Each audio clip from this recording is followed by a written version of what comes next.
What's going on, football fans? It's me, J.R. Clark, back again with another Pound for Pound ATL Live. Joined as always by my main man, Jonathan Holder. Jonathan, what's going on, brother? Man, I am basking in the glow of the Bijan Johnson pick. Just been Bijan reading up Robinson. on it. Johnson, Roshan Johnson, and Bijan Robinson. Yeah. Yes, but I've been basking in the glow of that for the past almost 24 hours. So Yeah, it's been a good day. it's been a good, nice, real day. And to kick off the festivities of the second round and third round, my daughter wants to regale us with a cheer that she has come up with. So, without further ado, Ellie. The Falcons always win. Yeah, the Falcons always win. Yeah. All right. Yeah. Thank you, baby. Bye. Oh. Right? That was Oh. she worked on that for 2 days. So and practiced and everything. And you have to convince, a child to like enunciate and get like loud. Now, tonight, as the festivities go on, we're gonna have people drop in and out and hang out with us and just chat and chop it up. And the first one I think is getting close to being ready. I'm gonna go ahead and add him to stream and see what's happening. Fleek, what's going on, Yo, brother? what's up? What's What's on, up, man? brother? How y'all doing today? Man, Doing we great. can't complain. Can't complain. Fresh off of y'all's stream last night with you and the Out of Your Falcon Mind guys. How'd that go for y'all? Man, that was so fun. That was my first ever stream like draft party I've been a part of. And Right. man, I gotta say that was so amazing. I couldn't think of a better way to do that, man. Especially when we got to our pick and the anticipation, talking about it with somebody. It was just amazing, man. I'd Oh, do it dude, this all this over is a ton again. of fun. It is an Yeah. absolute ton of fun. This is I think this is my fourth draft of doing like a full like live stream type deal. But yeah, draft parties are always a ton of fun. So Yeah. I kind of saw some screenshots on Twitter's about y'all's reaction. But well, how'd you feel about the Bijan Robinson pick?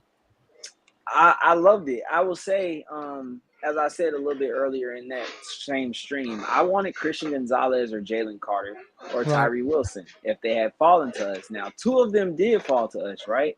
right. With everything that happened with Christian Gonzalez and Emmanuel Forbes being picked before him, which could just be a Washington thing. They are kind of Kind of wonky out weird there. on what they decide they Yeah, want to do. Yeah. yeah, so it could just be that, but that kind of did make me feel a little bit better about passing on Gonzalez. Possibly, we'll see what's Hmm. up with that. But Jalen Carter was the real person. I was surprised they took Bijan over. I was Right. like, and I asked Savion before. I said, "Do you think if Jalen Carter's there, the Falcons are really crazy enough to take Bijan?" And they did it, and I was so excited. I was so excited. I saw It I, was saw I great, saw I saw your guys' reaction to it, and it was energetic. Very to like say the least. the And question is, how long did y'all lose Damsky? Because I know at one point in time he ran out of screens. hey, after that happened, we didn't see Adam for like 5 minutes. Oh Lord.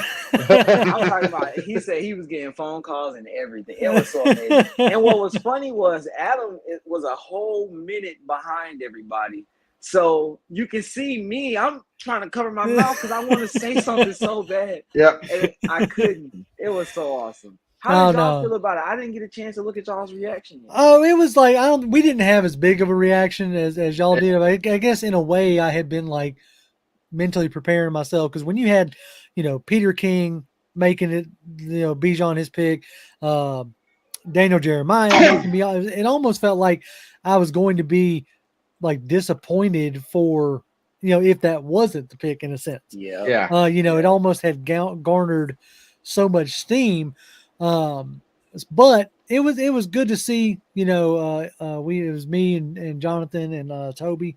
And so, it was a good, like, few minutes there. Yeah. But like This is, for me, we had somebody in chat who like first like 7 picks had been kind of like spoiling it a little bit. So we got to the eighth, and I'm like, I was telling like, don't spoil this. Yes. And so they weren't coming out and saying what it was, but the thing they were saying was like, you guys are gonna be shocked. Oh my god, this and the other. And so, like in my mind, I'm not. And kind of like Jr. Like it's been talked. It's kind of like with the Pitts thing and the Drake thing. The last couple of years, like the last few days, it's been nothing but Bijan. So I wasn't really going to be shocked with that. So when they were saying, "Oh, you're going to be shocked," my mind immediately goes like, "We just picked Levis. Why would we do that?" Oh my god! Oh my gosh! Could you imagine? I will say too. I agree. I felt that he was a very, very strong contender because, like you said, the Kyle Pitts thing, the Drake London thing, the same week of the draft in the past 2 seasons, they started going to us in every mock, and it happened.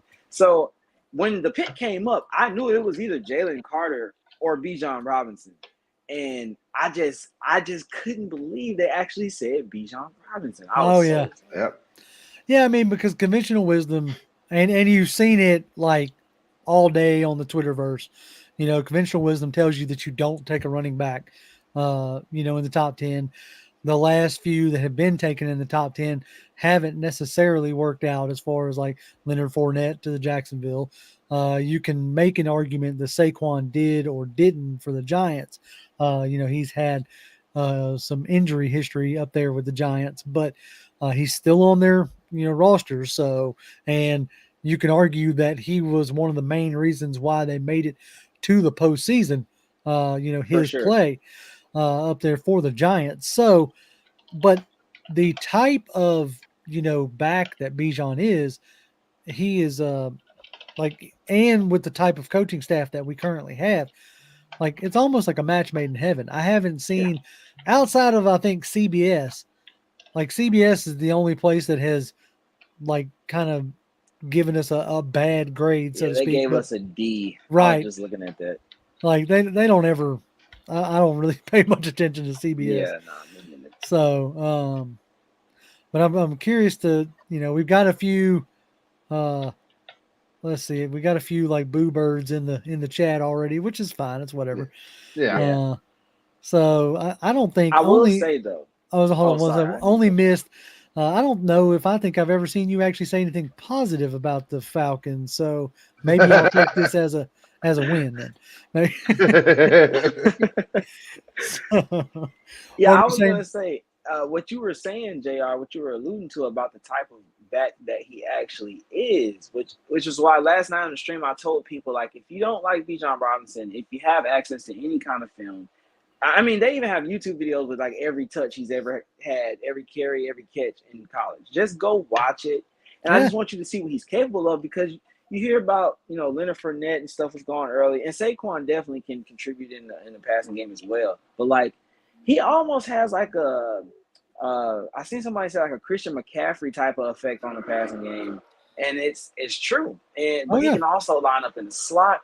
And the way I kind of see it is like we just got a 21-year-old CP, in my opinion, a quick, shifty, fast guy who can make you miss, but his straight line speed, his home run hitter, we've been missing that.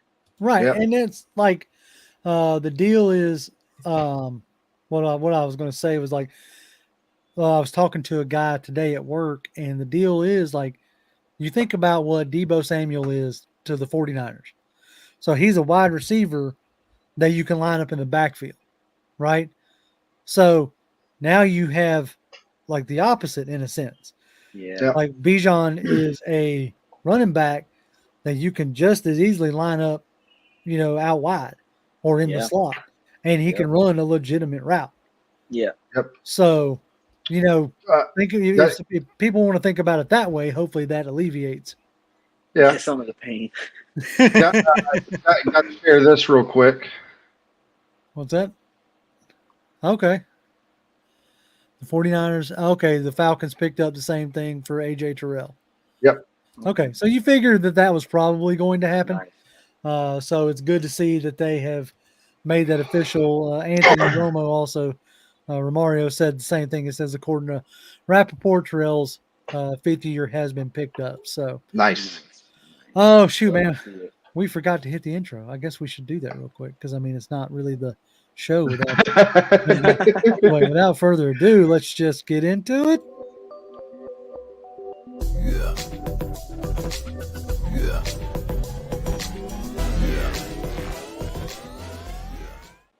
Okay. We just got so excited, man. That's right. That's totally right. forgot. All right, hold on. Jarek Butler says, I never got my question answered, so please answer this one. I'm typing it now. Okay.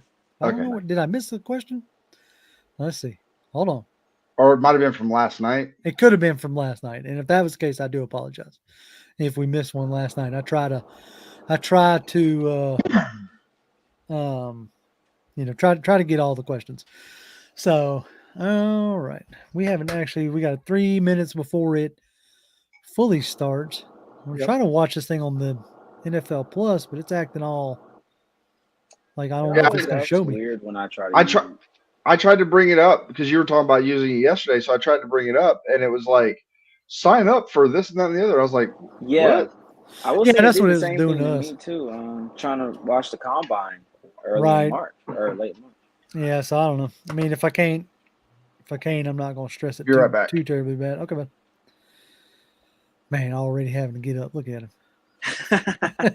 Unprofessional. No, I'm just kidding. Well, that's the one fun thing about the draft shows. Where, we try to be.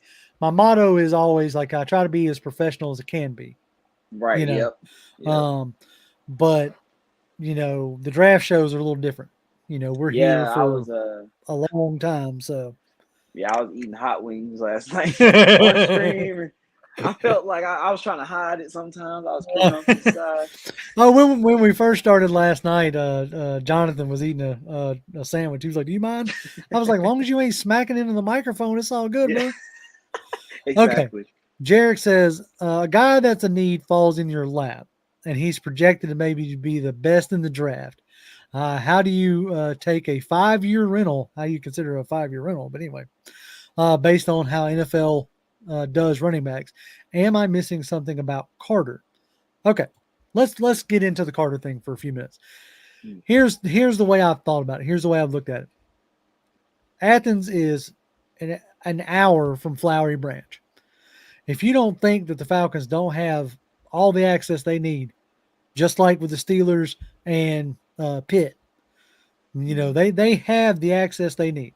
There is no stone unturned in that aspect. Okay. There could be a lot of different things that go into that particular evaluation. As I said, when it transpired, Carter showed up to his pro days like out of shape. There could be a million different circumstances, but he showed up out of shape, was unable to finish a lot of the drills that they had going on. Yeah. I'm not laying out excuses of why they weren't drafted. I am giving you reasons. If you showed up to a job interview, your hair was disheveled, you got a button-up shirt on that's button-up crooked, and you got a stain on there, like, do you think you're getting that job? Probably not. Right? More than likely not. You have to put your best foot forward. I understand all the stuff that man was going through. I get it. I really do. You tack on all that with then him reports coming out that he may not necessarily be like all in on football. Yeah. And I also read something today that said he might not be the most coachable player either, which I don't know if these things are true. Right. We don't know. I have no clue. Right. Yeah. So all that being said, the Falcons brass could have felt like if he stays here in Georgia, that might actually be an issue. So if you're a Bulldogs fan, which a lot of us are, a lot of the Falcons fans are, in a lot of ways, you ought to be kind of excited to where he landed. Oh yeah, he landed in Philly with Nakobe Dean, with Jordan Davis, with now Nolan Smith, and Fletcher Cox and Brandon Graham. Yeah. Like, he landed in the best possible place for him to succeed. Absolutely. So if you're looking at him as a player because you're a fan of him from his time in Georgia, you should actually be, I would think, kind of excited. Mm-hmm. There were more than one team that had him taken off their board completely. Yep. This happens with a player every year. Yeah. So Redbird says Carter will be in Canton. Go Dogs. Okay, maybe he will be. I hope so. There's man. a I hope possibility so. that in 5 years we're talking about it like daggum. But Yeah, for also a sure. possibility there's in 5 years that we're talking about it like he's Albert Hainsworth. Yeah. Or another Vic Beasley in the sense of, not having that drive. I'm not saying that it is, and I'm not saying that it isn't. I'm saying it if you're a decision maker and you're fixing to hand somebody $20+ million Yeah. and you're tying your reputation to this player, as you do with every pick that you make, especially in the first round, Yeah. then you might be more selective. That's all I'm saying. See, That's and this kind of thing I don't get. It's like there's two things here. One is like even if that may be true, I'm a Falcons and Bulldogs fan. We had to rid the Eagles from getting the best player in the draft. Okay, so let's just say that we did that. Let's say we picked up Jalen Carter. They decided to go get Bijan Robinson at that point. That's okay. Still... Do you really want to see Bijan Robinson and Jalen Hurts behind that offensive line?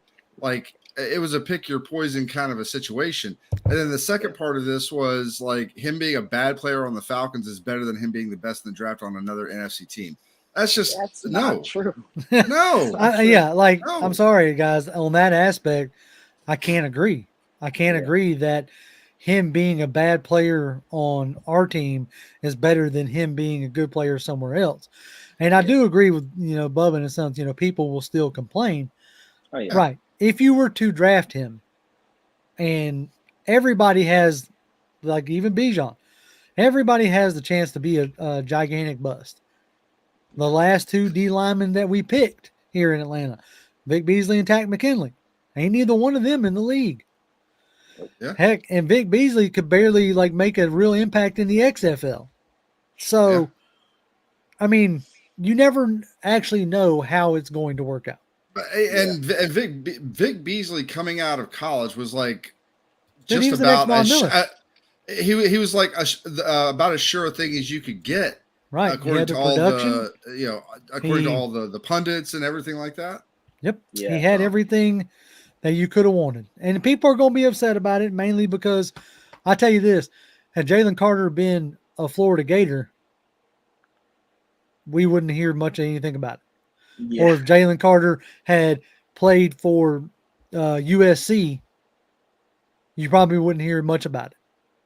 So, but the fact that he's a Georgia Bulldog here in Georgia, and we never draft Georgia players, that's what we hear, and that's fine. Like I said, you could be upset, but I imagine that when Bijan is scoring touchdowns, the people who say they're Falcons fans will be cheering.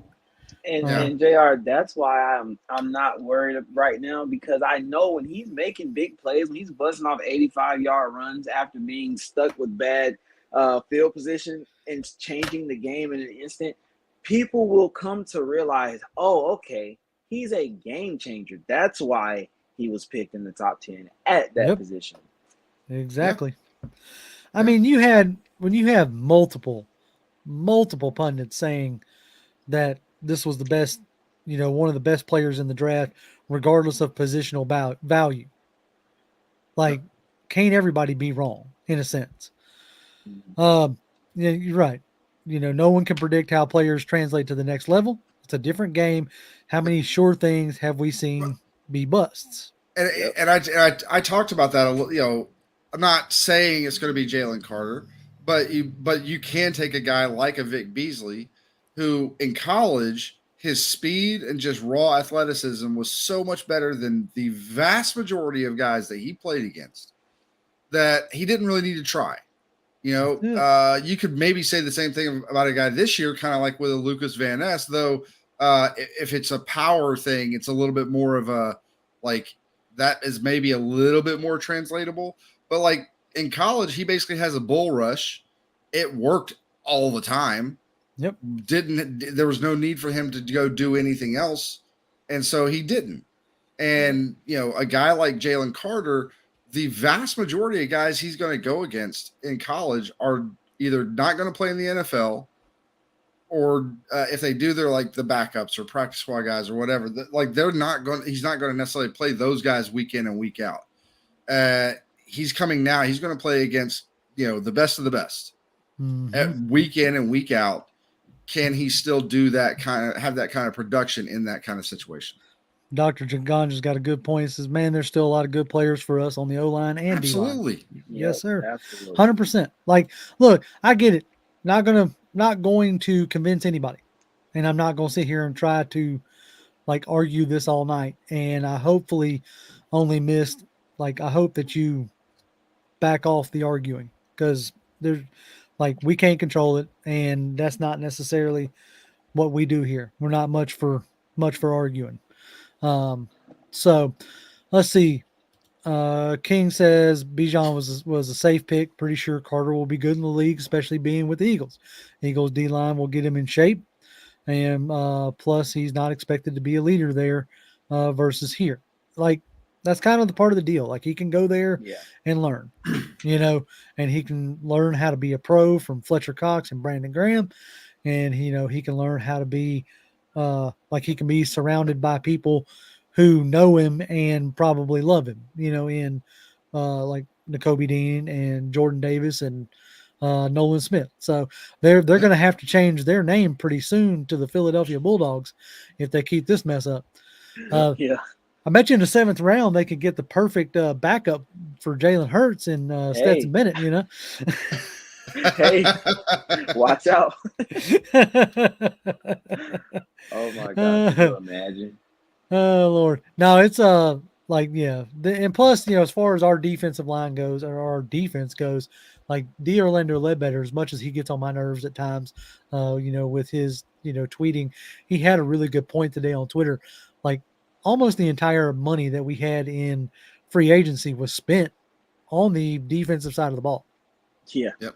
I was gonna say my best friend that's a Saints fan. Oh Lord. He texted me, why a running back at 8? That's wild. And I told him, I said, man, we were granted a big checkbook this year. And it was all allocated to defense. It all went to defense, bro. Other than signing, locking up Lindstrom and, trading for John Smith and adding him to the roster. Other than that, it was really just defense. We spent so much money on defense. Yeah, we spent money and draft capital on defense. Yeah, it wasn't just money. We spent money and picks. Yeah, we drafted Jeff Okudah in the 5th. Yep, in the 5th round. Yeah, basically. Much, yeah. You could say that we drafted Jeff Okudah in the 5th round. So, so I'm down, and you're going to add defensive players today. I can almost guarantee it. I mean, I'll say it right now. The guy the hardest decision for me is if somehow, by the grace of God, we get to 44. Say we don't make any trade ups or anything like that. We get to 44, and if Cody Ma and Adebawore are both there, I don't know who to pick. Oh man, dude! If Cody Ma and Adebawore, that is so tough. See, 44 is going to be so interesting because, what if you get Cody Ma, you get Osiris Torrance, and Brian Branch there? Mm-hmm.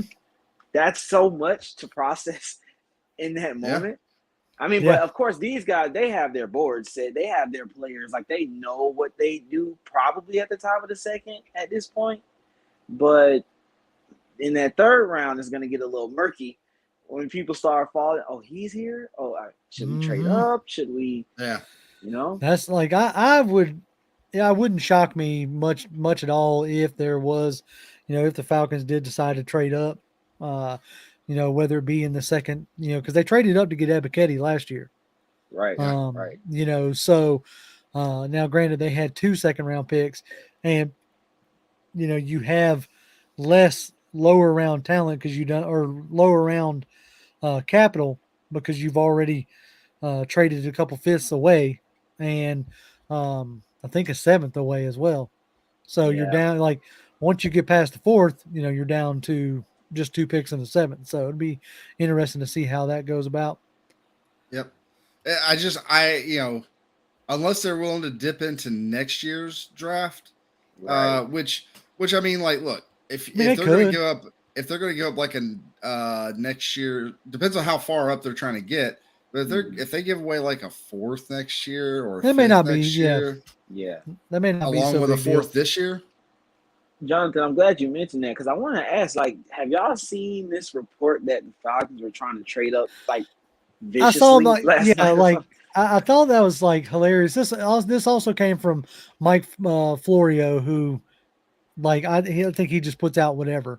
That's that PF. What are they? Pro Football Talk. yeah, Yeah. pro football PFT. talk, yeah. Yeah, so they'll put out just about whatever, and they're talking about they were desperately trying. And I was like, well, it must not have been too desperate because they didn't get up.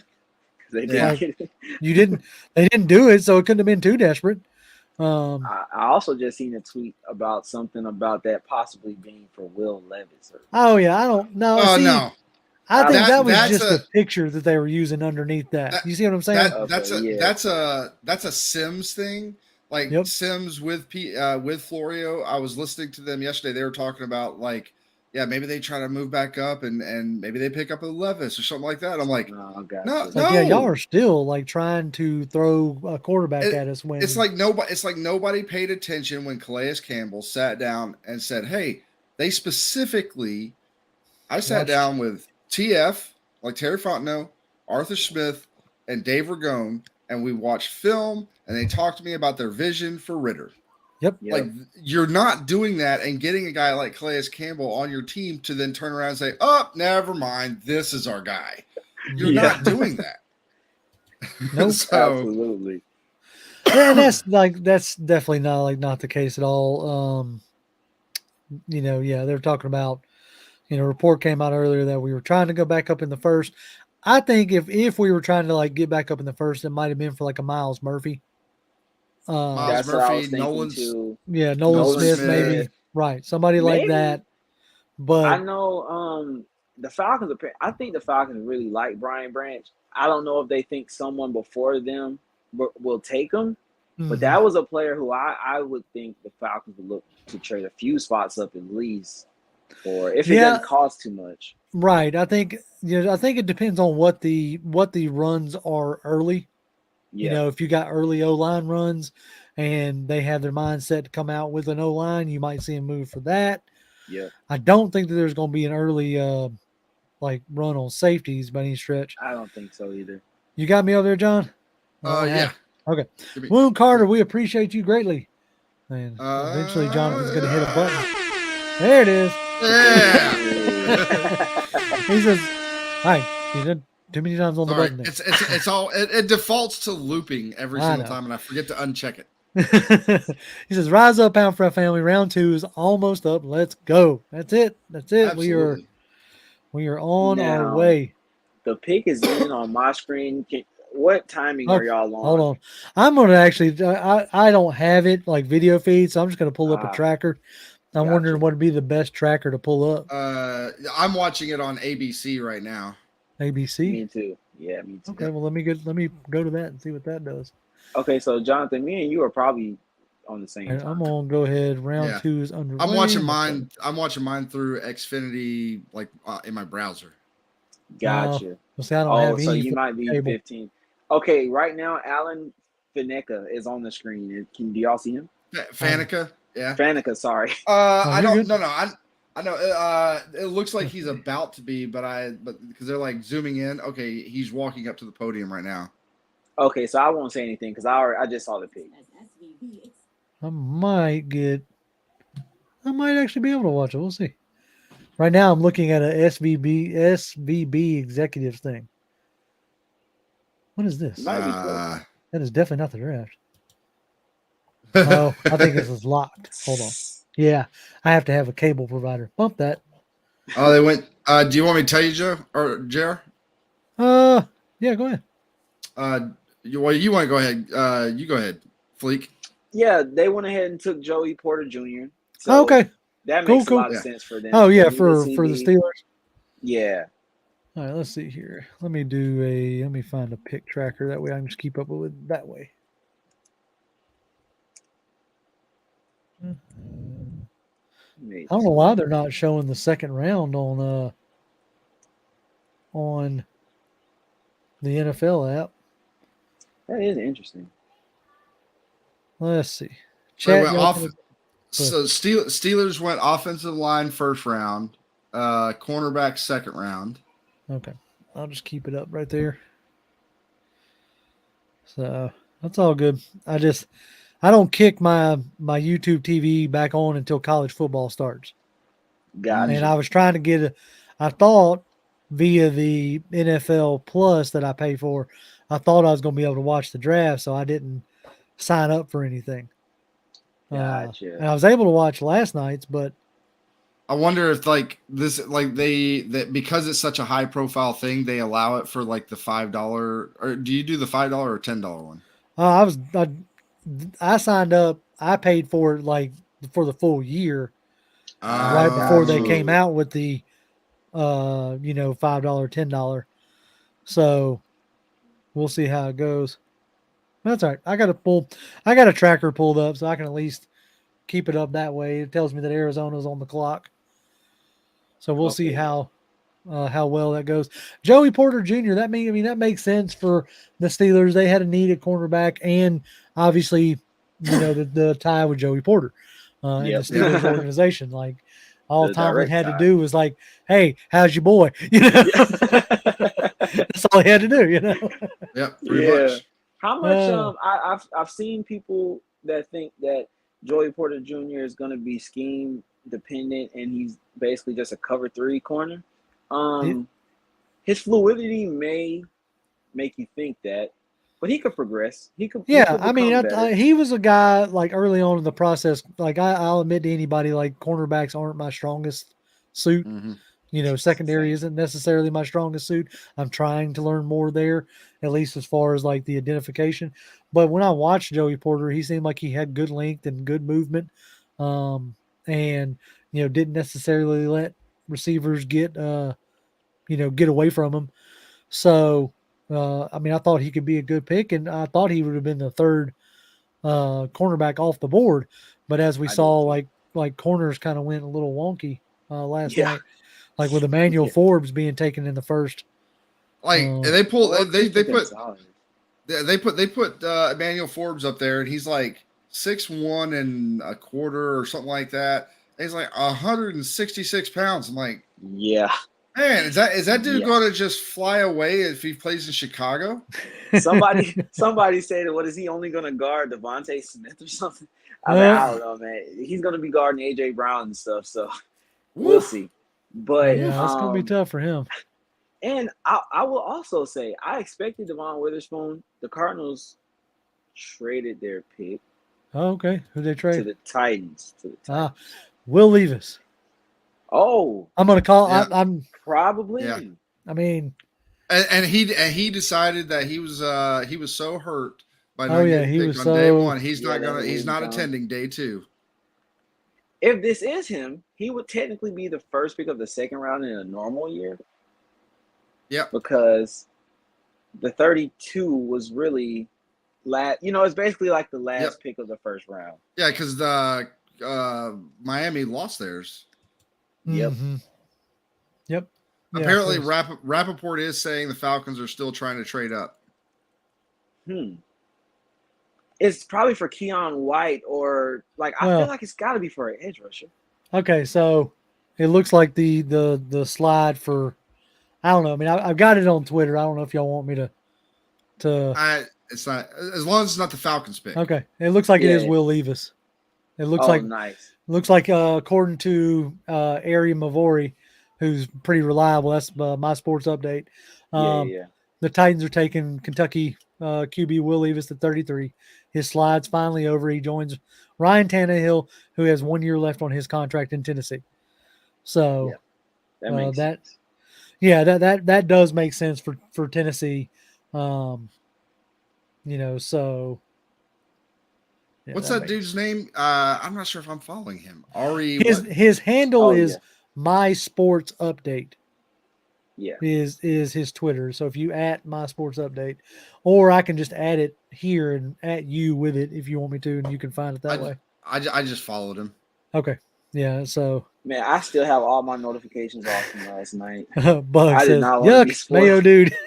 Mayo, Mayo coffee boy is off Mayo the co- board. Oh Yeah. my gosh, yes. God Chris. bless. I don't even God. drink coffee, and that just sounds horrible. I'll be telling honest. you.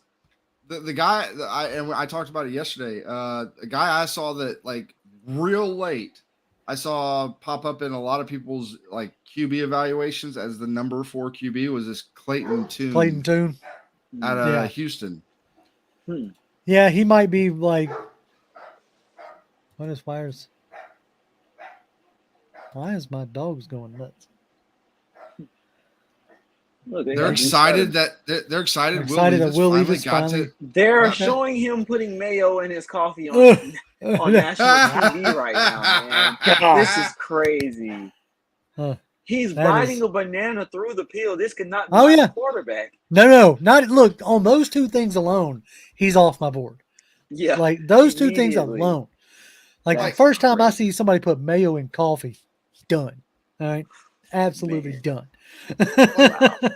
I'll say Wow. this. I'll say this. If Levis showed out like a Stroud, like those guys or whatever, mayo in the coffee, banana peel eating guy, they're not gonna Yeah. care. Yeah, Like no. that's no weirder than freaking Aaron Rodgers being like, I'm gonna go to South America and take an ayahuasca trip.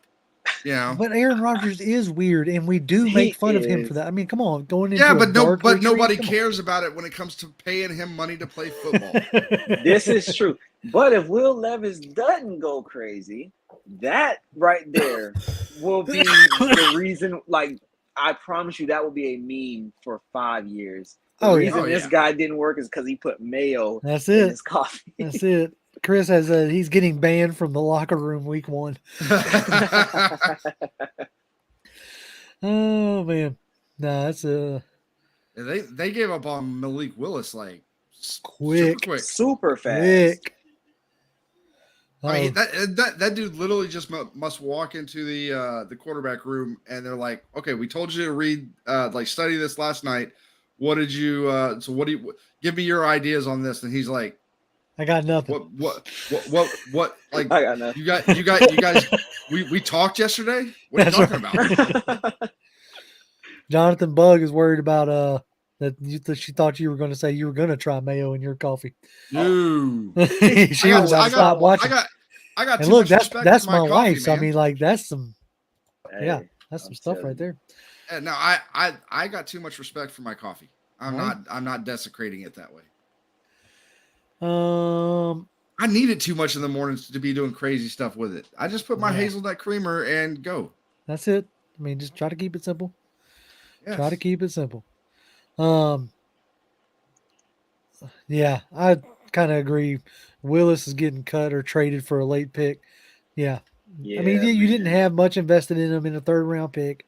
So, yep. I mean, if he had look at it this way, if Malik Willis, if all he did was show you stuff that was comparable to what Desmond Ridder did, totally different situation. He couldn't even do that. Right. Well, when he was in, he looked completely lost.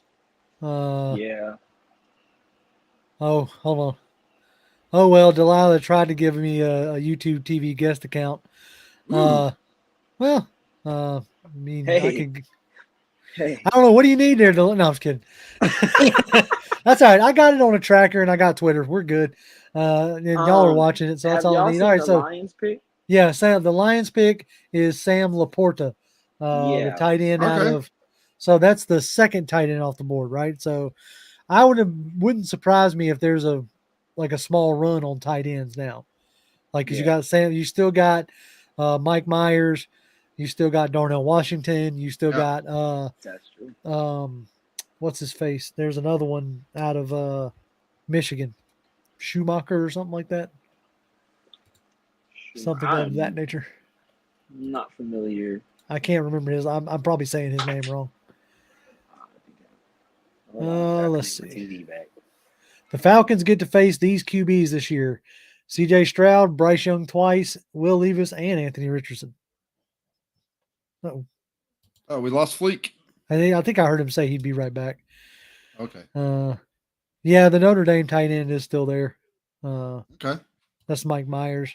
I kind of want to run on tight ends and maybe That would help us. Maybe some DBs because I honestly think that we're probably going to be like the guys we have in the DB room right now probably are who they feel like they're good with going into the season. Right. And they may pick up another guy, cast off from another team at some point or some undrafted free agent guys to try to develop that kind of situation. You back with us? So yeah, I'm back. Okay. You're good. Yeah. All good. So the Raiders just traded up. The Raiders just traded up to Indy's spot? Wow. Yes. Okay, so they jumped up 2 spots. They're getting ahead of Los Angeles and the Seahawks. I wonder if that's for a tight end. No, a tight cornerback. end. No, a tight end. Okay, gotcha. According to Connor Hughes, they just selected Michael Mayer, the tight end out of Notre Dame. Okay. So they think he can go to Seattle, maybe Los Angeles. Maybe Los Angeles, maybe. Yeah. The Rams. I don't know. I don't know why they felt like they needed to move up. Maybe it was Seattle. I don't know. Let's see. Well, once Laporta got, it was like, Well, if we want one of these two guys, we got to do the thing. Rex says, any chance we work some magic with Les Snead in L.A. to jump Seattle for Brian Branch? Possible. Hey. That's a long way to go. That is a little 2, far. 3, 4, 5, 6, 7. That'd be 7 picks you have to jump. I will say if Keon White or Brian Branch fall in our lap, that would be best case scenario for me, for my agenda. For yours, yeah. Hey, look, I'm all about the Brian Branch show. As I stated last night and will continue to say, especially if he gets drafted by us, we went to the same high school, sir. Wow. He graduated from Sandy Creek High School. Now, granted, obviously, I'm much older, so not at the same time. You didn't go to school with him? No. Okay. I thought y'all might have took chemistry together or something. I appreciate you, compliment my youthfulness. Oh yeah, for sure. Let's see. I forgot Brian Branch is from Georgia. Yep. Like I didn't realize that until the draft process started. Really, to be completely honest, I didn't realize that. Let's see. Chris says in points value to jump to Seattle, it would cost a 4th. Well, we have a 4th to give if we want to go that route. Yep. That's probably what they are wagering to try to trade up with somebody. Yeah. I mean, Delilah says that she wants a O-line. So yeah. I think you're going to Osiris Torres, somebody like that. Cody Mall, Osiris Torres, Steve Avila. Yep. One of the if you're going to go O-line, I think it's one of those guys. Yeah. I think it's But like I said, I want to I just want Adebawore, man. I know. Yeah, right. I know. But if we get Cody Maw or Avila, I will be just fine with that. But if I had my druther, if I could literally say this is how it's going to happen, that dude just looks like a beast. Yeah. He's 280 pounds and he runs like a wide receiver. But the problem with Adebawore is, I think one of the bigger knocks on him is arm length. So let's see here, because they consider him an interior defender. Nice kid. Let's see, Adebawore. Let's see. Yeah, I agree with Chandler here. I'm really content with the secondary right now. And I agree here. If Okudah plays he doesn't have to be special. He doesn't have to play the number 3 pick in the draft. If he just plays a solid 2 to AJ Terrell's 1, that's kind of a steal in free agency. Right. I agree. Honestly, I will say the nickel spot kind of worries me a little bit. What's up, John? What's going on, boys? John, what's going on, brother? Our good friend from Out of Your Falcon Mind, John Yates. How are you doing this fine evening, sir? I'm doing fantastic, man. I heard y'all were having a little shindig, so I was going to pop in. Yeah, no, just a little something. Little hangout. something. Little get together. might be having a thing going on like the second and third round of the draft. Who knows? Yeah, man. No, we had a blast last night. So Yeah, it Why sounds not like do y'all it had a lot again? of fun. Said y'all gonna go live. You said y'all were gonna go live. What afterwards? yeah, Tonight?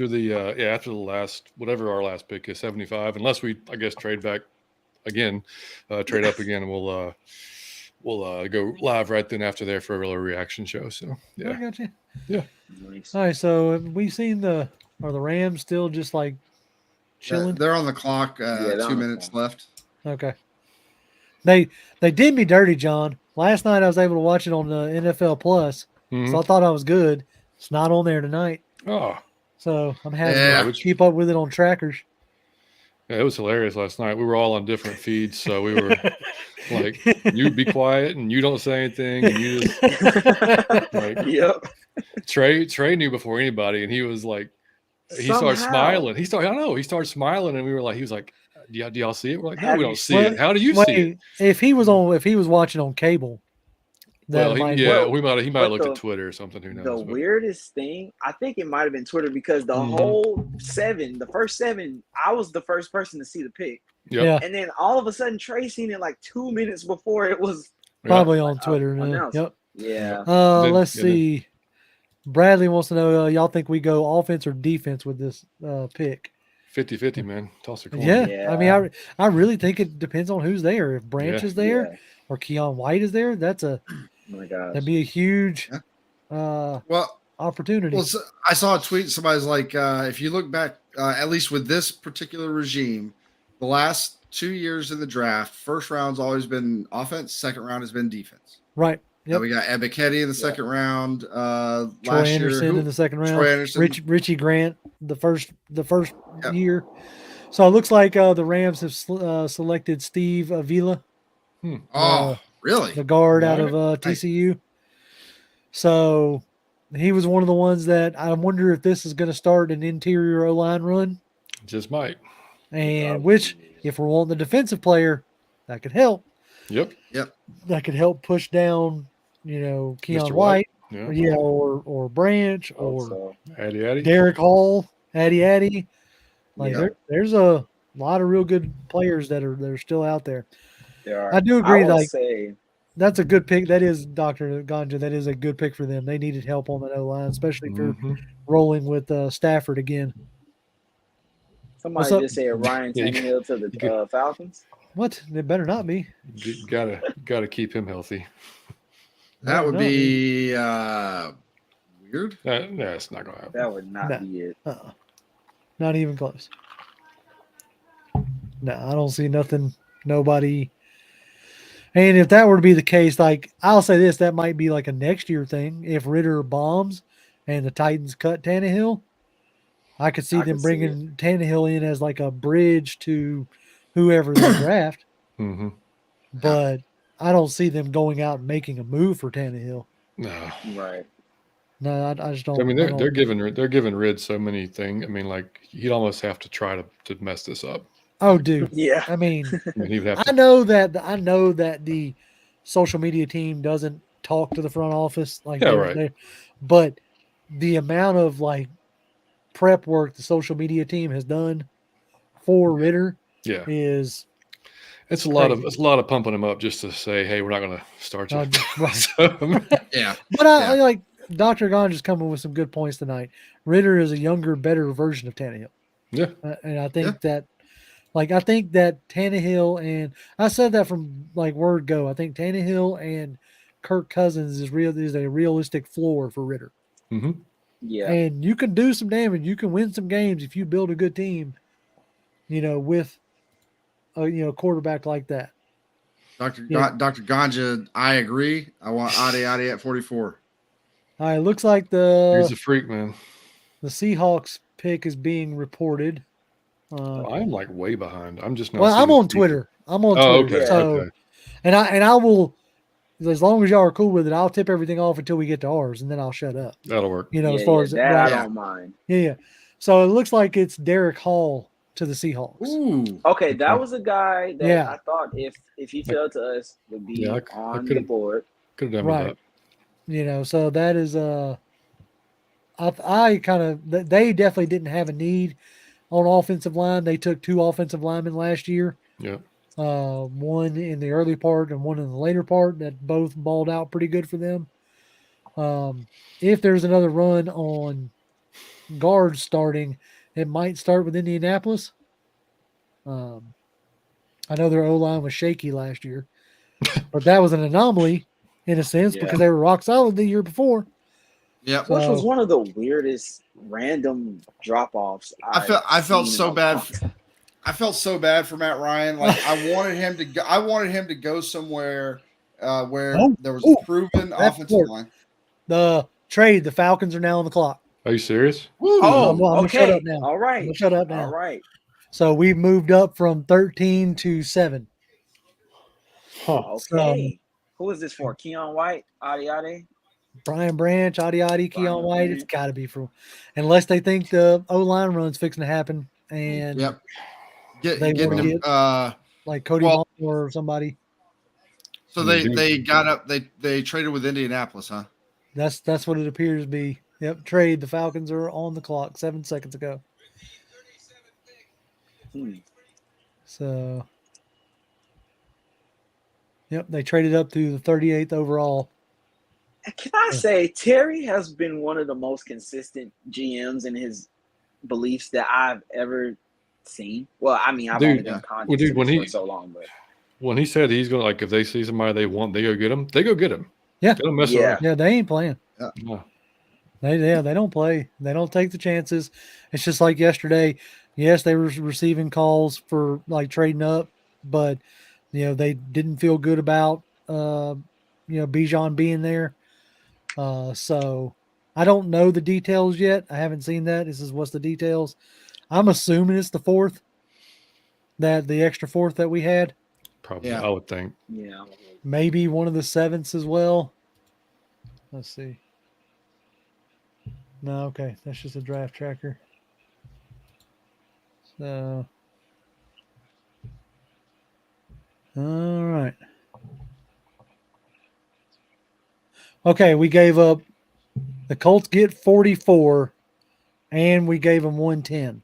So that's one of the 4ths. All right. Yeah. Gotcha. Yeah, So that's the Early earlier 4th. Yeah. So it looks like that's all we gave up. Is the 1/4. Okay. So Chris, my our Saints buddy just texted me and said, "Damn Falcons." Oh, that's what I feel, doctors. Is Branch or Adi, but we're gonna see. We're gonna see. Yeah, Brian Branch, Keon White, or Adi would be my guesses as well. It's all right. On the tracker, the pick is in. I don't have it yet. Yep, it is. I'm gonna wait. Here. I'm gonna wait. I'm gonna let y'all break it to me. In a It's sense, still Alright. it's still showing that it's still Derek showing Hall on the clock highlights. here. Arthur's on the phone on mine. Arthur's on the For phone. me, Mhm. it says Falcons pick is in, but I'm still looking at Derek Hall highlights. It just switched to pick is in. Yeah. Yeah, I've got, yeah. All right, yeah. I mean, as much as they've talked about safety, it's got to be Branch, right? It's got to be Branch. What if Cam Smith? I don't know. I don't know. I don't think you trade up for Cam. I don't think you Yeah. trade up for a corner, not with you adding Mike Hughes and Jeff Yeah. Okudah. That's Like, true. you know what I'm saying? Like, I don't think you trade up for one. Like, if It one was fell fun. to you, It was funny watching the Saints and the Bucks go grab D lineman after we took Bijan. it's like, oh crap, we got to stop the train. Yeah, sorry, did you? Lindstrom's still gonna smash y'all. Sorry. That's right. Blizz is thinking it could be a wide receiver. Talking about like Man, Bettis I hide have it. to turn my phone off. It I just starts buzzing, man. Yeah, I didn't- I'm I didn't purposely look at not it. looking my I phone didn't look at because it. Look at John Abraham. Oh yeah, John's out there. I knew he was going to be the pick. All right. Guys, I'm seeing Arthur talk right now on the phone. You're a little bit behind me then. So I'm just gonna sit here until y'all all know. Oh, okay. Yep, there's Abraham. John looks good. Look like he can still play. Damn right. We might need him.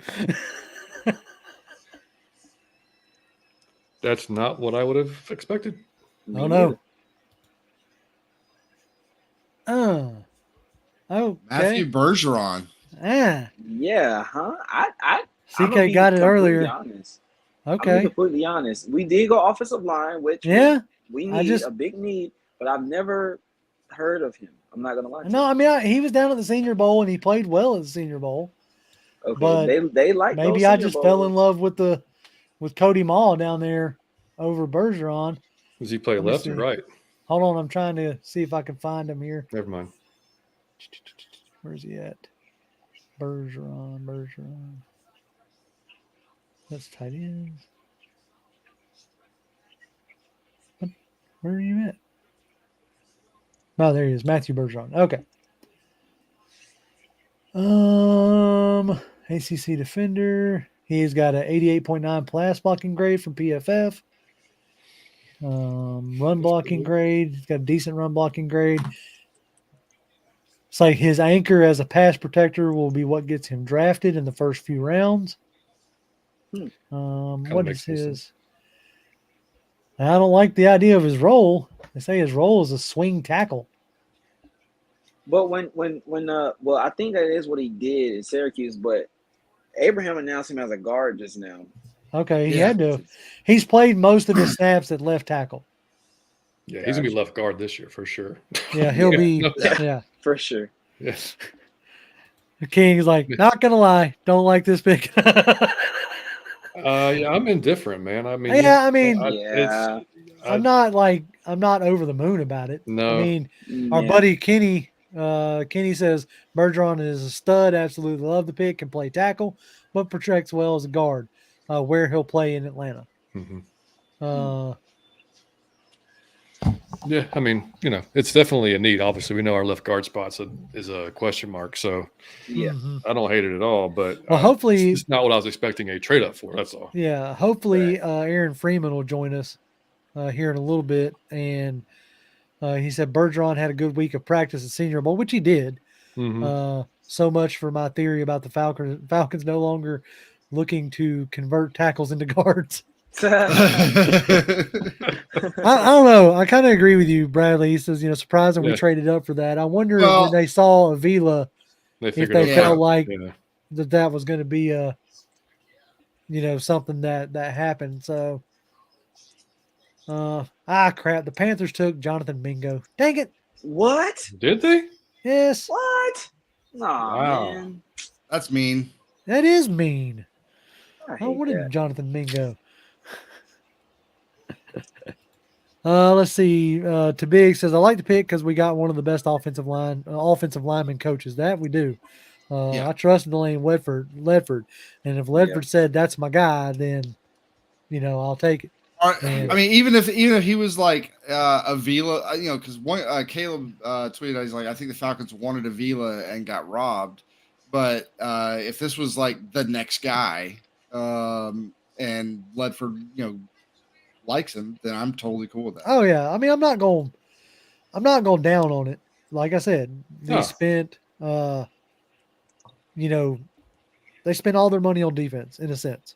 So, and I still think you got a third and a fourth, Yeah. and it's probably going to be, I would imagine, a safety or something of that.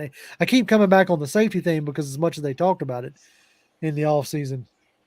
I mean, it's not like they went and got a tight end or anything. I mean, Yeah, I was about to say, if they traded up and got like Darnell Washington, I think Right. I'd Funny Little enough, bit of that's question what mark. Hunter sent to the group chat. He said Oh, they're yeah. going to trade up for Darnell Washington. Brian Smith says, "Good pick?" Yes, it's a good pick. good pick. Mhm. It wasn't the one I was expecting, if that makes any sense. Yeah, But- totally. But again, that could have been my own bias because I really enjoyed watching, Cody Maul operate down at the Senior Bowl, but I didn't spend a ton of time watching O linemen while I was down there. I was more looking at D linemen and stuff of that nature. And but another guy who was down there with us, Chris Spooner, on Twitter says between drafting Bijan yesterday and Bergeron today, and going with Desmond Ridder at QB, Falcons are going to run the hell out of the ball the next season. Yeah. Just gonna So- maul people, man. Everett, he seems like he somewhat knows his offensive lineman. So he says he's a good and strong player that projects much better at guard. Okay. Gotcha. Yeah, and I got some O-line guys like Luke. He's telling me this is a great pick, so I'm gonna trust it. Okay, all right? Luke is telling you it's good. Yeah, Luke says pretty good. All right. Then I ain't gonna be mad at it in that aspect. I ain't gonna be mad at it. Let's see here.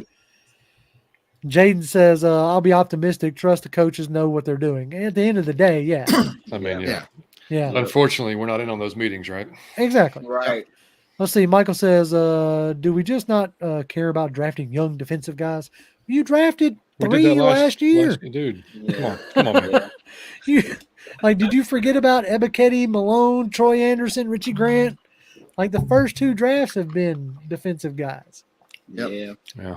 The first two drafts have been defensive guys, and free agency was literally just all defensive guys. Defense. Yeah, some dude named Jesse Bates is still pretty young. So. Yeah, pretty good guy. Pretty good player. Y'all, and a lot of people. I mean, a lot of folks forget too, man. We're gonna have a butt ton of money next year too, and there's quite a few edge players going to be free agents next year that are very intriguing.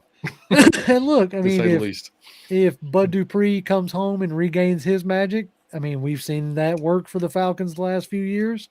So, as much interior help as we've added, and that's what folks sometimes will forget too. I mean, like what Malone and what Ebiketie could do is just got amplified with all that interior beef, man. Like, right. Look at keep Alabama. All those guys clean. Right. Exactly, man. I mean, they're allowed them to get in there and work more and do their job. Yep. Scott Karasik is calling it a great fit at left guard as well. So. Okay. I mean, but somebody set it up here earlier. Brian Smith added Mayfield's out. Yeah. Oh yeah, that was about a year and a half ago. Shoot, that was they broke that man's. Well, not they. No. Like he got baptized by fire and got burned. Like there wasn't no coming back from that burn unit. Yeah. Okay. King says, I'm just confused about the world knowing we need edge rushers and we still missing the mark. Our O-line was better than our pass rushing, so you'd think edge was the place to go. Again, you got Ebiketie, you got Malone, you brought in Calais Campbell, you brought in David Onyemata, you brought in Caden Ellis. I mean, you brought in Bud Dupree. Like, they did some work for the pass rush. Yeah. And I can guarantee you a second-year Ebiketie and a second-year Malone is going to be better than a first-year second-rounder. So and it's not like I said, left guard is a big freaking hole that we have. Well, at this point, that was one of the only things we hadn't addressed. Right. We hadn't addressed any of the offensive line. Because yes, you signed Lindstrom and yes, you brought back, McGarry, but those guys were here last year. I mean, y'all trusting Hennessy next year for left guard? I'm not. I felt like they may have been, but I wasn't happy about it. I felt like I was going to have to. I mean, it's like, just look how many runs we had that were successful to the right side and how many to the left that we did that were not as successful. There's a reason for that, man. Yeah. Yeah. Okay. Let's see. Saints select Isaiah Foskey. Good for the Saints. Yeah. Okay. That wasn't one of my favorite pass rushers, so good for them. I thought you were about to say Isaiah McGuire. That's one of the guys I'm looking forward to. Fred Butts is asking, what we thought. It was not what we were expecting. It was not the player. The position was fine. It was not the player that we were expecting. But, I'm not mad at it. Nope. Like, Big says something about a 6'5", 318-pound left guard just screams 1,000-yard rusher. Well, because the thing because I watched a few, the last 4 games of the season, a couple times now in the off season, and one of the things that I noticed was whenever we generally, not always, but generally, whenever we had our big runs, where do they go? They went to the right because that's where you had Lindstrom and McGarry. Yep. When you went to the left, we had some, but those were our 2-3 yard runs because you had Hennessy or Gossett or somebody over there next to Matthews. Right. If this guy's as good as what I'm hearing, and you put him to the left, and you got maybe not Lindstrom, but step below that on the left-hand side, now you can maybe get those same kind of runs on both sides of your offensive line and be better in pass block because this guy's probably a better talent than Hennessy or obviously Mayfield. I mean, he Yeah. definitely grades out as a better, pass blocker than he does a run blocker at the moment.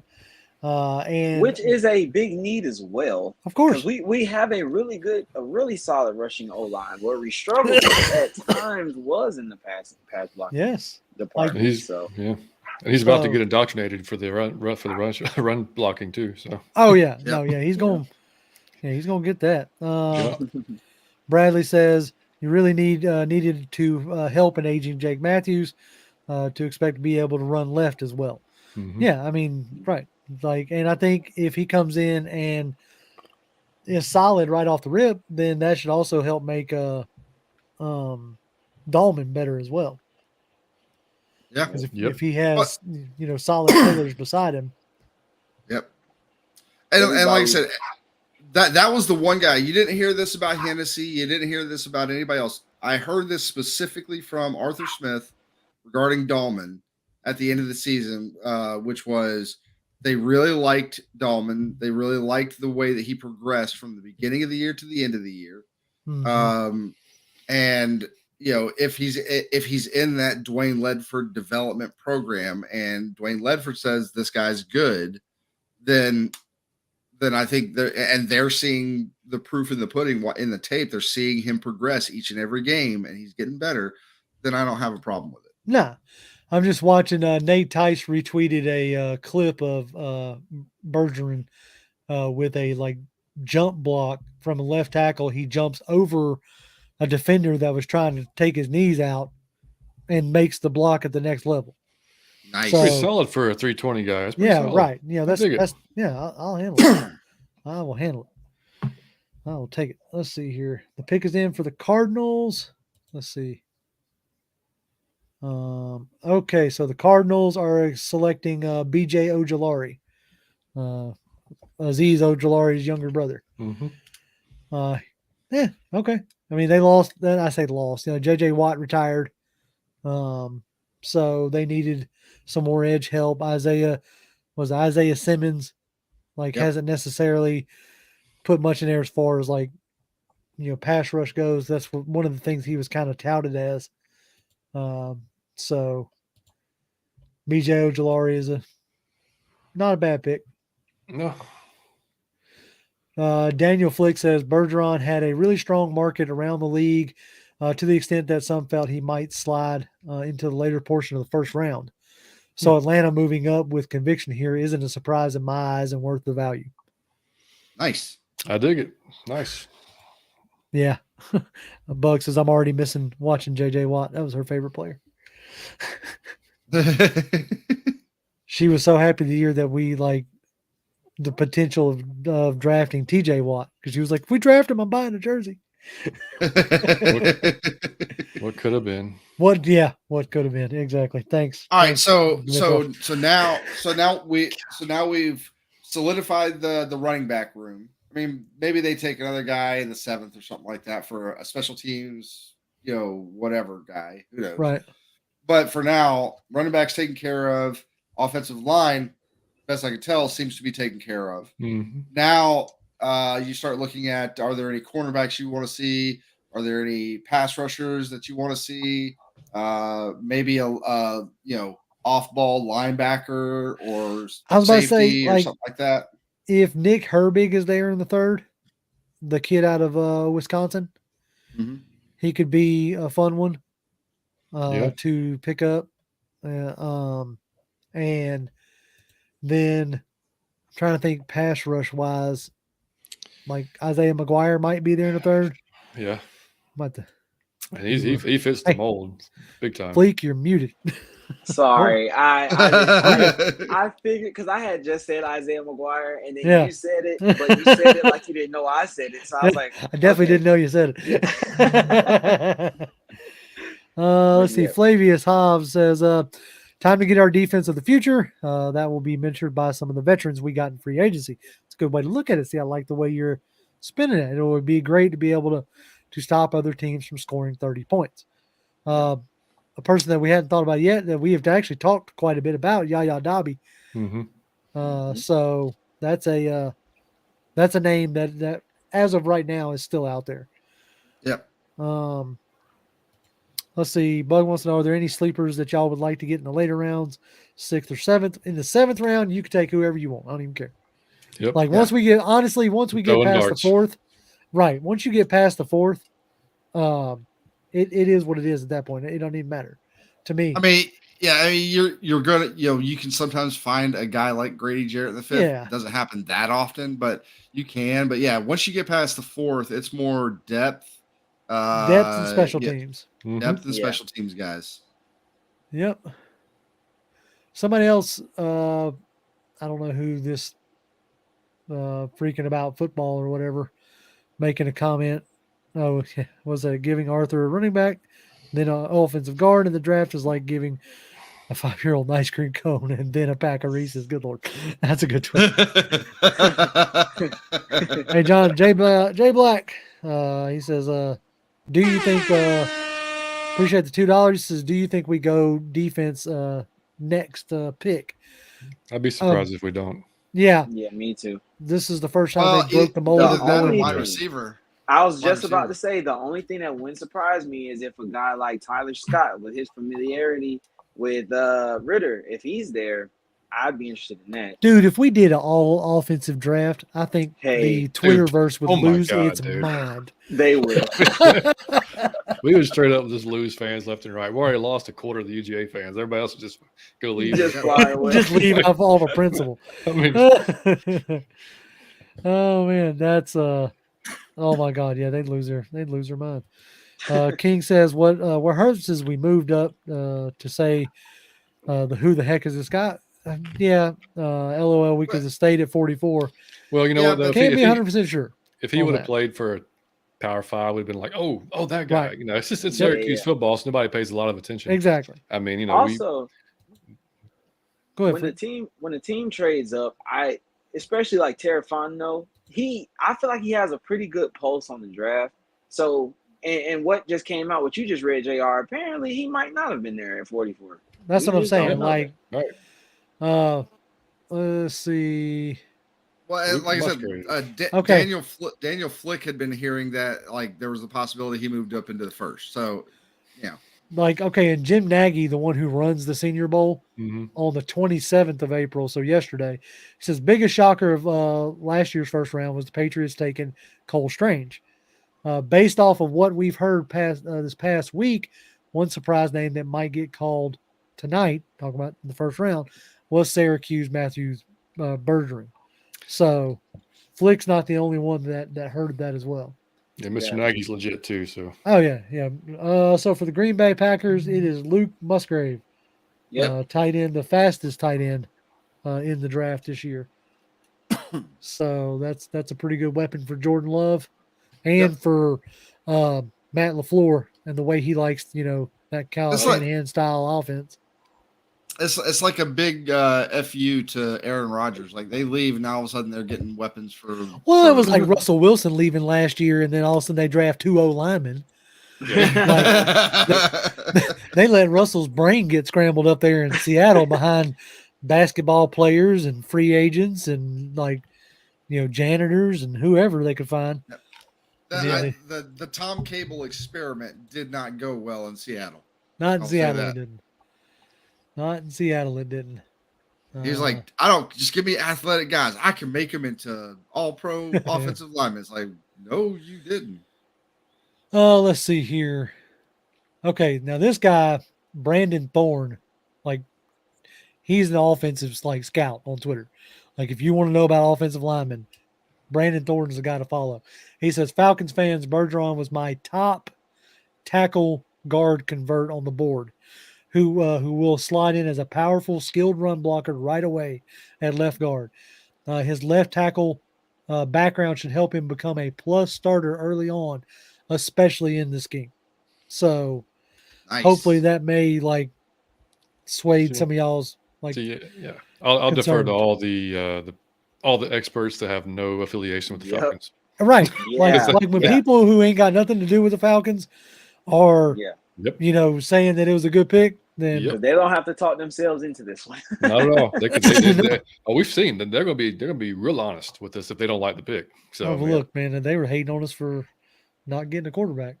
right. They're still hating on us for not getting a quarterback. Mhm.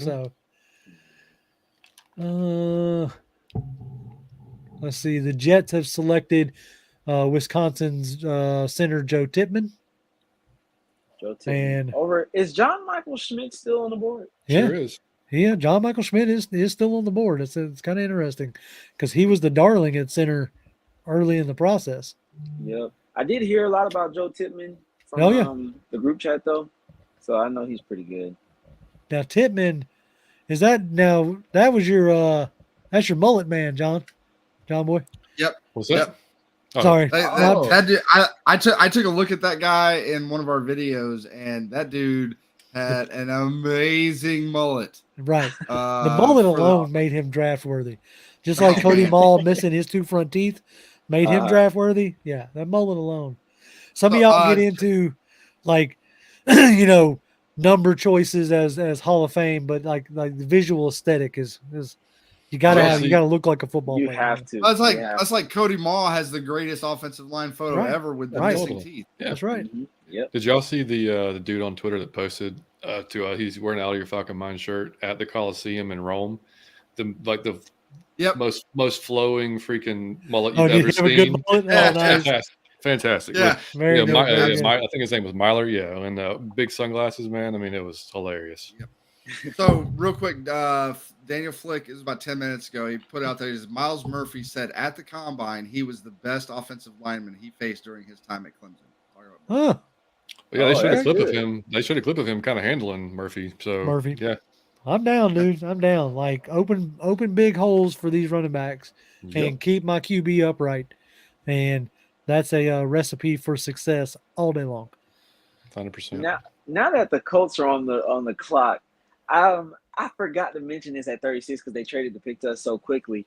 What's up with Jim Irsay talking about? Would you trade up for Will Levis? Because he's drinking too much. That dude. Yeah, he went on. He got with Aaron Rodgers and went on his own ayahuasca trip. That's what it basically boiled down to. Yeah, he went into his own darkness retreat at the bottom of a bottle of bourbon.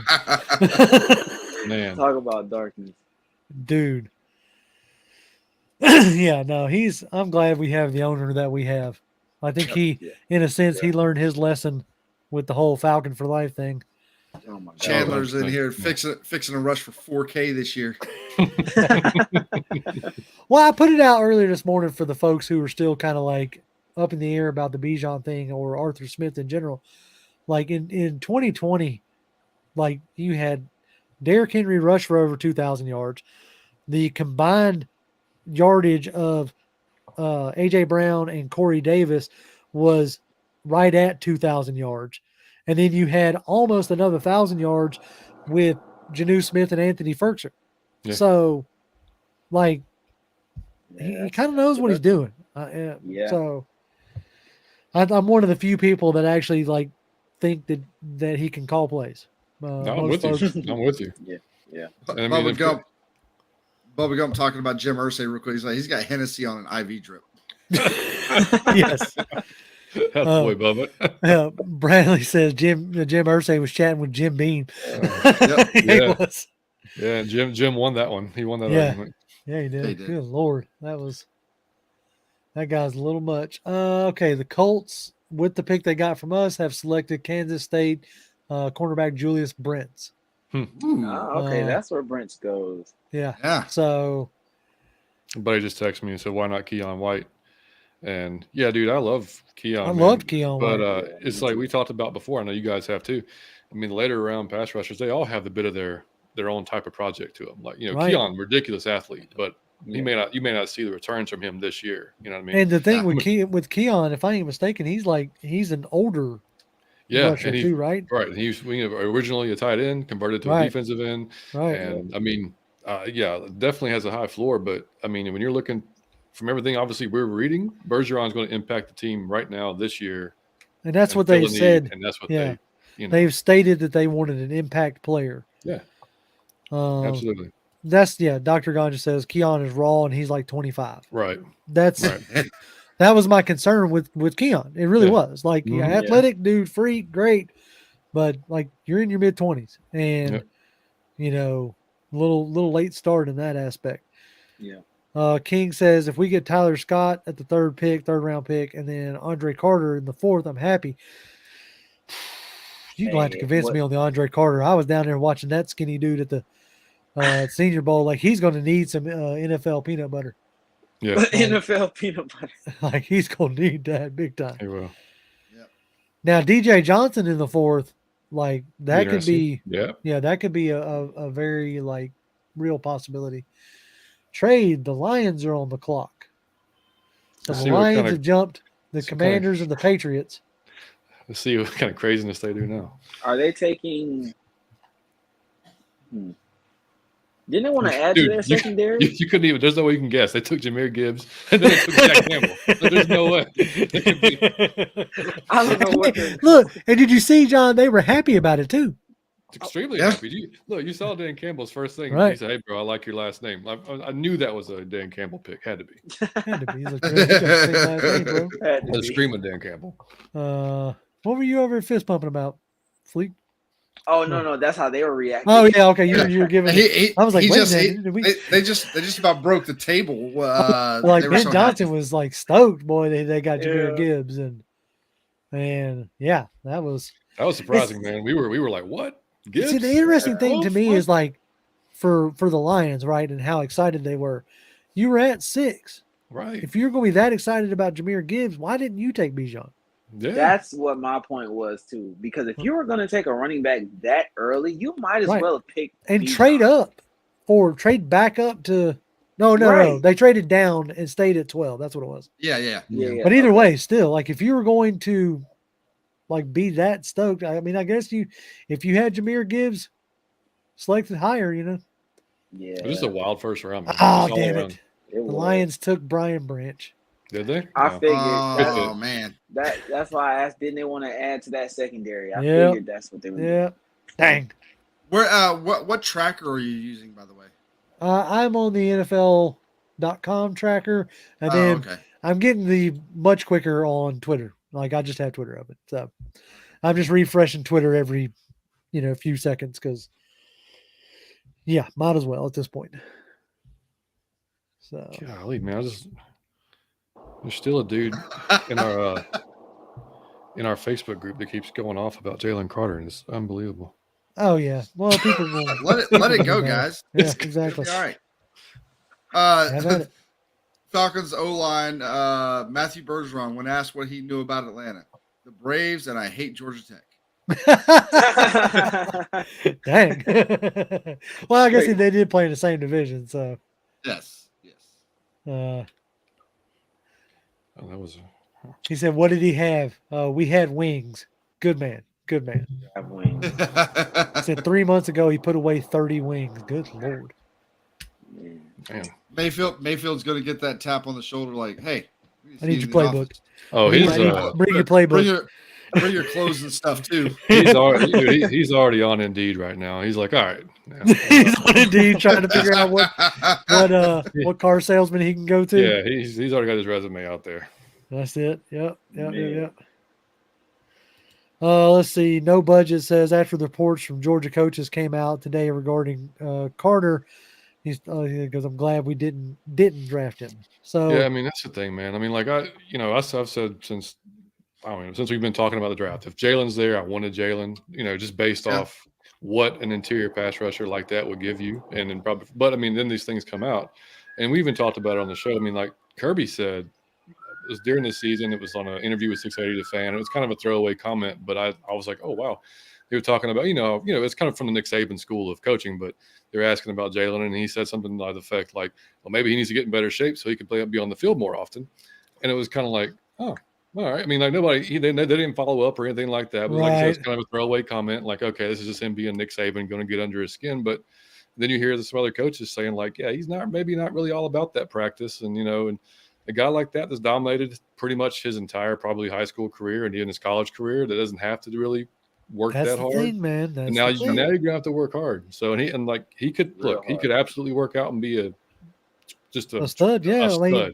it could But- be the wake up call he needed, you know. Exactly. That's the thing is we're not in the we don't interview him, man. We're not in the Nope. meetings. That's the thing. I mean, Yeah, right. As Jay Black says, Falcons did their due diligence on Carter. That's You know, it. you have to trust Yeah. that. You know. That's it. So apparently the Patriots took Keon White. Okay. So That seems like a very Belichickian Sure does. guy. Yeah. Yep.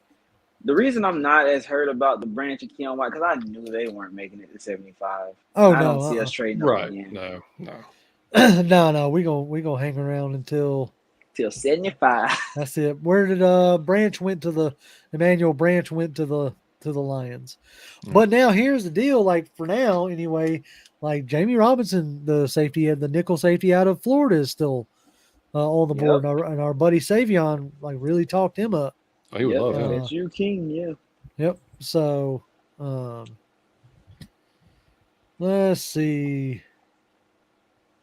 They're doing a pretty good job moving right along. Matt Bergeron has more post-high school experience in his 39 starts at Syracuse than Jalen Mayfield has, even after playing 16 games as a rookie. Jeez. Wow. That was just a bad pick. Like you're gonna have those, and that was just a bad pick. Well, Straight up and so down. that this was the full admission of it. This was like, okay, yeah, we Oh, missed yeah. that one, guys. We missed Right. that one. And look, Yeah. I'm more willing. I hope my regime is willing to do that Absolutely. Yep. instead of like keep trying to push somebody out there. You know, and so, Dude, I don't- you say yeah, the same thing. Yeah. You say the same thing about Tennessee with Malik Willis. Like, if Right. if he ain't by your now dude. they're if he ain't your dude, he ain't your dude. Move on and Move on. go do something else. Yeah, please don't do a 5th-year option on a Vic Beasley type of thing again. Like, don't. Thank It's you. clearly not working. Why would you do that? Right. Like, Like, why just- would you? Say you messed up. All right, yeah, one good Right. season. Time to move He on. had- That's it. Yeah. Yep. He had a good season when he wasn't the guy. Yeah. Like when he didn't have to be the guy. You had Dwight Freeney that everybody was concerned about. Mm-hmm. Okay, Josh. Hey, buddy. Josh Gilliam he's going to be our left guard. They said guard. He's going to be our starting left guard. Like I can almost guarantee that, unless for some odd reason Hennessy just shows up. I doubt it. I can't see Hennessy just showing up.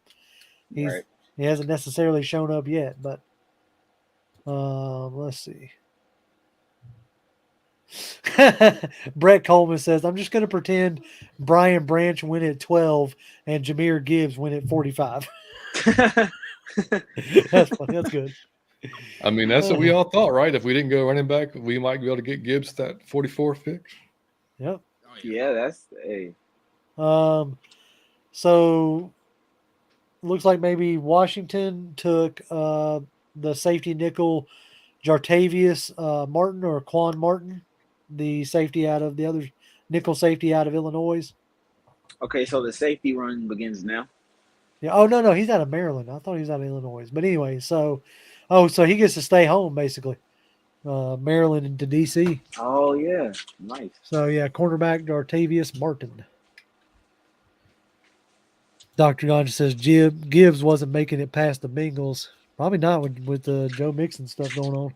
Yep. I don't know. Did that ever get resolved? Do we know if that got resolved? Which one? idea. Joe Mixon. I thought he was like in some legal trouble or stuff like that. I think it did. I remember something like that.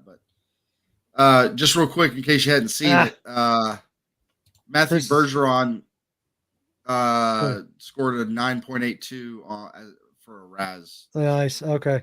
That's Chris a is right. athletic Freaking They had chart. the one picture I was looking at. They got the wrong picture. He is because I was like I thought he was from Illinois. He is from Illinois. So he might have played at Maryland. Maybe I don't know.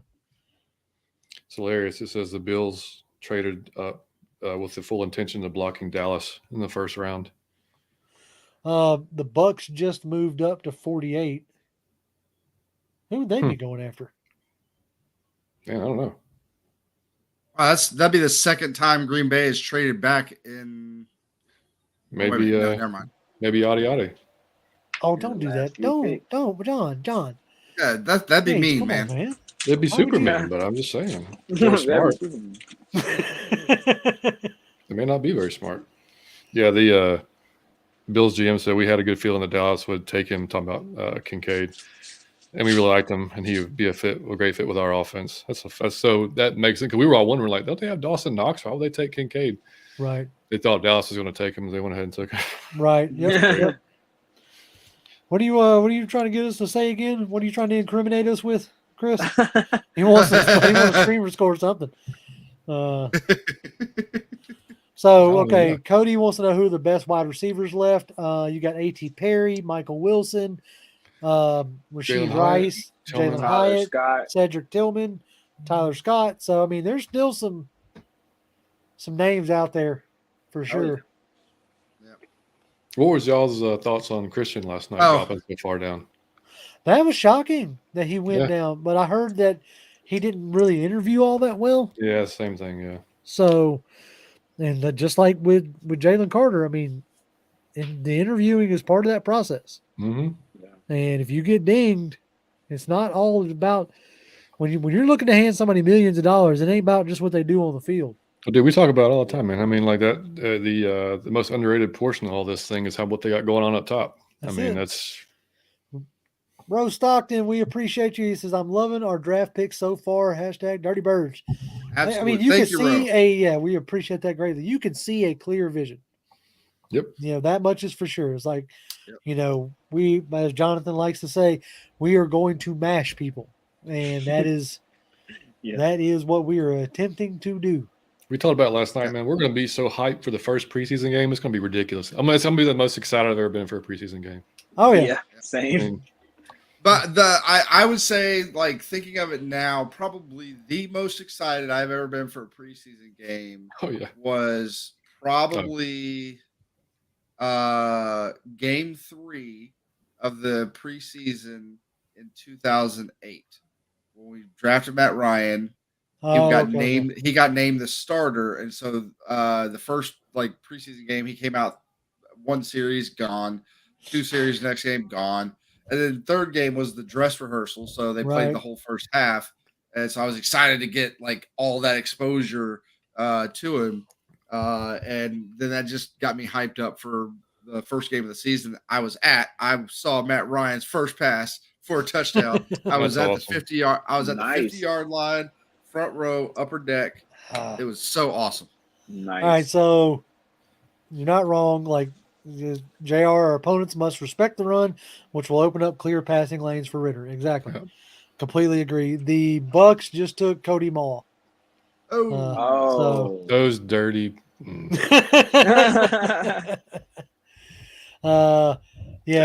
He likely, as Aaron just says, he likely steps in as the field for Shaq Mason. Right off the rip. Y'all said Keon was 25. Dude, that dude looks 46. He does. Dang, John. See him, man. He looks 46. I did not see him. His face is so serious right now. Right. What's up, Wallace? Glad you decided to join us tonight. Well, is that a bud? What's going on, Glad Wallace? you are here. Normally the saying goes black don't crack, and it's this guy is the exact opposite of that. He's cracking all over the place, huh? Yeah, he cracked it up. 10. King says White does not look happy to be going to the Patriots. Dude, the whole family was just in there chilling, Yeah, they vibe. I don't know. It's man, it's cold as hell in New England. I don't know if I'd be honestly, as a rookie, I don't know how excited I would be to go play for Belichick, to be completely honest. And London Fletcher did the pick for the Skins or the Commanders. Yeah. I used to love London Fletcher, man. That dude was. London Fletcher was man, he was so fun to watch. Yeah, that was back in the day. That was back in the day when you could they still had the hits, NFL hits videos where it's just seeing dudes take guys' heads off, and that was an awesome play. Yeah, you can't. You could just spell him in for double-digit tackles every game. Now they have NFL whiffs.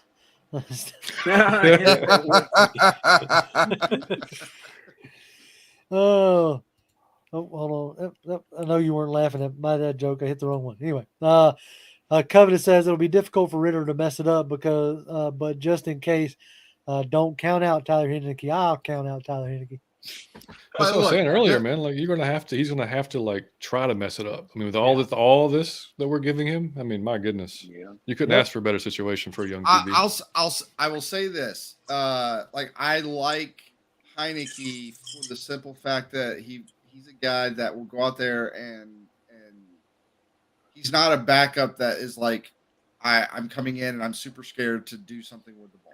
Oh, Like, no. Now he may not. It may not always necessarily work out the way that you want it to work out, but that dude will sling it. He'll give his guys a chance to make plays. Anybody who like buys shoes in the colors of the teams that he's beaten. Look, I'm down with the mentality. I'm down with the mentality. Yeah. Absolutely. Like I know he's got a red and black pair, a couple of them. Unfortunately. Yeah, Dr. Godge is like it was called ESPN Jacked Up. Oh, that was great. Oh man, it was so great. good. They were literally celebrating guys getting knocked the hell out of. Can you imagine, of course. Can you imagine like what would happen like when Sean Taylor just murdered Mark Brunell that year in the Pro Bowl? Like he'd probably be suspended for an entire year if he did that. Dude, like he'd be indefinitely suspended. Somebody put a hit out on him. Yeah. Like some owner would just be like, "Nah, son, you can't do that." All right. So the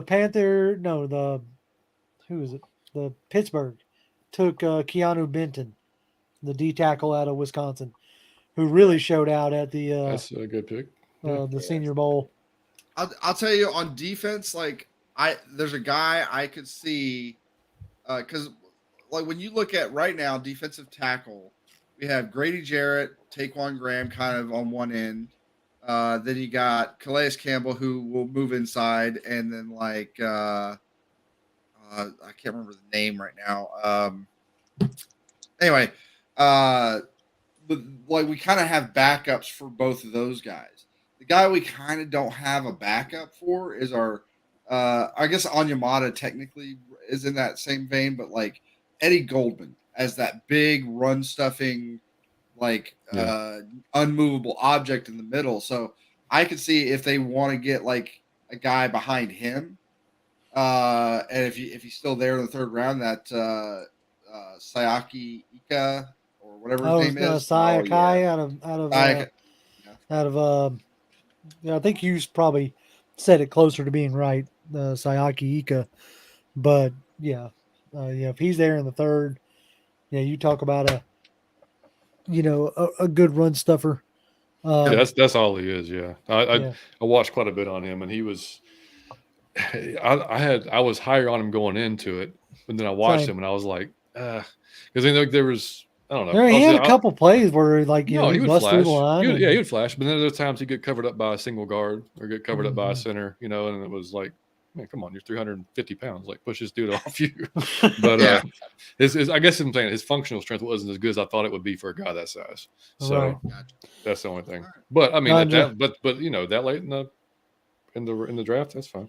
Dr. Ganja says JMS still being on the board is kind of a surprise. Yeah, I am a little surprised there. I saw some mocks with him in the first round. Right, I actually thought we were going to have more of a run on the interior lineman. I mean, you've had Cody Maw, Joe Tippmann, Bergeron, and Avila. So I mean, you've had a decent run. So, see how the rest of the plicks see.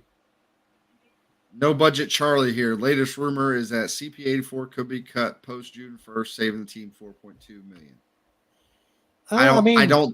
It could be, but the team doesn't necessarily need to save $4.2 million. No. I think he's worth that just to be in the locker room with these guys. Oh yeah, they talk about that kind of stuff all the time. They sure do. That dude's been like the biggest. If nothing else, if he's like the, I don't know how much baseball you guys watch, but like last couple of years, a lot. John watches a lot. Heredia for the Braves, like that dude was literally just a cheerleader. Swords, he would come in as he'd come in as a pinch hitter every now and then. He'd give a guy a day off in the field, but like he didn't play it very often. But he had the swords. The slashes that they were always seeing that came from him. He was just a big cheerleader, and Cordell Patterson is that guy. Yeah, That kind of Right. guy. and he wants to be here. Like he loves Yeah. Atlanta, man. Yeah. Apparently, so we'll keep an eye on it. But John Boy, your sound might be coming in and out a little bit. So just I don't know if you Move that hit mic something a little. loose. Yeah. I heard my wife said something about that in a stream a couple weeks ago. Okay. I'm not hearing it, but if the stream itself is hearing it, then we need to be a little bit. Okay. Let's see. But no, I think and CP recruits the heck out of Twitter. Yeah. Yes, he does. Like nothing ever worked out, but he No, sure no, as hell but he's did on it. it. He He sure as was hell on did it. it. And he was like like all the time you see like a guy gets cut, and you always see the tweets from people out there. They're like, bring him home, TF, and all this other stuff. And you like literally, he was having those exact tweets for like, come on down to Atlanta. Yep. That's come on, right. Yep. bring him home. Well, he did Brave. succeed in one thing. He did say the first thing he wanted in free agency was to re-sign Keith Smith. That's true. Yeah, That's you got true. that. We brought him back. Braves Same are up about on the Mets 4-0, by the way. Very good. Nice. Stinky Mets. Matt Olson just crushed a 3-run homer. Heck yeah. Woo! That's what I'm talking about. Nice. Love it. Falcon Empire says, I'm very excited for the Falcons run game. Reminds me of back in 09 when the Panthers had D'Angelo Williams and Jonathan Stewart. We're both eclipsing 1,000 yards rushing. Yeah. Like, I don't know if they're both going to eclipse 1,000 because you still have, CP and not CP, but you still have Kyle Pitts and Drake London. Mm-hmm. But yeah, I'm pretty stoked for what's going to be coming. And it does. I mean, Bijan indirectly does help the defense. Oh, yeah. I mean, you Keeps them like fresh. Adam talked about it last night, man. I mean, some of the runs that Tyler may get 4 or 5 on, Bijan may get 10, 15. Take it to the house. You never know. Like, I mean, he just has that extra gear that Tyler doesn't have. So I mean, Yeah, now that's only that been shake. that's been Yeah. my biggest knock on Tyler is you could see when that gear ran out. Yep. Yeah. Yeah. He wasn't and it- busting 20, 30-yard runs very but often. if a team has to deal with Bijan for 3 quarters, then you've got a pretty much fresh Tyler and pretty much fresh CP. Come Yeah, on, it's man. gonna be Come gonna be on. bad. And you got Lindstrom and McGarry and these guys mauling dudes all game. I mean, nobody's going to want to tackle those guys. Nope. Yeah. No. Hey, JR, have you seen Sir. the Packers pick already? The Packers pick. Go ahead and say it. I have not. Yeah, go ahead. It's No. Jaden Reed, actually. Oh, Good pick. Yeah, Wow. but Well, I that's a will little- say I did not expect him to go over Josh Downs or Right. Tyler Scott. right. I'm interested. I like Jaden Reed, but I thought like he'd be Jaden there Reed. at 75. Yeah, he was one of my. He was one of the ones that I enjoyed the most down at the Senior Bowl. So that's interesting. And then the Dolphins pick is in already. They selected Cam Smith out of Okay. Okay. Cam cornerback Smith. out of South Carolina. That was Okay, Mike's he's guy, going to man. play with Ramsey. Hey, Right. who better to learn from? James says, didn't we lose our fourth? We traded our fourth to get One up of to them. one of our 2 fourths Yep. to get Yeah. up to 110. one. Yeah, we traded 110. So as of right now, we still have 113. Yep. I don't see them making any more trades No, I don't either. Me neither. because now you're looking at 4 more picks left in the draft for us. Josh Gillum, you're not wrong. Like Hyatt's still on the board as well as Tank Dell. Hyatt is still on the board, isn't he? Yeah. Yeah, Jaden Reed went over Hyatt, which Yeah. I mean I could see it, but man, I mean, Mingo was the first guy gone this round, and Right. like I saw nothing but 3rd, 4th round mock for that guy all over. yeah. Well, I could heard- see- I was seeing reports that in the last week Mingo was starting to pick up speed. People were kind of comparing him to, maybe a like AJ Brown light, kind of deal. Yeah. Both going to Ole Miss and having similar production. Let's see where are we at. Rasheed Rice is still out The- there too, right? What's that? Rasheed Rice is still Yeah, out there yeah. too, right? Rasheed Rice He is still out there. is. Like I could see if he's still there at 75, and if they're wanting to go wide receiver and he's still there, a guy like Jalen Hyatt, I could see being a big target for an Arthur Smith offense for the height, the speed, the size. Whereas, I like Rashee Rice. I like, some of these other guys, Jaden Reeds and the Tyler Scotts. But Right. like every single one of them, when I looked, I was like, oh, let's go check out wide receivers. Every single one, they were like 5'10" and like 175 pounds. I was like, what? Yeah. Like, what happened to all the trees? They got cut down. They got cut down last year. I mean, if we go late round receiver, I mean, there's Trey Tucker from Cincinnati. That's another one That's of his boys. a guy I've been interested in. Yeah. I mean, that could be the fourth. Let's see. I like Matt Landers at Arkansas too. Me too. Hyatt's the only 6 foot 180. Jalen Hyatt. Xavier Hutchinson's still out there. Yeah, Hutchinson. How tall is Rice? I thought Rice is like 6'1", 6'2". Oh, let me get to it. Oh, really? I thought he was shorter than that. No, Maybe I'm thinking Rice is a little taller. Where did they go? Tight ends. Oh man, he's grabby. Tyler Perry is still out there, and he's the one that's like 6'2", 6'3". I like. Jaden Reed is 5'11", 187. Yeah. Yeah, Rashee Rice is 6'2", 203. Yeah. Oh, okay. Yeah. And he's the one that's willing to run block and. Yeah, it was him. It was him and A.T. Perry. Right. Like it was. Yep. Those were the two bigger guys. Yeah, taller guys. I like Trey Palmer too. He's still there, isn't he? Yeah, Trey Palmer's still Trey there. Palmer is still here. There's a lot of plenty, man. There's plenty of receivers. Mims, Marvin Mims, yep. Marvin Mims is still there. Looks like the Seahawks have taken Zach Chardonnay out of UCLA. Ooh. Wow, him and Kenneth Walker, huh? Damn, that's a good 1-2. Yeah, it is. Former teammates, right? No, he played at Michigan, Walker was not at Michigan State. State. Yeah. Walker was at Michigan State. Yeah. Let's see. What is going on? Okay. So far, my targets for today are not working out for me. Man, I have a feeling, like the feel I get is I remember, and I'm not saying it's going to go exactly the same way, but Zeke Elliott's rookie year, they went out, they finished the creation of their offensive line. Yep. And then they got Zeke Elliott in there. They took him super high too. Yep. Yeah, he was. He was and- fourth overall or something. Yeah, it was something like crazy.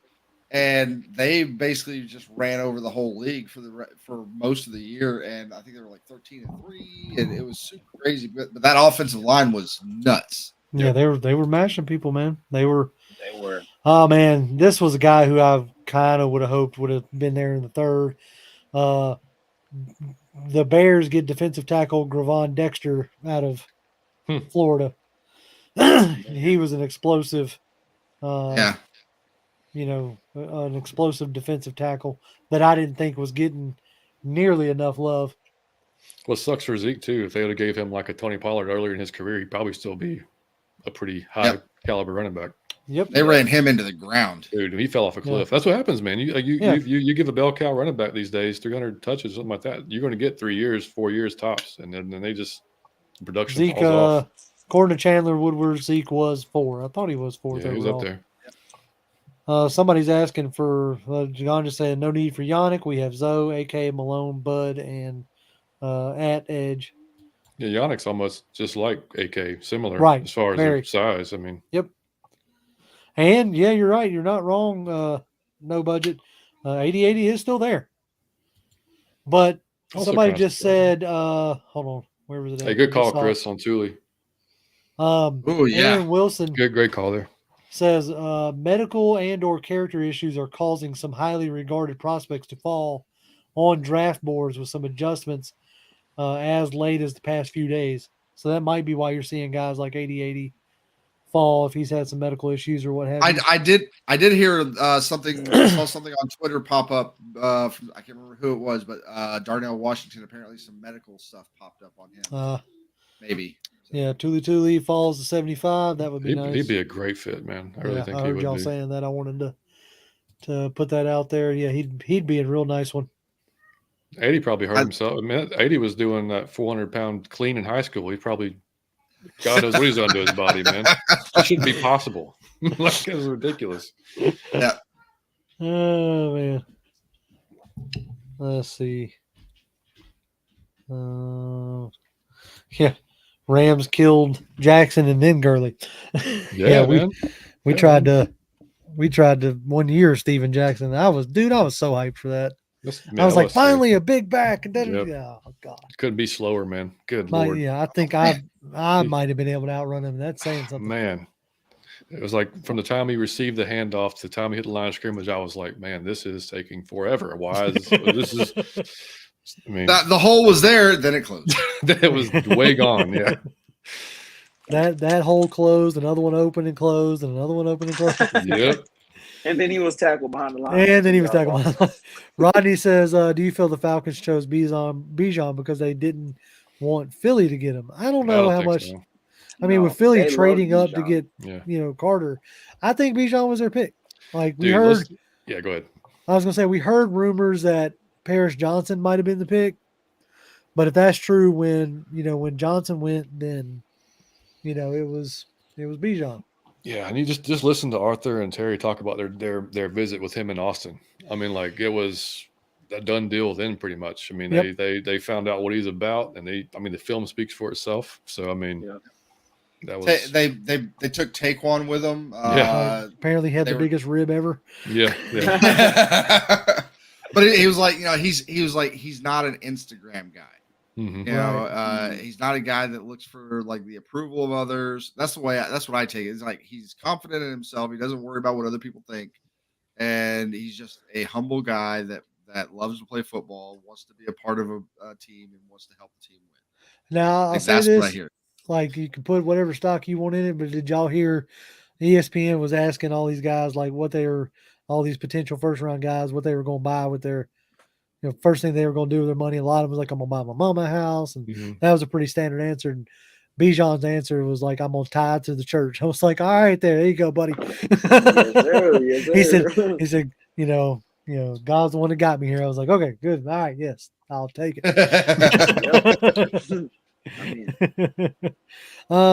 Josh says, who do y'all want in the third or which position? I will say this.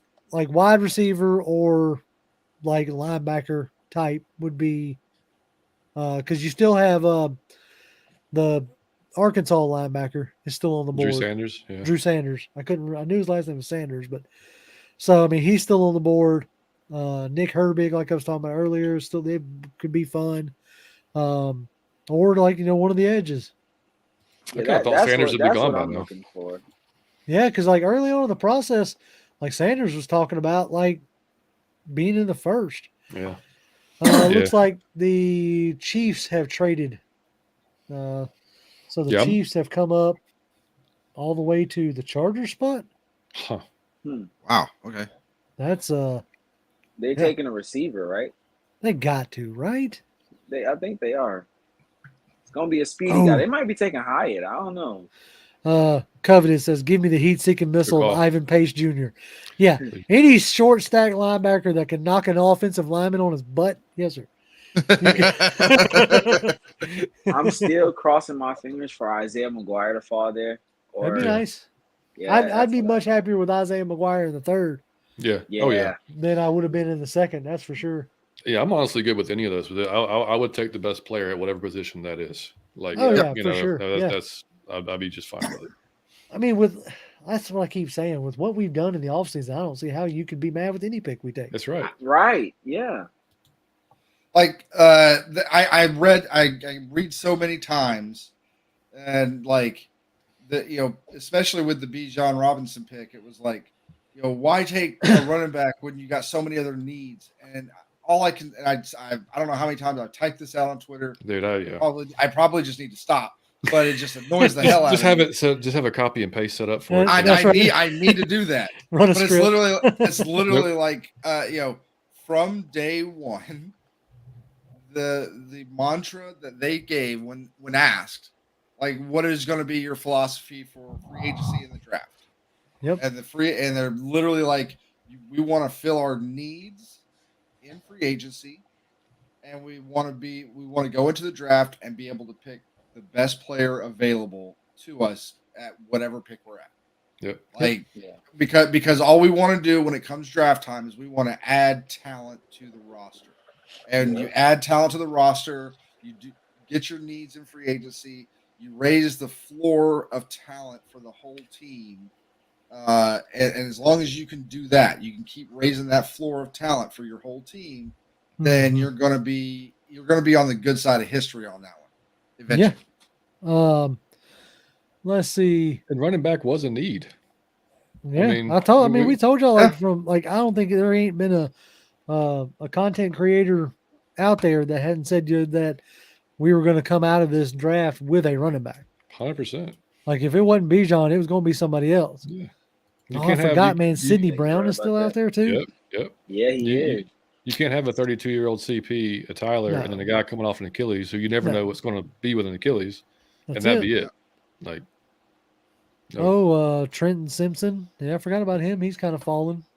He's another small linebacker though. Who's the Chargers pick? Tua Pelota. Tua. Oh man. Yeah, well, there goes that dream. I'll have to text the Bolt Bros and tell them good job. Yeah, hey, they got one. Oh, daggum! The Chiefs selected Rashee Rice.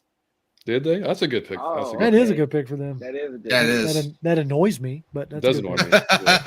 Every time. Mahomes don't need nothing else. No, he doesn't. He needs he's 5th and 6th round he's receivers. Killing everybody with no receivers in one leg. Exactly. And winning a Super Bowl. He don't need nothing. That's BS. Nope. He should be allowed to draft a wide receiver before the 6th. Yeah. Before the 6th. Exactly. That's right. Anytime somebody gets drafted by KC and gets to play with Patrick Mahomes, I'm like, good for that guy. Good for you, Mr. Rice. You're going to play with the best quarterback in the NFL. Yep. Man, Dr. Ganj is like, Rice's hands are suspect. I mean, Mahomes is going to lay it in there so nicely, it's going to make up for your bad hands. Yeah, he could body catch with Mahomes. But yeah, I saw somebody up here like Chase Young. Anyone? Not for whatever they thought they were going to. 2 first rounders? No, I'm good. Hey, that was a generational pass rusher, guys. Generational. Generational. But you're going to ask for 2 first round picks for a guy you wouldn't even pick up his 5th round option. That's it. That's Washington. Dude, what I commented earlier before I got in here, you don't know, man. Chase Young was the top of everybody. We never seen a guy built like this. This dude looks like Hercules. He's going to come in and destroy the league, man. Come on.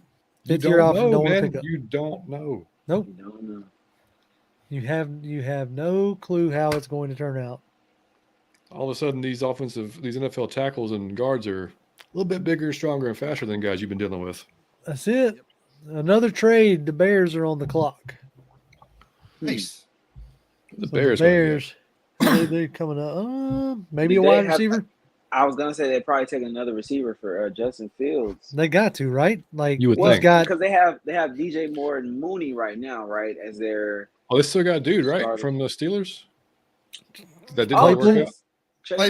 Claypool, yeah, right. Well, it'd be like we getting a wide receiver run now. Maybe looks like it, possibly.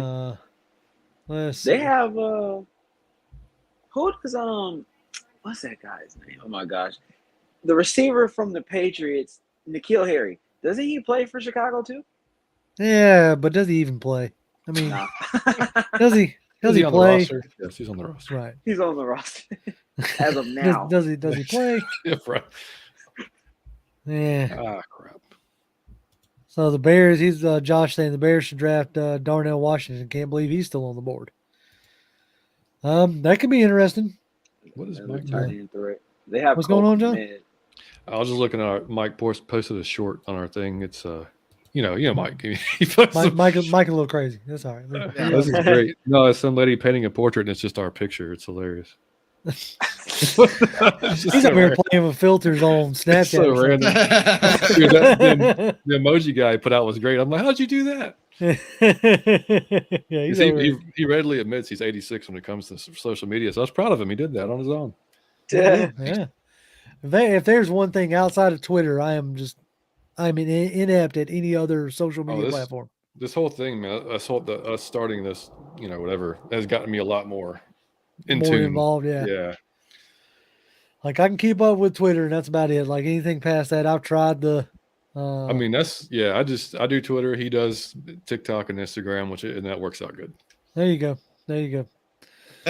Ronnie says, just asking where's Julio. Any chance he's that? Nah. Nah. I was literally just about to put that up there on the screen. Nah, we don't. Nah. I will put it this way. Like I have a Julio jersey sitting in One my of my closet. favorite all-time players, man. Favorite all-time players. But I'll say this, like, look, you want to move on because your buddy got fired. Okay, totally understand that. You can do that all you want, but don't be like sabotaging whatever kind of trade value we can get for you.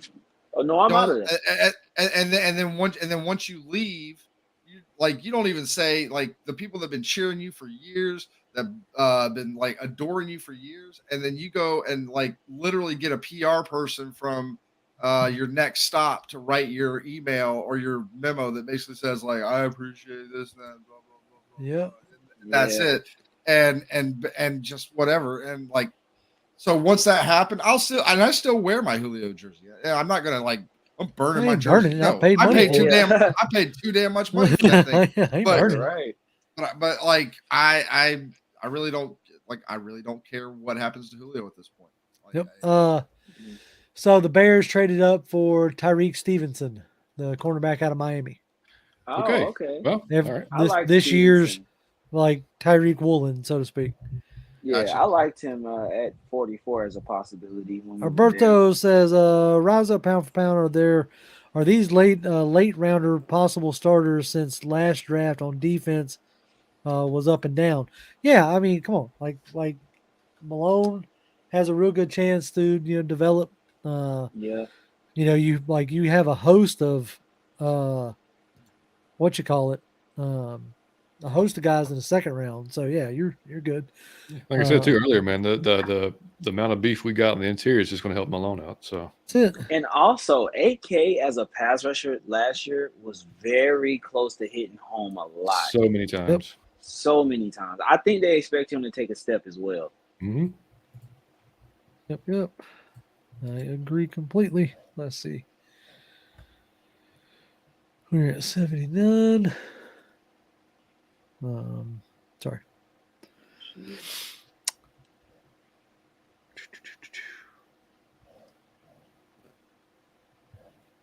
Oh my God, highlights up there, man. It's such a lazy thing that I see now. It's like Chris Sims put out there. He's like, praising the Bergeron pick, and then exclusively, almost every time anybody says anything good about the Falcons, the first response I always see is like, "But what about their trash QBs?" What are they going to do with quarterback? And that's what happens. The part that gets me is like, you didn't hear that same kind of talk about the Texans last year with Davis Mills. You haven't heard that same kind of talk with Washington and Sam Howell. You know what I'm saying? It's like, if you're going to have that opinion, be consistent. Like I've seen, I know they're just ranks and all this other stuff, but having Sam Howell over Ritter when Sam Howell played one game, the very last game. And you know what's crazy? A lot of people have told me that. A lot of people have told me they truly believe right now, from the one game they seen of Sam Howell and the 4 days seen of Desmond Ritter, that Sam Howell clears Desmond Ritter. That's what I've heard. I'm like, I don't understand. I don't get where that is coming from. Oh, here we go. The Giants are selecting John Michael Schmidt, so he finally comes off the board. Okay, good pick for them. Yeah, for the Giants. Yeah, they needed that center. So coveted. I'll say that like we said with Matty Ice last year, love the dude, but but he's not a Falcon no more. The biggest difference between Matt and Julio leaving was when Matt left. I honestly think he asked, because I heard that he asked to be traded well before any of the Deshaun stuff ever came up. So they were trying to probably figure out something with him well before that. And so, like, but when he left, the difference was it didn't feel like he was like, I am so glad to get out of there. Those No, trash no. people or Yeah, whatever. no. I mean, he still comes back and That does was his like lovely. charities and Yeah. here in Atlanta, like the stuff that he set up. So I mean, no, No, there's no better dude than that, man. class act Yeah. all the way around. For sure. Class act all the way Even around. if he didn't feel it, he at least showed it. You Yeah, know? exactly. Yeah. Yeah. It wasn't like, Austin Hooper and, Jones and all them that like Mm-hmm. almost couldn't wait to start like running their mouth about, Falcons fans or whatever. Folks just talk about. I mean, it's easy to crap on Atlanta, and it's easy to talk about stuff you don't know, you don't really research and look into. So it's just, I told the whole Joy Taylor thing, a few weeks ago, same deal. Yeah. Like Yep. she probably hadn't watched half a freaking quarter of anything with Desmond Ritter. Oh no. That was one of the most frustrating clips for me because she just kept saying, "What are you doing? What are you doing?" She made no points. You don't know. Yeah. That's what inspired Mike to make the drug that I won't say on here, but y'all can just look at it. That was a good drug. It's a good drug. Yeah, I know exactly what you're talking about. All right, so the pick it in for the Cowboys, and they're selecting the tight end that I was talking about, Luke Schoonmaker. Yep. I think he's the one out of Michigan. Dude, where Michael Marr or was that Marr? Yeah, Mike. He already was went. he there. He went. Did he go? Oh, who did he go? He went to the Raiders up at 4. Okay, I missed that one. The fourth pick of the second round. Okay, damn, that's good for them. Okay. Yeah. They So had they to got replace Darren that- Waller. Yeah, sure did. All right, boys. I'm gonna go grab some food and bro. get ready for our recap in a little while. So Yes, sir. thanks I for having me appreciate on you. tonight, man. Yep. Man, it was a Appreciate pleasure, you. brother. Yeah, man. Thanks, Y'all, John. y'all have a good stream or a good rest of the draft, and we definitely got to get together after this whole thing. We got a summer wise of football to talk about. So. That's right. We got a lot of Absolutely. content to talk about, and so We do. we'll definitely get back together. Heck yeah! All right, man. I'll talk to y'all later. Appreciate it, bro. Hey, brother. Later, boys. All right, brother. Oh man, I do have to take a slight step away, so you two chat for a second, and I'll be right back. How dare you? Gotcha. I know, right? Be right back. Y'all don't go nowhere. Hold on. Oh man, yeah. This is Like, interesting. I how don't this is know. going. I don't know where he's getting because I've been on Twitter the whole time and I'm just like I don't see the picks nowhere near as quick as he does. Yeah. So I don't know who he's Yeah. getting from. Yeah, I have no idea. He's like 2 picks ahead of my TV. Well, 1. No. Let me see. Scott Karasik, John Michael Jingleheimer Schmitz. His name is my name too. This is interesting. Some good receivers are falling right now. Well, I mean, we still have 17 picks until our pick, but Yeah. let's see. Who all's left right now? So you still have Tyler Scott. You still have Jalen Hyatt. Let me see. You still have now Trey Tucker is another Cincinnati guy, but he's one of the guys that might be there in the 7th, to be honest. Yeah. So I wouldn't take a flyer on him just yet. You still have A.T. Perry. You still have who's the other Tennessee receiver? I keep forgetting his name. Tillman? Yep, Tillman. There are some good players falling right now. I wouldn't be surprised to see the Falcons go receiver. But if Isaiah McGuire's still there, man, that might be solid. Yeah. Now, I'll even say this. Like, I don't know if he'll – I still – I'm not saying he's going to make it. But if somehow Adi makes it to 75. Oh, my gosh. Could you imagine? Yeah. Now, that was a guy. Unless he's one of those guys that we just haven't heard about it, but maybe like a medical thing has popped up with him potentially. Who knows? Yeah, that's true. That could be the case. Luke Schoonmaker. Yep. Hey, Luke. I didn't look at a lot of tight ends simply because we already had our tight ends. Yeah, fully stocked. Yeah. So now and JR was like, because he knows how Arthur Smith is, he still wanted to look at him. But my thought was like, Well, you got to. I mean, he loves all the tight ends. I mean, you got to You gotta be as versed as you can be, because you don't want to like be caught unawares, right? Yeah. And even though for the most part, once we had traded for Janu Smith, I really felt like that put that on ice. Yep. And the fact that we re-upped Parker Hesse, I felt like, okay, well there's your tight ends, Right. So looks like Torrance to the Bills according to Coveted. Ah. Pruitt is not still on the team at the moment. Pruitt is a free agent. So I mean, he might be I by like the time. Michael Pruitt. Yeah. Right. I liked him. I liked him. I liked the chemistry he had with Ritter. Yep. But I mean, at the end of the day, he's probably Johnny Smith can give you exactly that, if not. Oh yeah, yeah. Then- John Smith can give you, a good bit more than Pruitt for sure. But here's what I'll say: like Pruitt, he's a guy that a lot of people were like, why? There were some touchdown passes that he caught. It's like, Pruitt's got all these touchdowns. Why can't we get him to Pitts? And I'm like, because you got to look at how the defenses are playing. Like they're not gonna cover Pruitt the same way they're covering Pitts. You're not gonna put a mid. You're not gonna put like a middle linebacker who's a run thumper to guard the Pitts. You might put him on Pruitt. You might get forced to put him on Pruitt and hope that he can do what he does. But there's no way in hell you're going to leave a guy like that on a Pitts and just get burned relentlessly. Right. Yeah. Flavius, unfortunately, Felipe Franks is still on the team. Apparently, he has pictures of somebody. He is Arthur Blank's rabbit's foot. That's what he is. I guess.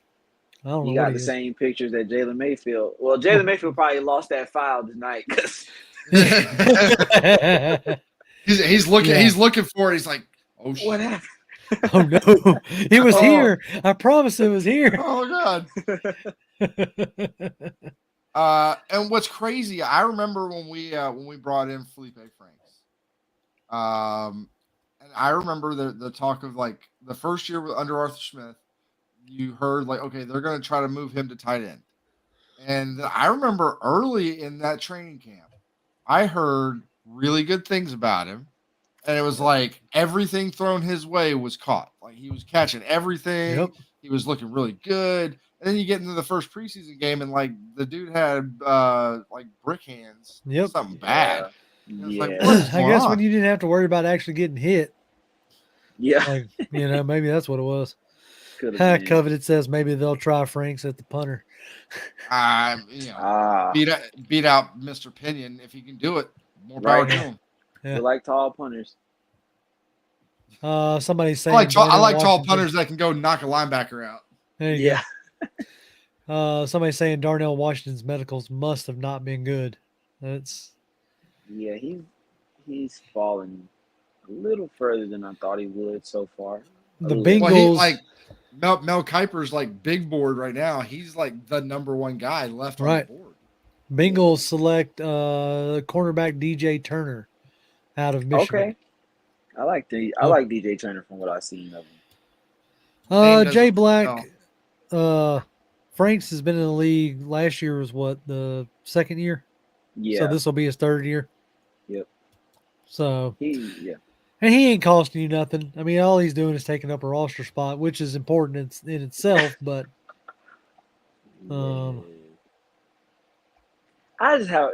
he got to do something one game this season, like, and we're gonna all have oh my gosh, there it is, there's the moment. Yeah, there's got to be something, right? Yeah, it's going to come in preseason, and we're going to think he's finally crested, and then you're just never going to see him again. But he's going to be active every game as the emergency quarterback.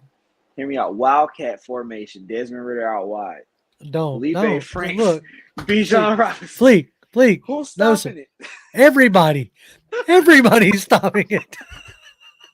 Everybody in the league. Because everybody knows he ain't gonna throw the ball. Oh my gosh. Like, I remember people trying to be like, Oh, Felipe Franks could be the starter. Oh my God, guys, Oh, guys, I tried to talk myself into that for 30 minutes, and I then couldn't do it. I couldn't even do it for 30 seconds.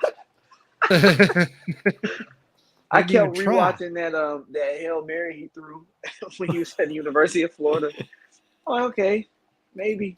Blizz over here. Franks, Mayfield, and Hawkins gone. I think Hawkins could be on his way out, He could be especially if they take in the third round. If they take like a nickel safety, a Jamie like Robinson. yeah, Jamie Robinson, Sidney Brown. Like if they take one Yeah, of those two dudes, like yeah. And I like Hawkins. yeah, me too. And But that's what I was thinking. If we would have ended up going Branch, I was thinking, yeah, that's Hawkins' oh yeah, spot if we there. went Branch, Yeah, that'd have been Hawkins bust ticket. tiny. Yeah. Yeah, I almost said that. We try to be a family show. Yeah. I try to watch my mouth. They say Yeah, that's like what comes forth is the character of who you are, and I'm trying to get that stuff under control. Man, Let's I'm see. seeing the one of the content creators for the Packers I like, Tom Grassi, just retweeted. They're putting out numbers for their rookies already. I know. Crazy. I'm wondering if Bijan's trying to get like Drake to move off of 5 or something. Maybe. You know what I would love? My dream. Trey always says, Sean, that we just give that number 21 to anybody. Like it just does not matter. Give it to him. Man, shoot. I would love for Bijan to have 21 somehow. Yep. Yeah, that or I don't know, it'd be kind of funny if he rolled out number 2. There'd be. We had that discussion yesterday.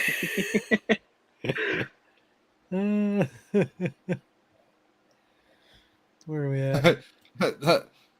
It's not an actual quote, but it's a quote from Arthur Smith. The best defense is running the ball 15 times in a row every offensive drive. That's right. What's up, Ghost Pepper? Yeah, he's a good pick by the Bengals. Yeah, I like DJ Turner. Speedy corner.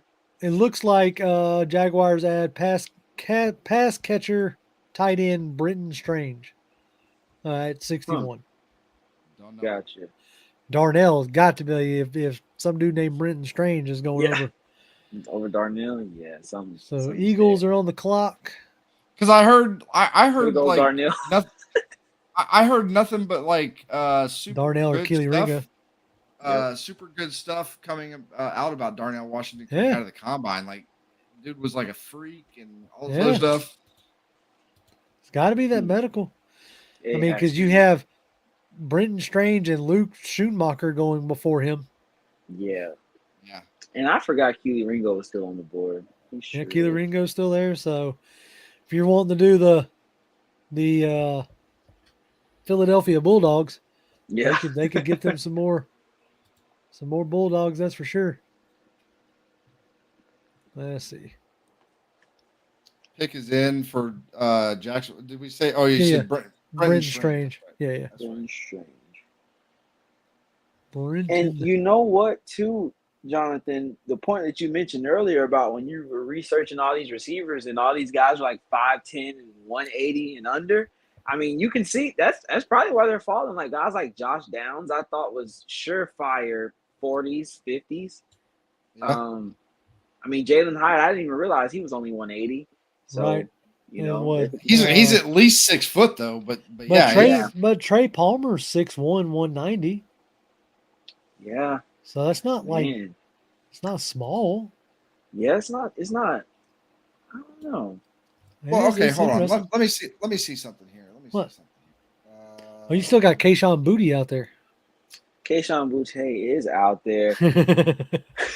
Go grab some Boutte. Some Boutte. Put that flourish on there, that Boutte.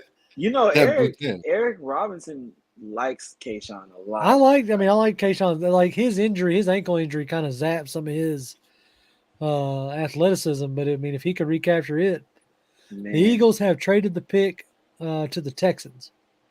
So now the Texans are on the clock. So I went to go check this, and it looks like Calvin Ridley well, at least now. I'm not sure what it was when he was drafted, but he was 6'1", 190, so he's not Yeah. like a super big guy. Yeah. Yeah, but he also But- really didn't like going across the middle either. Yeah. Oh, he didn't. He was like, And "You want me to do what?" I really like. I think that's I really. If we're gonna go with a wide receiver, I don't know if I want to go with like an A.T. Perry or something like that. Yeah, I think it's like Knee Chandler's. issue. Yeah, knee issue. I think that's got it. I like. I would really like to see and like to have a old Patriots guy, Edelman, like that Oh, kind of yeah. guy, like the little Oh, yeah. shifty. That's why I had Jaden Reed in all my mock drafts. I took Jaden Reed or Tyler Scott at 75 if Tyler Scott made it there, because Mhm. essentially that's exactly what you're saying. And I like A.T. Perry. I'm not gonna put a butt on that. I like A.T. Perry. I like like A.T. A.T. Perry, but that Joker don't want to run block. Okay. Yeah, and Arthur Juice Smith. Scruggs to the Texans. That was a guy who I thought maybe that's a little rich for me. Juice Scruggs in the second. I thought maybe the third or fourth for him if we didn't go O-line early. But I mean, it's basically the third right now. yeah, I mean you're close. You're close enough to the third, and then Yeah. you got what was I gonna say? They probably needed a center to put in front of C.J. Stroud. Oh yeah. Oh yeah.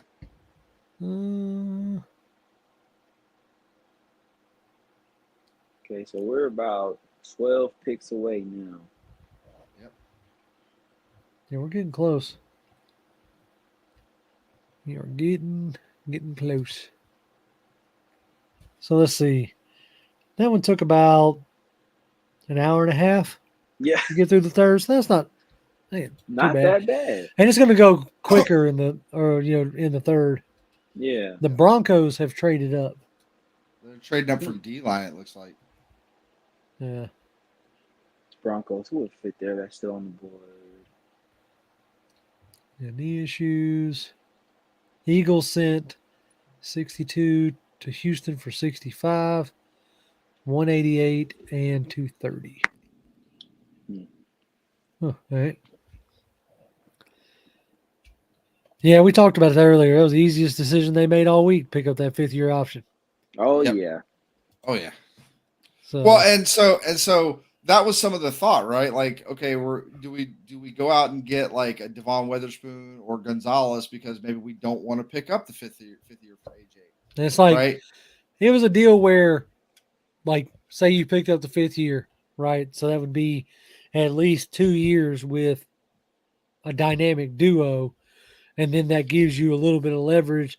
If you want, if you had the thought process of letting AJ walk. Right. I know us fans don't want to think about it like that, but that's one way that you kind of need to, in the business wise, you can't pay them all, so to speak. Yeah. Yep.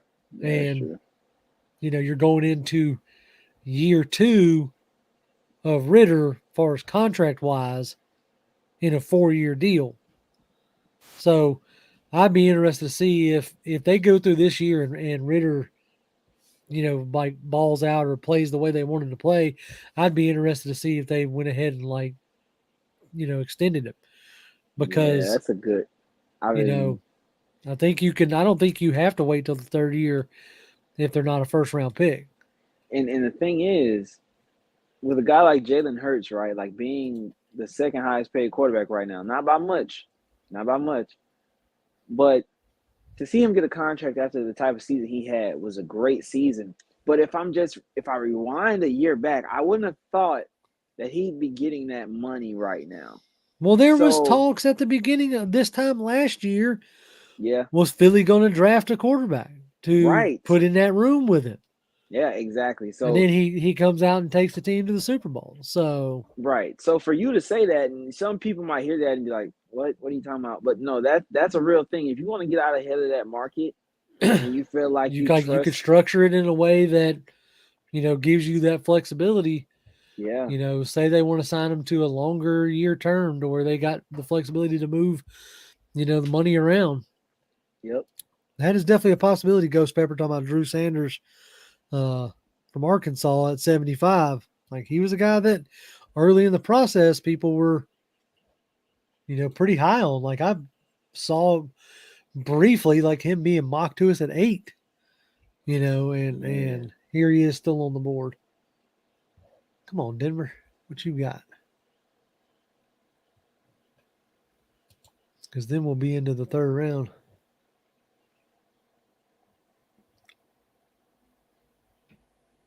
Then we will be into the third.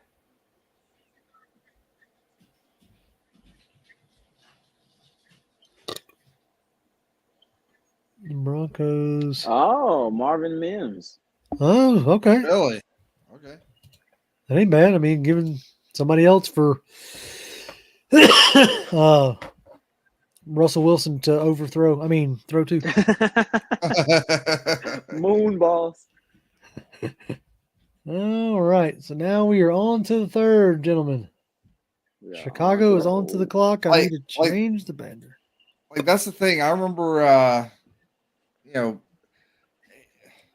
Russell Wilson has never been a guy that if he just sits in the pocket the whole game that he was like the guy.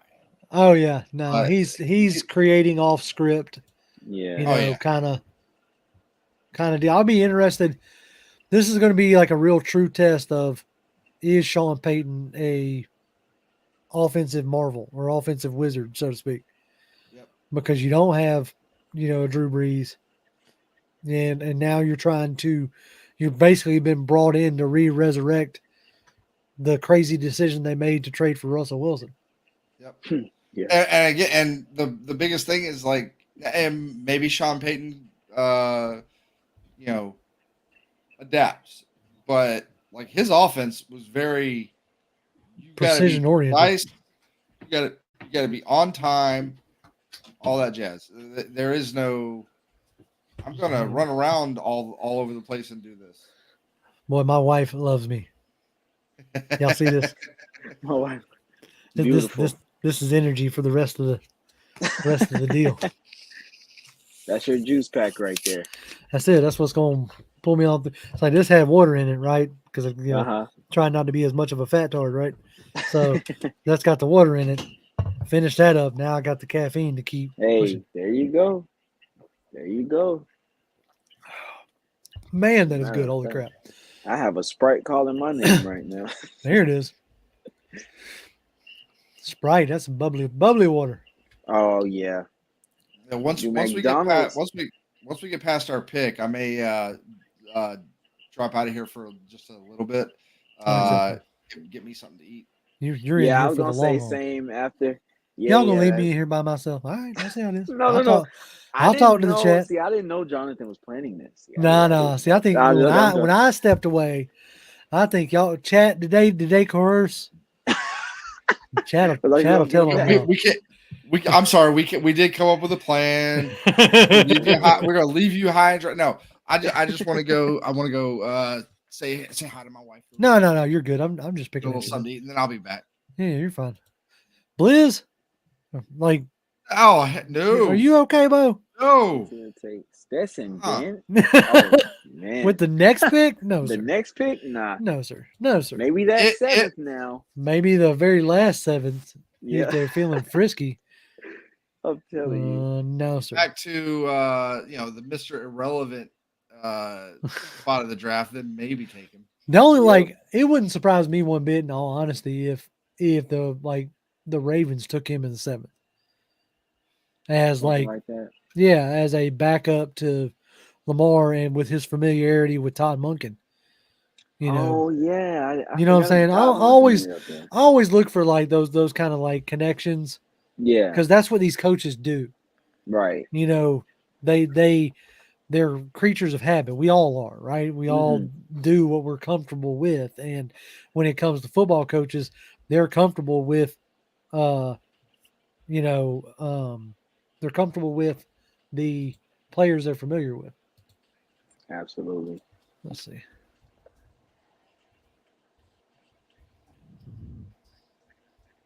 Pick is in. Good Lord. What? Let's see. 1, 2, 3, 4, 5, 6. Oh, there we go. 8, 9. The Colts have 9 remaining picks. What? Mr. Freeman, how are you, sir? Aaron, what's up? Aaron, What's man, up, what's going Fleek? on? Nothing much. Not much. I told JR I was going to join like 2 hours ago, and then I, you didn't know it, but you kind of did join because I was just reading your tweets on air. Yep. As you were tweeting about Bergeron, I was just relaying the information to the good folks. But I would like to, as somebody, we had you on earlier in the offseason, like talking about O linemen, like what do you feel about like draft, like moving up to get Bergeron? Is that something yeah, you're we good saw a with? I couple guess we saw a couple offensive linemen go early in round 2, Mhm. and I do love the post-pick commentary of like, well, we could have gotten him in the 3rd or something like. Sure, yes. Person on the internet with 85 followers knows exactly how the draft is going to go. So that whole conversation is always weird to me. Like you figured it out because you did 15 mock draft simulations. That's over the last the 3 ones weeks. that's the ones that make me laugh. Well, he was always there in the 4th when I picked. Okay. Like that's called a simulator for a reason, bro. It's not. Yeah. I mean, come on. Jack Campbell was taken at 14 or 15. Exactly. God. And I routinely got him in the 3rd. I was getting Jameer Gibbs at 44. Hello. And he went 12. He went 12. Exactly. So no, yeah. So like, we did see a little bit of a mini run on offensive linemen. The Falcons basically did the thing that we saw Thomas Dimitroff do a couple of years ago when he went and leapfrogged a bunch of offensive line needy teams to go get Caleb McGarry at the end of round 1. Right. People question that move, but when you look at all the other players that went after him, with the exception of maybe Jawan Taylor, all those other offensive linemen that the Falcons leapfrogged stink, basically. Right. And Caleb McGarry's, on his second contract when all those other guys got traded by their respective teams. And it's a similar thing. If the Falcons think Matthew Bergeron was the best option for them at left guard, I feel pretty good about it. Dwayne Ledford can do no wrong in my eyes at this point. At this point, right? Like, and also like he had a good Senior Bowl, by all accounts. Like I didn't sit there and watch him in particularly, but when you went back and read, the things of the people who were down there, Bergeron was one of the guys that stood out. So. And like just reading up on some of Daniel Flick's tweets, like he was talking, he had been hearing some stuff about the possibility that Bergeron was going to be sliding into the late first, around the league. So, like, I'll trust Daniel Flick.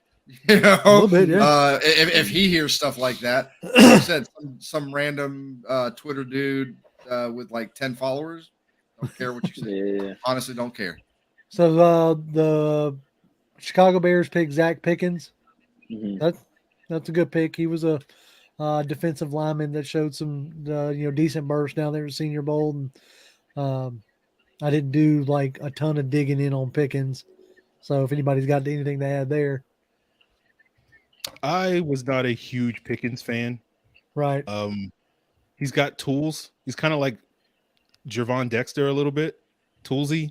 And like there's some potential, but like I was kind of high on Dexter, like as far as like he seemed like he had some decent like inside moves, but I was high on him in like the 3rd, 4th round, not necessarily the 2nd round. Right. Have you heard anything about Darnell Washington? Like apparently there's maybe a knee issue that's causing him to drop. I heard some tweet. I saw some tweets about there's some medical concerns with him. I don't know what those are. The only injury I know of is the ankle injury that he had at the end of the season that limited him in the playoffs. Right. But he went to the combine and tested at the combine, so it wasn't that much of an issue. Yeah, and blew away the combine. Like as far as like that sled video was circling around for weeks of him just walking that thing backwards. Yeah. But at least coming out of the combine, the guy was. I heard nothing but rave reviews about him coming out of the combine. So Mhm. I don't know. Those medicals, man. Yeah, those medicals can do it. Aaron, what do you think? What are you looking at in this for this pick in the 12th? Who you think we finally go defense, or is this going to be an all offensive draft to balance out the all defensive Look, off season? Aaron wants that. He wants the discourse. Not really. I mean, I feel like they'll go defense, but at the same time, I'm like they could take a wide receiver. Right. We've seen Yeah. couple I mean, guys go. especially with your buddy A.T. Perry still on the board. There you go. Yeah. I gotta go, guys. You said We take A.T. Perry and Aaron's just gonna drop. man. Disconnect. If we, I know, where was that? I saw this up there. Like, if he's still there at our pick, the guy, and I've talked about this all night to this point, like the defensive guy. If we weren't going to go with Jalen Carter in the first, and we weren't going to pick a D guy until the second, third round, the guy I've been looking at was like Ade out of Awore. Like that dude just seems like a absolute freak. So I'm curious. It's interesting to see that he's still on the board. Yeah. I wonder if it's like doesn't he have like short arms? That keeps coming up in my head. Got long But- arms. Was it long arms? Okay, maybe I'm just thinking about somebody else. And all right, so the Eagles are taking Tyler Steen, the offensive tackle out of Alabama, with the 65th pick. Did they lose a tackle, or would he slot over at guard? I know they lost a guard in free agency, so I don't know if Steen would. I didn't watch much on Steam at all. No. I watched a little bit of Steen, very late in the process. Right. Trying to see if I can pull up what PFF says about him. Philly is back to back. Let's see. Well, they say his role is a guard. He can obviously play tackle in a pinch, but due to his vast experience, but Steen has a guard skill set through and through. Ideally, he plays in the same sort of gap or man heavy scheme. So maybe they're taking him in place of the guard that they lost in free agency. Yeah, Seumalo. The Eagles, they went back to back, I guess. Yeah, Yes. they're back to back. They took Sidney Brown. Thought that Oh, could they have been. did? I thought that could have been Cool. a pick, possibly. As much as they talked about like nickel safeties and stuff like that. yeah. There's still a lot of linebackers on the board. Dr. Gon is talking about Drew Sanders and Diane Henley. I don't know. Dayon. Isn't Trenton Simpson also? Yeah, Trenton Still there? Simpson's still on the board. Nick Herbig is still on the board. I'm always a fan of the crazy linebacker edge rushers out of Wisconsin. I mean, if you didn't get Nolan Smith, you just draft Nick Herbig in round 3. You're good to go, right? Right. I mean, Exactly. kind of the similar player. So now, like, with the report we heard, or assume it was a report that we heard that the Falcons were trying to get back into the first round. Do we think it would have been for Bergeron? I think so. Yeah. I mean, a lot of people were I think thinking Nolan Smith maybe or something like that.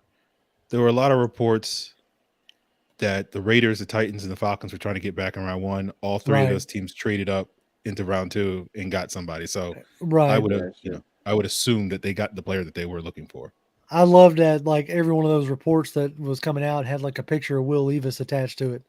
Like, you're not trading up for mayo drinking, banana peel eating Will No Levis. way. No Well, way. the Titans did. So Yeah, well, They that's did. not the Falcons, but the Yeah, Titans well, did. Cody Massey says, "What's up there, Sirius Black?" Oh man. Let's see here. What's I know you were one of the conductors of the Bijan train this whole offseason. So now that has come to fruition, was that more of like because you wanted to see chaos, or you actually believed in the pick? Because I'm curious the motivations behind the push there. Both. It was both. It is both. I got you. You know, at a certain point, you know, the thing that bothers me the most, right? You know, this is where my ego comes in, is when people are like, "Hey, you don't know what you're talking about, and you don't watch the Falcons and that stuff." So when I was talking about them taking Bijan, you know, at the end of the season and beginning of the off season, I got a lot of that, and I'm like, okay, all right. So that was, you know, I love throwing that back in people's faces. That's it. And so that's 50% of it, and the other 50% of it was because, like, this draft class was just not really great to be picking high, just because a lot of the players that were being projected to go in the top 10 are not the typical blue chip players that you're kind of expecting Right. at that point in the draft. And so, like, the thing with Bijan, you know, and the whole positional value stuff, you know, I'm sure we'll be talking about it for years and whatnot. But because you know, we have to relitigate every draft pick, you know, every year. Of course. Every year. Everyone. But to me, like, I thought, you know, outside of the quarterbacks, Bijan, I think, was one of the three best players in the draft. I think it was Jalen Carter, Bijan Robinson, Will Anderson were the three best bets that if you were going to take a swing on a player in the top 5 and know that you were getting a top-notch player, to me, it was Jalen Carter, then Bijan, and I liked Will Anderson. I think he was worth swinging on in the top 5 for any team picking there. But I don't know if Will Anderson is the blue chip prospect that we've hyped him up to be. Yeah, see, like, he's very good, and I think he's going to be a very good pro. But you know, we've talked about him like he's going to be a Khalil Mack, Von Miller type of guy, and I don't know if that's in the cards. But like Jalen Carter, to me, has the potential to be like a defensive player of the year type of player. Obviously, I think Bijan Robinson has the potential to be an offensive rookie of the year player. And outside of that, like, I don't know how many of those guys were in this draft class. So for me, when I look at the Bijan Robinson pick, we can talk all day about, you know, do you take running backs that high? But like, if I'm going to bet on, you know, a premium draft pick, I want to make a good bet. And so I'm not losing any sleep about the Falcons deciding, hey, let's just take the really high floor running back that is arguably one of the best running backs we've seen in a decade over, you know, this other player that might turn out to be really good, but is a much, much bigger risk. So, And no, I completely agree on that aspect. You're taking the guy who has a higher floor at a higher position. So, you know, if you're going to take a swing, I think it was Eric Robinson using the analogy, why would I take the 4th best player in a different position, or I could take the best player at a position, you know? Yeah. So Hendon Hooker goes to the Lions, then, which is interesting. Drew Sanders. Yeah, Drew Sanders went to the Broncos. So Drew Sanders is gone. But Hooker is interesting because, like, he's like almost 50, right? Like, he's basically right.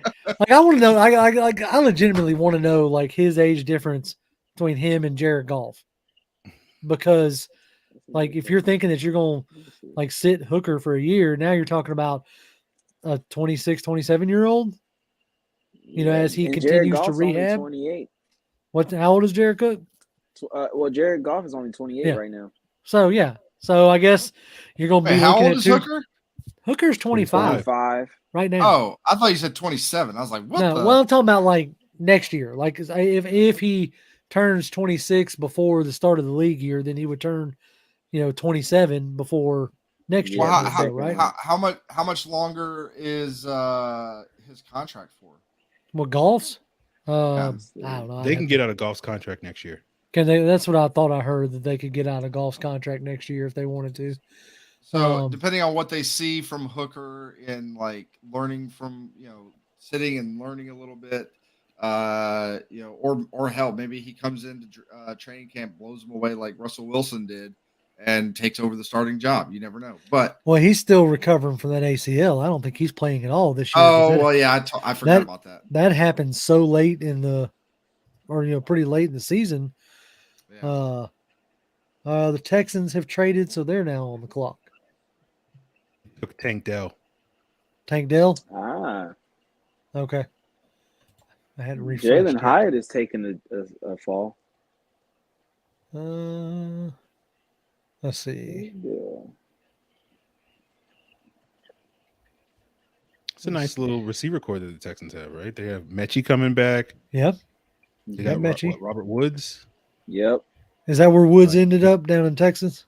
Yeah, he's in Houston. Phil Collins, right? Yep. That's a nice little group they got.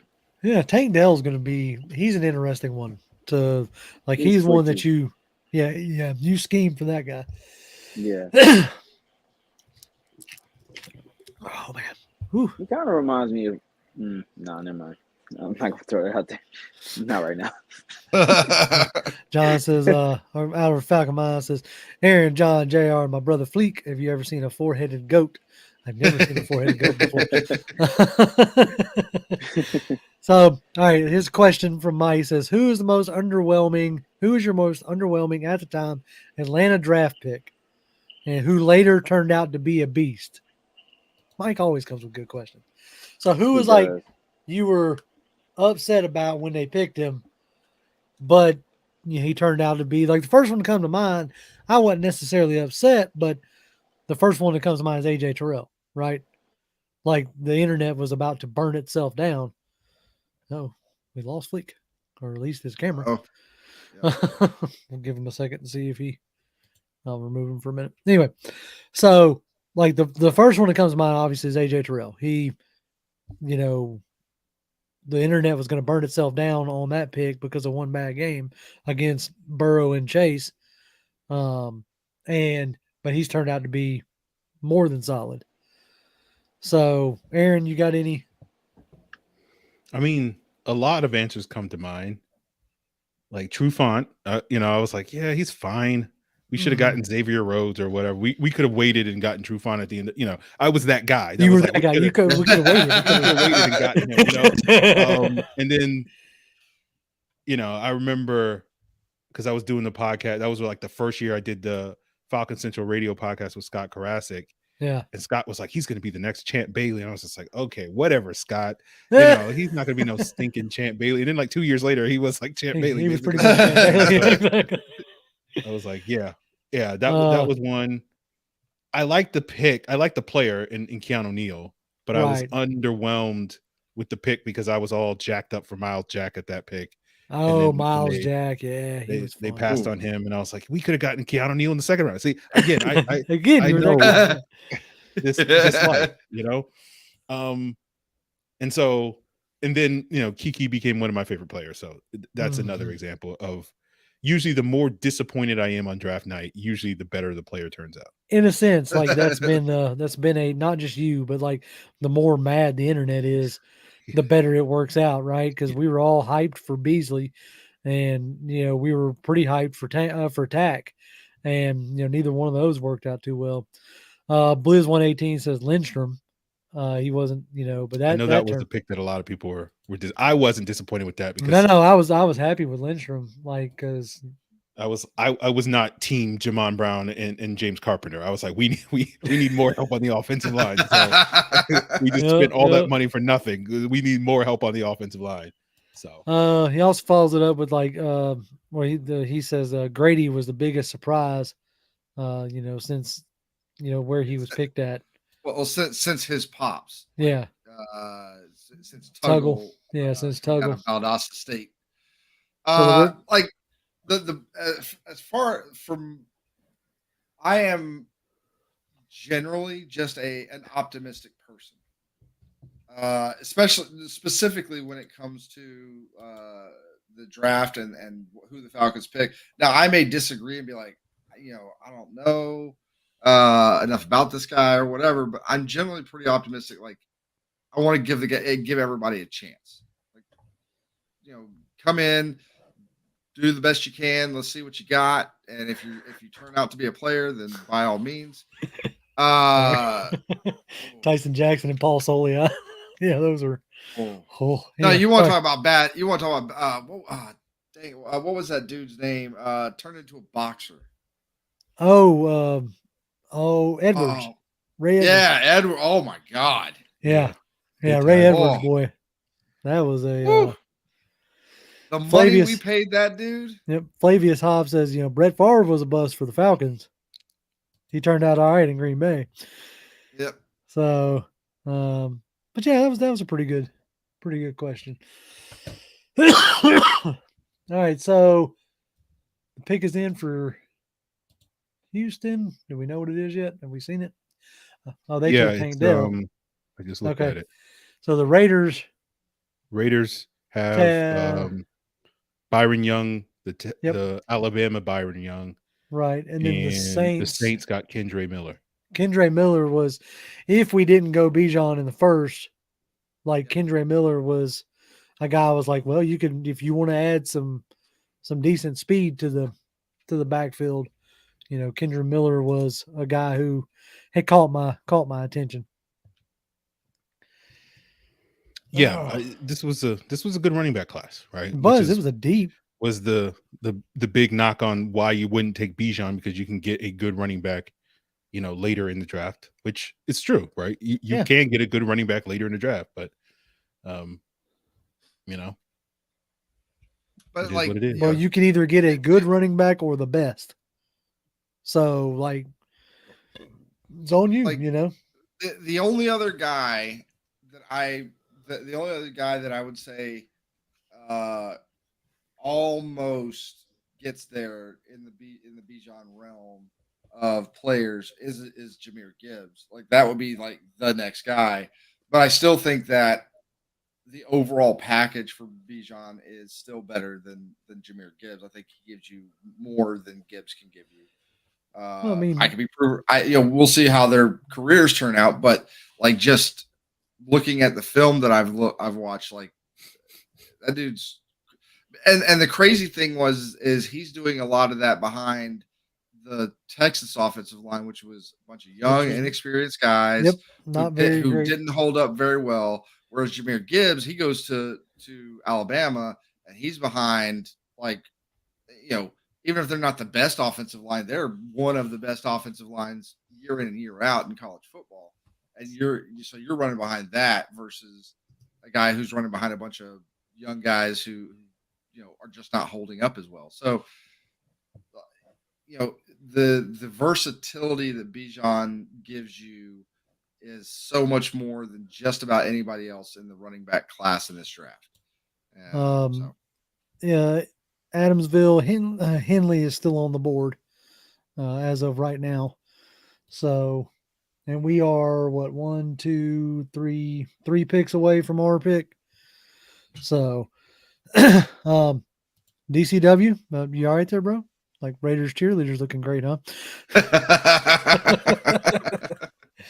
My man said, I'm not worried about picks. I got some other.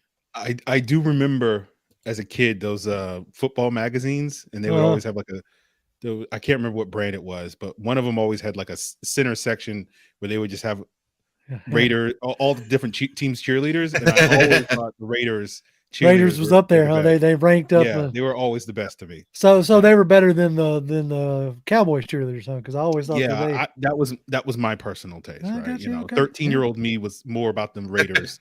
Understood. It was the silver and black combo, how that complemented. Understood. All right, so Arizona is on the clock. Trying to see if I can. Arizona just got Garrett Williams, the corner. Garrett Williams, okay, the cornerback from Syracuse. All right. I mean, it's still shaping up to be. There's a lot of, like, there's Yaya Dobby, there's Adewale, Isaiah McGuire still out there. Keely Ringo.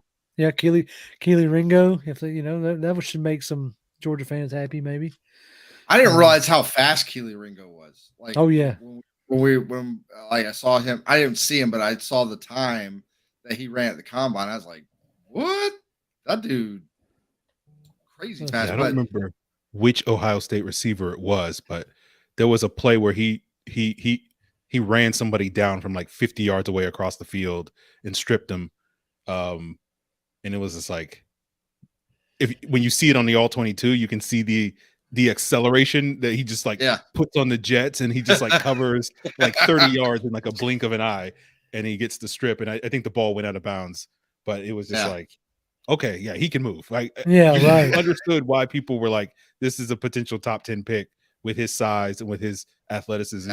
He just didn't put together the type of year that you were looking for him to have. Right. I mean, at 6'2", 210, yeah, that's a pretty good. Let's see, and he was the fastest ball carrier in the NFL this season. Or no, he would have been faster than the ball carrier. He came in at a speed of 23.5 miles an hour at that 6'2", 210. That's moving. That's moving. That is now. So do you think? Okay, let's just say, because Keely Ringo, if he was like, he's got that speed, but if he had like the coverage ability that you would think, he would have gone earlier. So he's not going earlier. Do you think maybe if the Falcons pick him up, they pick him up as that third, like the nickel safety kind of guy who's got the speed and the size to like run with guys like potentially like a Travis Kelce, like get on those bigger explosive tight ends and things like that. Well, they're like PFF is saying like in their like his role category says like outside corner / safety. So Ringo's best fit would be an outside corner in a static coverage defense that puts him in a repetitive role. His range is also intriguing for a switch to safety. So, yeah, Ringo's he's a weird prospect, right? Because like he has all the tools you look for, but like I didn't do a super deep dive into his film, but what I saw, I was like, the technique for coverage is not very good. He's just kind of big, fast, and just kind of running around there. The awareness is not really good. So like, even though I think he has the skill set for safety, like he's really good when he can keep things in front of him. It's like he's like a see ball, get ball type of player. So like if you wanted to make him like a box safety or something like over the middle of the field, just basically play that hole in cover 3 and just wreck people that come across the middle. Like that to me is where his skill set is in terms of being the super cerebral. You can move him deep and he'll cover up mistakes. Like that wasn't really his game. Maybe that develops or whatever. So it's like, he's not an eraser. Safety. I get, he has the size, the speed, the physicality that you would like in a safety. And he's good in zone when it comes to, I can keep things in front of me, but like all the other stuff, like when the ball's in the air and he has to make that stuff isn't there. So like the team that drafts Keely Ringo is getting a project, right? Right. Like, I could see him being an outside corner. I could see him being a nickel corner. I could see him being a safety. I could see him in like some team, if they get the right development, in like 3 years, everybody be like, how'd you miss? They got to steal a Keely Ringo in round 3 or whoever that is. But like, he could also be out of the league in like 2 years because it's just like he can't get on the field, because you can't trust him for all the things that you need, a DB to do. So the Giants traded up and they took Jalen Hyatt. So he's off the board now, which I don't know if that's a guy we would have taken or looked at anyway. So let's see here. Yeah, Keely Ringo's interesting, but I know early on in the process, like they were talking about Ringo being like a first round or a potential high first round. And so like I did a mock just to see what it would look like the rest of the way down kind of deal. And made the mistake of putting it on Twitter. And holy Jesus, you would have thought I crucified Christ when I put that mock up there. Keely Ringo ain't a first round pick. I'm like, by God, y'all calm down, folks. Okay, this is it's a mock. All right, keep that in mind. And B, I remember contributing to that because I was I was like, is Keely Ringo a first yeah, round you were all pick? like, can you explain? Like, no, I can't. Okay, it was just what I was hearing. Like, as far as like, and it wasn't anything against you, JR. It was just like I just wanted to get the conversation going. You know, That you did, sir. That you did. yeah. So, you know, you just caught all the shrapnel. So Oh yeah, every bit of it. Because man, you don't know what you're talking about. Like, well, in a sense of secondary players, maybe. All right, I may not be as well versed in the. I'm definitely not as well versed. Like I'm trying to get better at being more well versed at like what coverages constitute what, but you know, it's not there yet. That's all. Not there yet. I just like the biggest problem I have when it comes to corners and just secondary guys in general is there's especially safeties. Like it's hard to tell, not being a guy who played football, you know, and not super well versed in like coverage schemes and things like that. Like I don't know if a guy was supposed to be where, you know, in a different spot than where he was at. I don't know if it was the safety that made the mistake. I don't know if it was the corner that made the mistake in a blown coverage situation. I don't know if this guy did everything right and it just you know, play happened and well, you know, I mean, a great throw, great catch, that you know, that kind of stuff. I just don't know. With as complicated as coverage schemes are, which is where I decided I was like, all right, cool. I can buy books that like at least explain to me a MEX coverage is this or whatever, or listen to guys like Cody Alexander with Match Quarters on YouTube, listening to him, you know, explain it. And I'm still like, I come away going, if you don't know the call, you're like hard pressed to like really identify who's supposed to be doing what. Like you can make a educated guess if you know all the coverages, right? But yeah, it's very daunting. Yeah. I just it's like, okay, I know the basics of the coverage, right? And so right. But there's always some gray area because every team makes adjustments to the basics, right? They're not just running basic coverages. And it's like, okay, in this situation, you do this, you make this adjustment with you know, this look, and that level of nuance, I don't. Dude, like when you talk about like, all right, like if the number 2 receiver releases vertical, you're supposed to do this, and if there's a first one coming, you know, across, you're supposed to do this, and it's just like it's crazy. So apparently, the Browns took Cedric Tillman, and now we're on the clock. So we'll try to hold the pick per se, at least until I don't know. Are you watching it, Aaron, or are you or do you have like a tracker up, or are you just refreshing Twitter? I have the TV on in the background, but it's mostly Twitter. Yeah, that's what I've been doing. I was like, every year people are like, how are you like 5 minutes ahead of the TV? It's like Twitter exists. Like, just Twitter. How are we in 2023 and you guys don't know that Twitter has well, before the TV does? Like last night I was able to watch it on NFL Plus and thought I was gonna be able to do the same tonight. And no. They're being a jerk about it. Yep. All right, so we're on the clock. Adebawore is still there. Hope's alive. It's about to get dashed because they're going to take like, I don't know, A.T. Perry. No, I'm just kidding. It'll be, yeah, it'll be some a fullback or something. Tucker Kraft. Yeah, Tucker. Yeah, right. Exactly. Like Tucker Kraft or the tight end out of Old Dominion. I can't remember. I'm hoping for Tyler Scott, but you know, we'll see. Tyler Scott would be nice. Like get him back in. Would be really nice right here. But. Did you see this? It was like an Instagram video. I think it was where Tyler Scott was on Instagram. His agent was over here, like I guess trying to do like a caption for Ritter. Mm-hmm. And then he's like, let's do it. He's like, you know, just want to give my guy this, you know, so you know, hope we get to play together. Yep. He's like, hope we get to play together.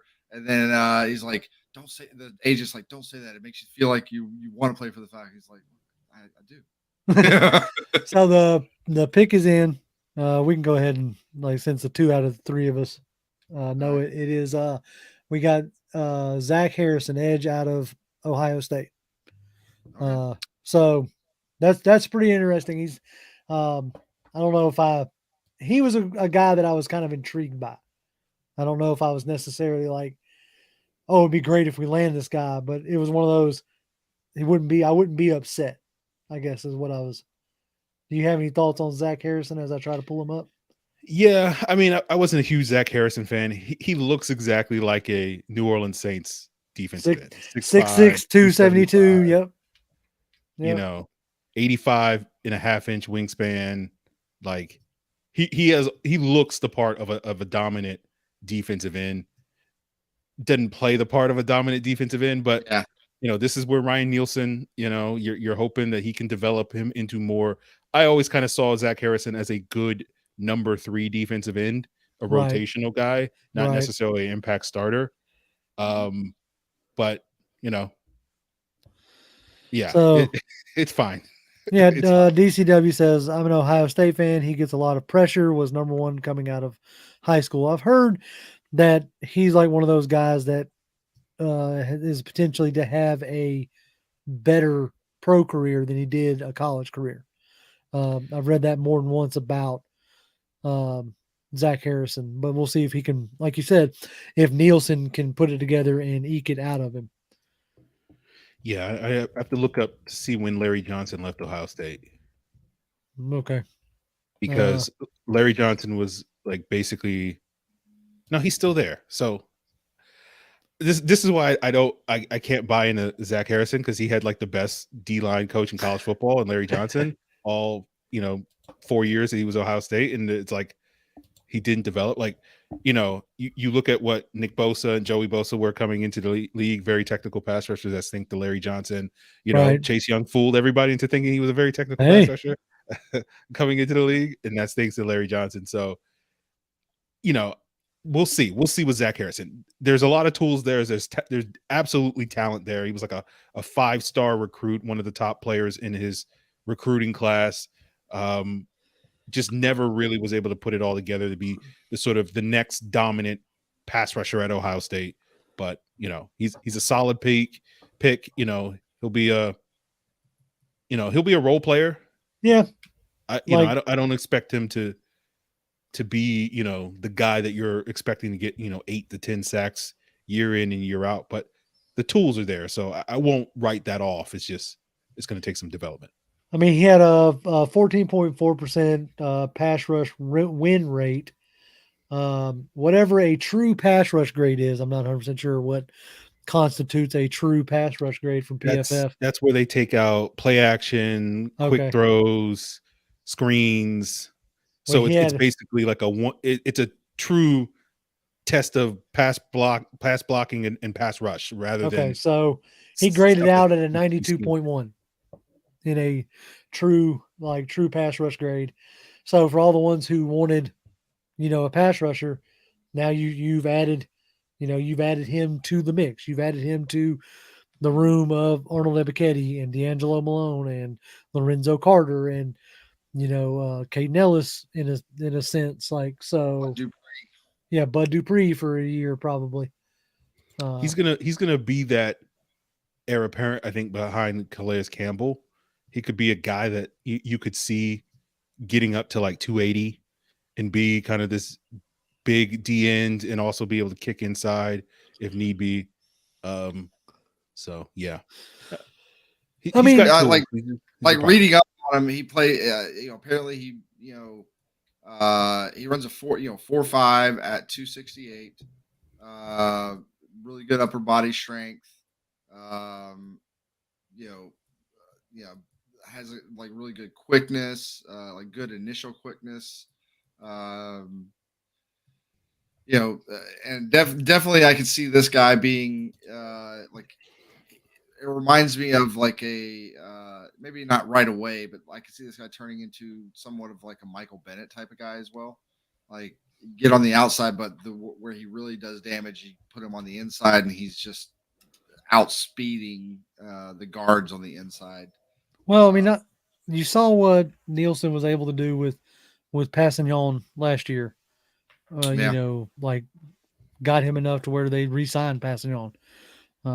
So we'll see. Like I said, this is definitely a Nielsen pick, you know, as far as, you know, the type, but that probably, I would imagine, takes us out of the edge rush market going forward, I would think.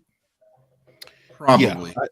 Yeah, I think they were looking for Calais Campbell, heir apparent, Right. a big edge, and with him, you now have a 6-man rotation at edge rusher now.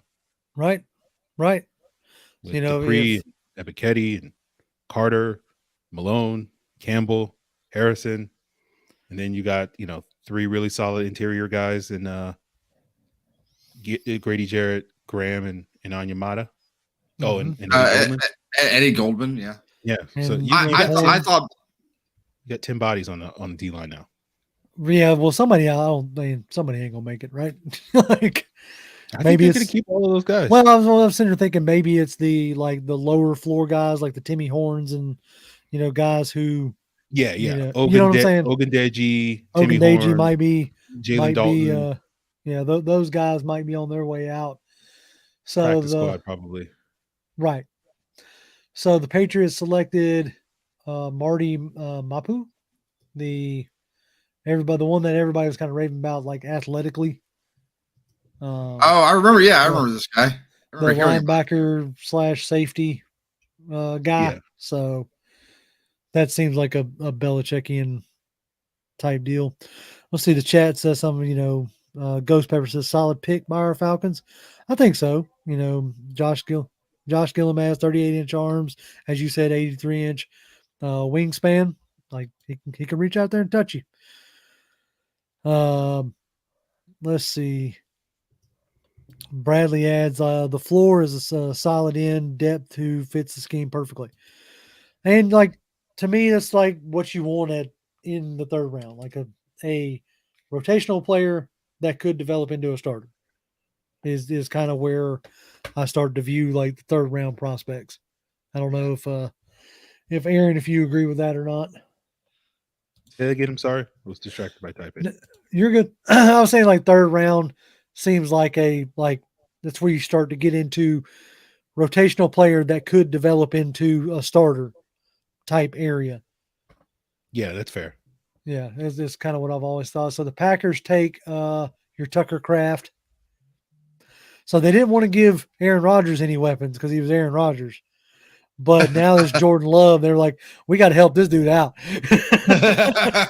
Give him everybody.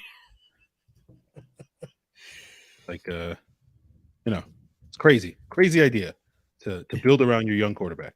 Right. Nuts. Like, especially when you have a system that, relies not heavily, but relies on, multiple tight ends and motions and, things of that nature. If he's wanting to get back into more of that, Shanahan West Coast, offense type, system.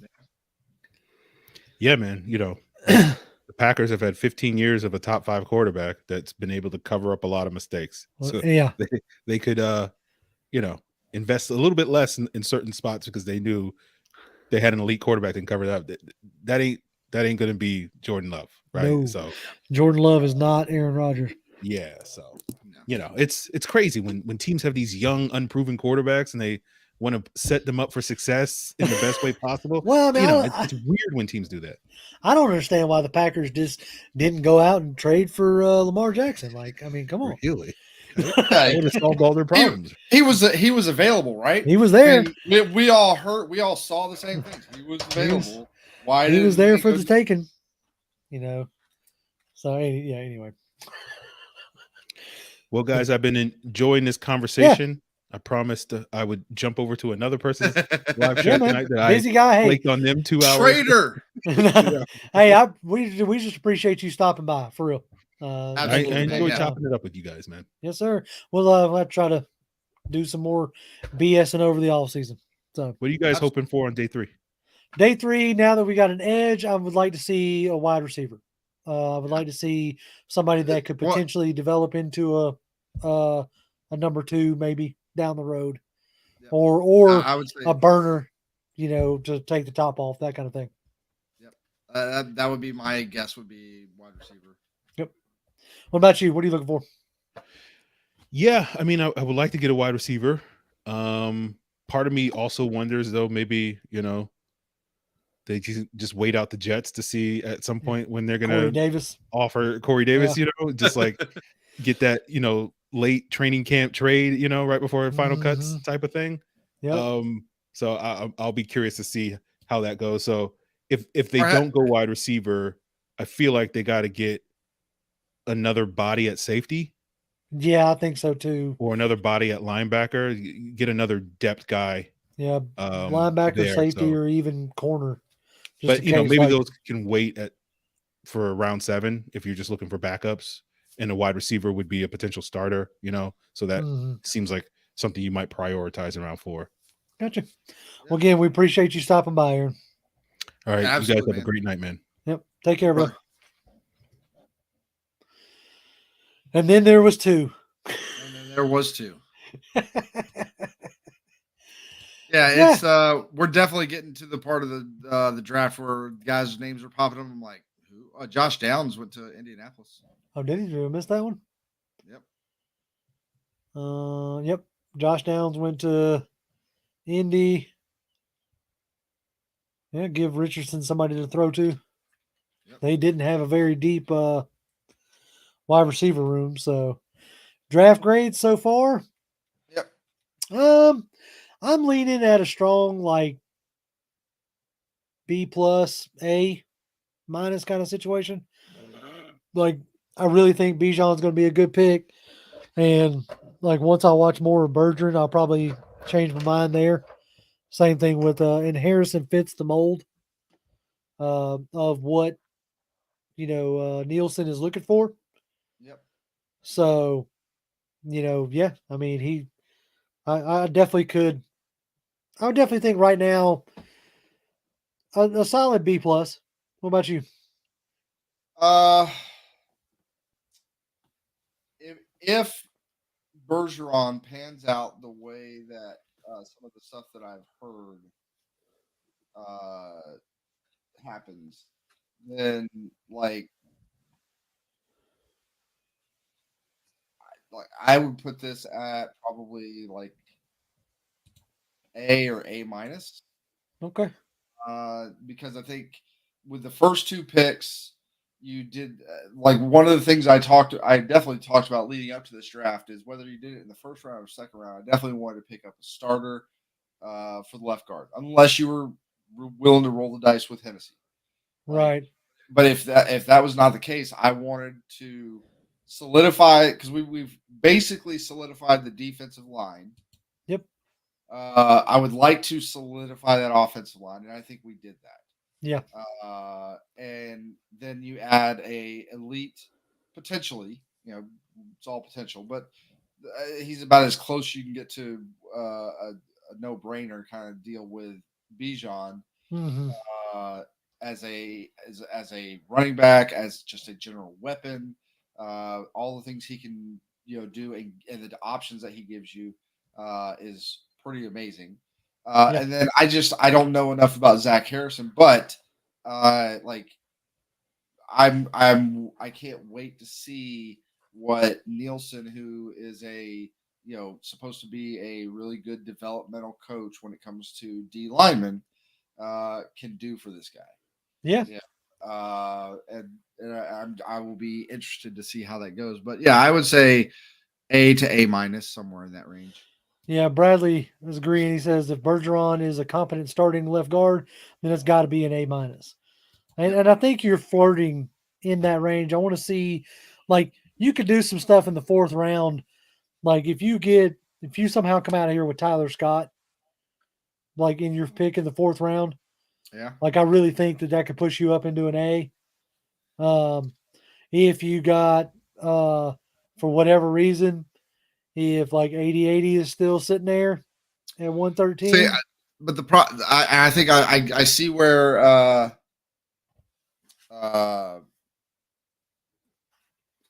Aaron, he was like, if you look at what we already have in the D line room, so it's pretty much a log jam. It's like somebody. The guys the names that you can bring up right now. We just signed Carter. Yep. We just signed we just drafted Ebiketie and Malone. maybe Malone, but that's a guy you traded up for, so you got even more capital in him. I think Harrison could be an Ogundeji replacement, or looks like the Panthers just took DJ Johnson. If Chris is still in here, your Oregon guy goes to a rival. Let's see. 6'4", 260. Who's that? DJ Johnson. Yeah. So let me try to make this bigger. So apparently Zach Harrison is a humongous edge, so egregiously long. Legit build-up speed. Reportedly ran a 10.8 second 100-meter dash in high school. High-end reps that show power behind his hands. The cons are he's a linear player. Really struggles to play at an angle off the edge. Awkwardness approaching blocking. You can see the wheels turning. Testing numbers don't square up with on-the-field functional athleticism.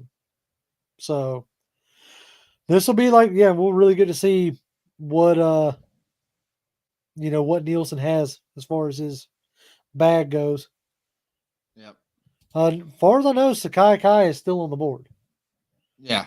That was the guy. The only reason I thought about that was we don't have a true backup nose tackle kind of guy to Eddie Goldman. Right. But I could absolutely see a guy like Zach Harrison if they can tap into it and mold him properly. I could absolutely see him being a guy that when it comes to the NFL, maybe not day one, but within maybe year two is when he really starts to come into his own, when he's been able to get into the weight room, get into the development program, really work with the coaches. I can see him being a guy that really can become something special. Well, here's the deal. This year, he doesn't have to be. And that's, because you have Bud Dupree, you have Calais Campbell, you have Lorenzo Carter, you have a second-year Ebiketie, you have a second-year Malone. He can come in rotational spots and really get his feet wet. When was the last time we've been able to let a pass rusher be able to do that? They've had to come in and be even Ogundeji. He didn't really get a chance to develop per se. So it'll be interesting to see the development of Harrison. I'm surprised our buddy from up north, Dansky, hasn't tweeted out, because he's a big Ohio State guy. Yeah. Yeah. So let's see. I'm just trying to see this guy, Nick Pentecoff. Yeah, Nick. He's talk to me about Zach Damsky. Yeah, Nick. I tried to get Nick on the show. We just never really could get lined up, because I wanted him to. He's always posting stuff about wide receivers, and I wanted to get his reaction there.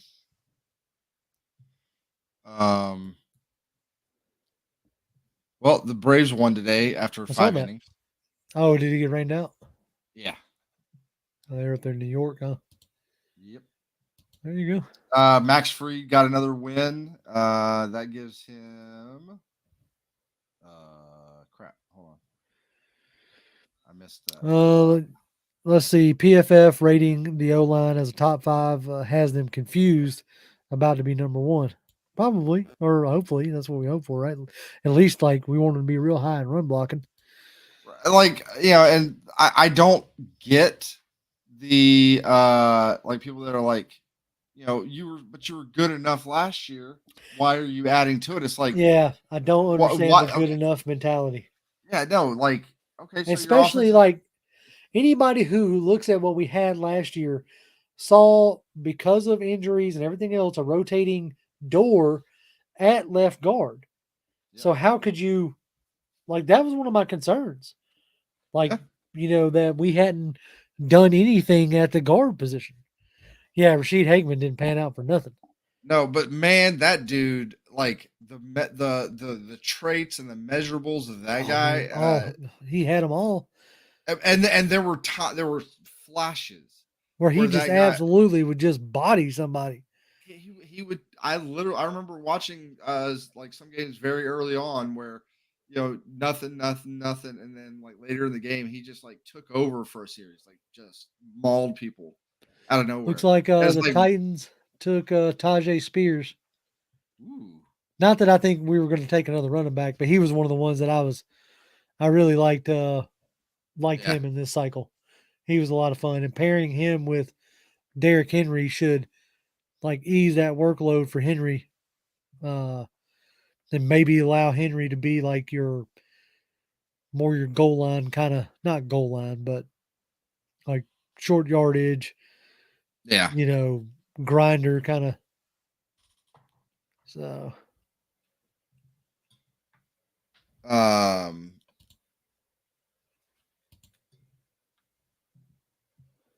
no, Jay Black, Ika has not been off the board, not that I've seen. no, he's still on the board.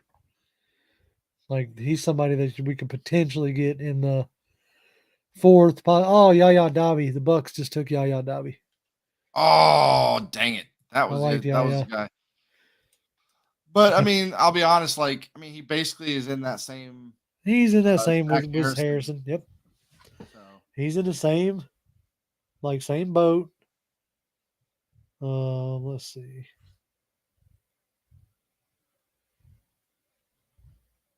Try to see if I can find him real quick. Yaya Dabi. I'm watching some highlights here on the TV. On the tube. Well, the PC, but yes. I don't see the Falcons coming back up into the fourth or into the third. Ooh. What? You just crushed a Cincinnati quarterback. Like basically, like he did his pass rush. He like looped around the outside, like all the way around, and some guy, the tackle on the inside, got through, got to the quarterback, but the quarterback like did a spin move to try to get away. He like spun to his right, and then he went to go run back, and as soon as he turned around, like facing the other goal line, there was Dobby like right in his face, just smack. Like, oh. Where is Yaya Dabi? Oh, that's interior. I need edges. Dr. Ganja. I'll go ahead and say this. This is like, yes, they took every player I like, and you're like, okay, that's every player I like. But again, what we talked about before was like, if everybody hates our picks, it's generally going to turn out right. If we got all the players like, if I loved it, then we probably got a bunch of crappy draft picks. That's just how it's not my rules. That's just how karma works. Unfortunately. That's it. I don't see Yaya Dabi at all on this PFF. I found him on the draft buzz. Yeah, I may have to. But only problem is draft. I'm assuming Draft Buzz is probably getting hammered or something because their site has been slow as sin. Well, that's why I had downloaded the this PDF from PFF. And, because I wasn't trying to be on on an actual website. Gotcha. Oh well, it's not the end of the world. Not the end of the world.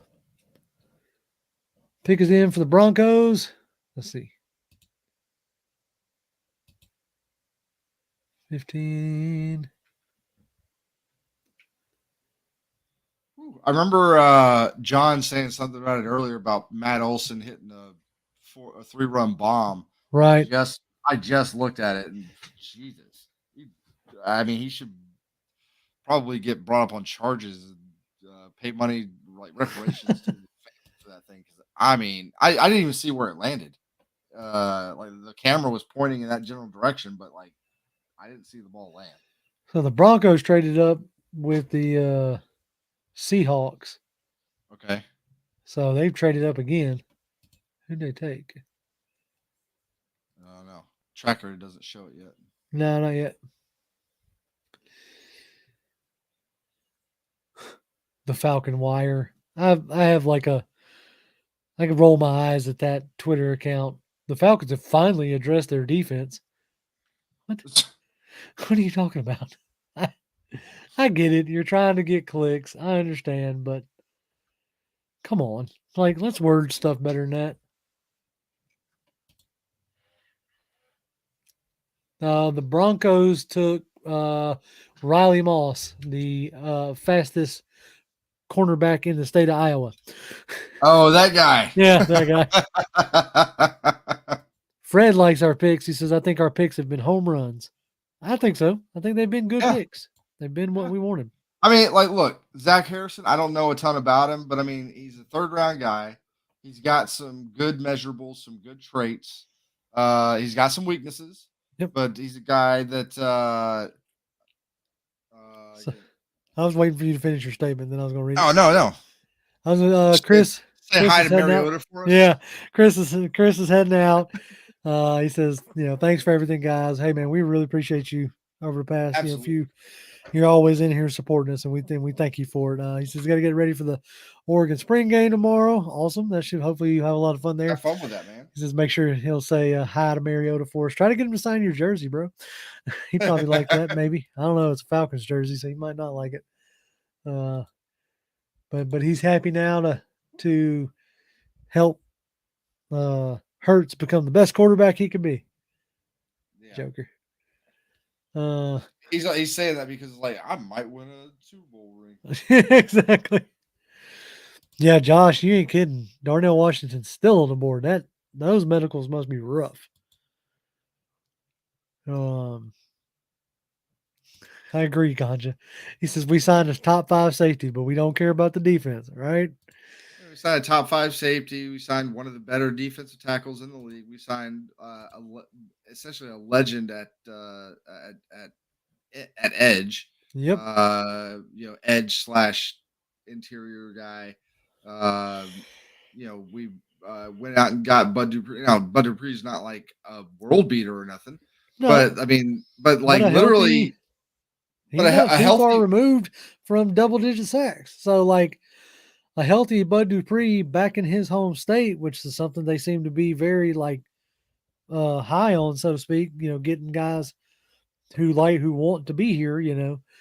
Like on a 1-year deal, like he could shock the world in a sense.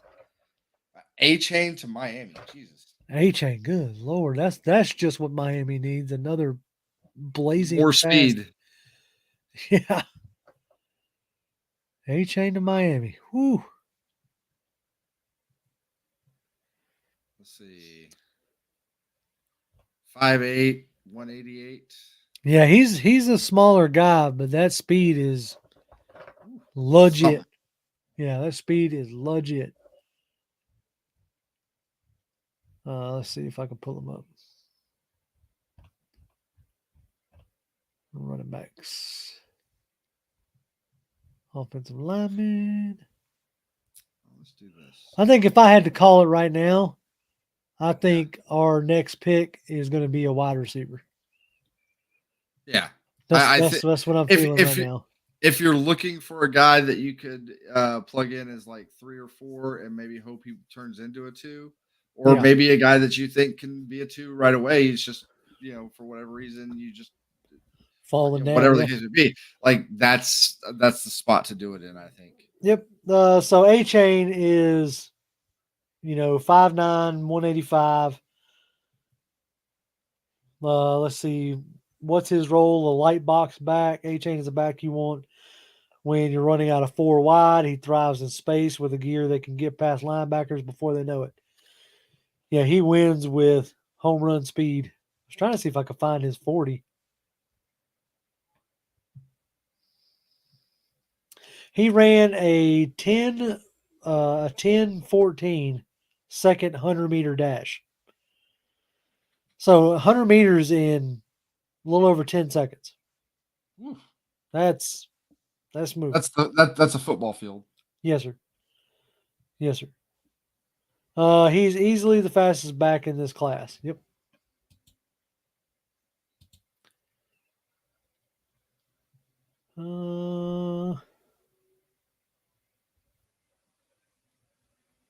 Well, your Chargers took Deion Henley, the linebacker. So that was 22. So we got what? Shoot, we still got over 10 picks left in this draft or in this round. Yeah, getting to a bunch of comp picks though now. Well, yeah, you're going to get down to like San Francisco has 3 picks at the end of the third. Yep. And most of those are compensatory. Like compensatory starts at They're all compensatory. 33. So that's what 1, 2, 3, 4, 5, 6, 7 compensatory picks. Mm-hmm. I ain't gonna lie, I wouldn't mind like Ivan Pace or Nick Herbig if they don't go wide receiver.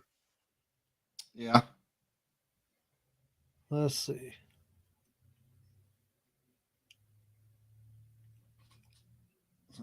Riley Moss got the Coyotes howling with that terrible singing. He's your outlier. He's your very rare white cornerback.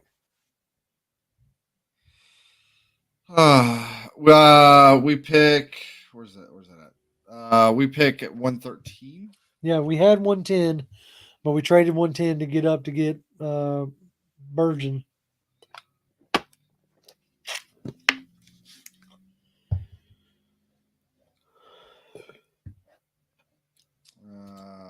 Yeah. I just think I will be interested to see what becomes of Michael Walker. I will. That is interesting. He's had his ups and downs. He started out last year as your middle linebacker, lost that job to Rashad Evans, who all offseason they've talked about, possibly bringing him back. Mm-hmm. So I'll be interested to see if after the draft is over with, if they don't come out with a linebacker, if they bring back Rashad Evans. And then you're running a linebacker group of Evans, Anderson, and Ellis, and that would definitely leave like Walker out sitting on the bench, basically for depth. Yeah. Yeah. I've heard a lot of good things about this the Owen Papio. I think he's a linebacker, or is he an edge? I think he's a linebacker. Let's see. Interior linebackers. Yeah. Here he is. Owen Papio. 6 foot 225. If you want speed at the position, look no further than Papio. Not only is he the fastest linebacker prospect, but he's also probably one of the fastest player in the entire draft after running a 4.39 40-yard dash. That's pretty fast. Yeah, he can defend all 3 levels and thrive when pursuing the ball. At that weight, I wonder if he could be like a nickel defender. Yeah. What's his role? Weak side linebacker / strong safety. Yep. That's a nickel player, Yep. Where he wins his range. Apparently, he doesn't have very good processing. Ghost Peppers. I would answer your question, but I don't know who this Iosivius guy is. I don't remember his name even. I'll say this. He's the wide receiver out of Princeton. Okay. And when he stepped up in competition at the Senior Bowl, he did not have a good week. I'm not saying that's any kind of indicator, but when you're coming from the Ivy Leagues, like a Princeton or whatever, you are stepping up in competition, and like he didn't do himself any favors down at the Senior Bowl. Yeah. So I don't know if they were to go wide receiver at this point. There's some other names I would like for them to go after. Trenton Simpson just got picked up by Baltimore. Did he? Mm-hmm. Welcome to the draft. The 49ers are trading up. Did they? Well, who did they trade up for? There's the Vikings. Okay. So San Francisco's now picking where the Vikings were at. So they traded it for 102, 164, and 122. So they're going to pick all their picks in the. They're like third round or bust, baby. Yeah. Hey, look, if you can stockpile a whole bunch of picks in the first 3 or 4 rounds and not pick anything in the 5th, 6th, 7th, have at it. If you take 9 picks in the first 3 rounds, man. Hey, dude, why do you think I am no way, shape, or form worried about the fact that we didn't have no 5th? Like our 5th round picks this year are Janu Smith and Akuda. Yeah. So I'll take those as 5th round picks. I'll definitely take those as 5th round picks. San Francisco selected.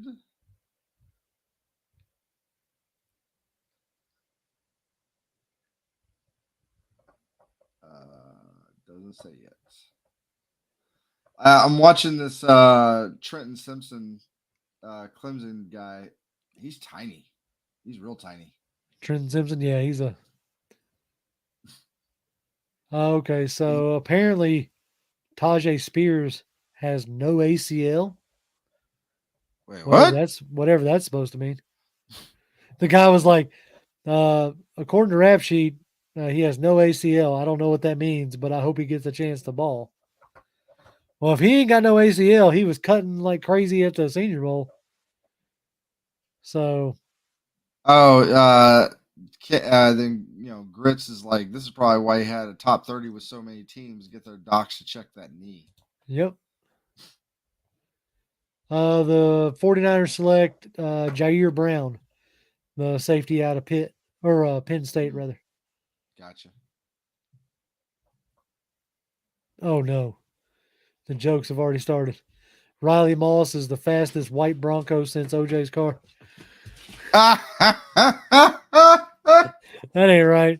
That ain't right. Oh, my God. You can't say that, can you? Oh. Man, that's brutal stuff right there. That is brutal. Wow. Let's see. The chat, y'all awake? I know we're dropping folks. We're down up under 50 people in here. Y'all good over there? We're coming to the end of this thing. We're getting there. Who y'all want to see? Who's still left on the board that y'all are looking at and hoping for? Ghost Pepper's already brought it up, and I was like, I have no clue who this dude is. Oh yeah, I was gonna be looking for that. I wanted to hear what. I don't even think that. Oh, here he is. Okay, he's 6'3", 200 pounds. Who? The Andrea. Princeton. Yeah, the Princeton. Yeah, Princeton kid. It's so funny. Like while I was down there, like to my eyes, right, he didn't seem like he had a. Bigsby, by the way. Who did? Jaguars. Jack. I mean, not that it matters, but I don't know why I'm still like, we got Bijan Robinson. I don't know why I'm worried about running backs. But like running backs is like one of the things that like I really like and enjoy scouting. Let's see. Josh says, do we trade back in the 4th and get the 5th back from the Akuda trade? That could be interesting. I would have thought by now, like Terry would have traded back a little bit to maybe pick up a 5th, 6th round. Right now, I still don't think that we're going to go a complete 5th and 6th without a pick, but I could be wrong. Like you can't trade compensatory picks, can you? Yes, you can now. Oh, we can now. Okay. Yeah, they used to not be able to, Okay. but you can trade them now. So Steve Strickland says he wants Ringo. I mean, if they, just based off of, I don't know enough about Ringo. I know he's really, really fast. He's kind of a physical guy. But if what Aaron's talking about with like the technique is just not there, like, yeah, okay. So maybe, maybe it's a guy you go take a flyer on in the 4th, or if he's still there in the 7th, maybe you take a flyer on him there and see what happens. But that's not a guy that I'm not going to bring in a guy to immediately see the field when I hear about him is that technique is just not there. Right. No. Bradley says Ivan Pace for nickel in the 4th. I wouldn't mind Ivan Pace, to be honest with you. Yeah. Like he straight up and down knocked that O lineman on his butt, and that was hilarious to watch. I remember you sent me that. Yeah, like that video. I mean, his role is a rush linebacker. If you're asking Pace to sit in zone coverage and play after play, don't even bother. His special traits relate to him work coming downhill. Cincinnati recognized that and tapped into it. It is a big why last year as he led off-ball linebackers with the 50. So if you're wanting to pick up like Ivan Pace as a backup to Caden Ellis, that could be interesting. Same thing. That's where I see like a Nick Herbig could be like to where you always had a Caden Ellis type player on the field. But I really wouldn't mind Jamie Robinson. I don't know a ton about Trey Dean. I think he's a safety out of Florida. I really think like nickel safety or wide receiver could be in play. Let's see. Offensive lineman. Let's see here. Ooh, Jordan Battle's still out there. Wow. Okay. Brandon Joseph is still out there. Forgot about them. But Jamie Robinson, 5'11", 203. I mean, yeah, he's a good nickel player, I think, or could be. I lost where we are. Let's see. Looks like pick 90 right now. So Let's see. Got like 12 more picks left to go in the round. Something like that.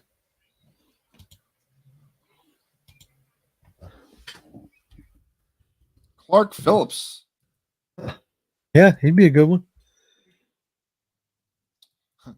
Kenny McIntosh. We don't need that now. Like straight up. Yeah. Because you're not going to get rid of Avery Williams. He's your punt returner. And like really like as far as it stands right now, you would have essentially 4 running backs, with Cordell Patterson probably getting him and Avery Williams getting like 2 to 5 touches a game, and then the other 25 or 30 being given to, or the other like 20 to 25 being divvied up between Algier and Bijan likely. Oh, now DeMarvin Overshone. He was a guy that they showed some interest in. I think they had him in the top 30. Kobe Turner's off the board. Yep. He was a guy that I think was on the East Shrine team.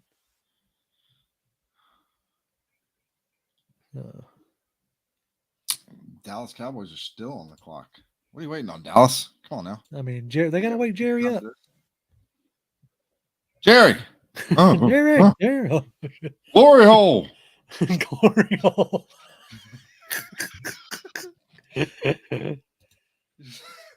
Trying to see if I can't get somebody in here to pull us out of the fire these last Somebody bring in some energy.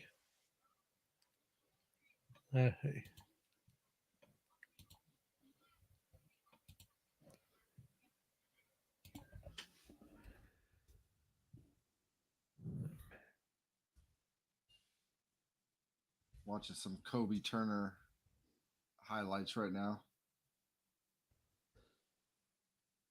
Yeah.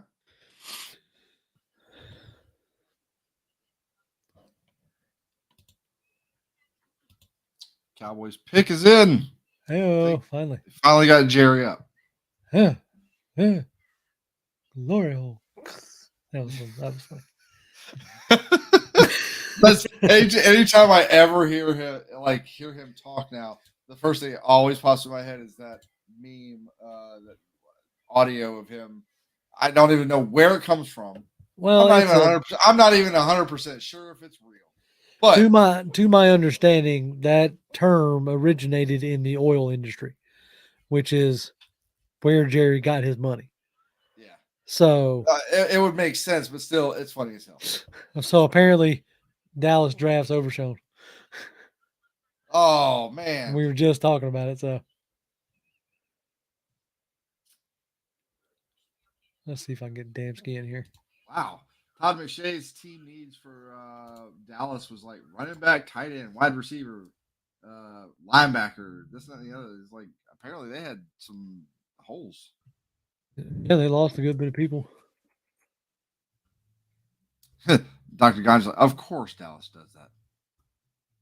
Jerry, go back to sleep. There's no glory hole here for you, sir. That's right.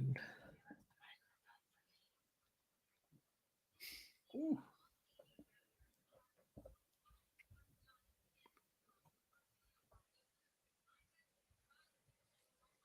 Ooh, man.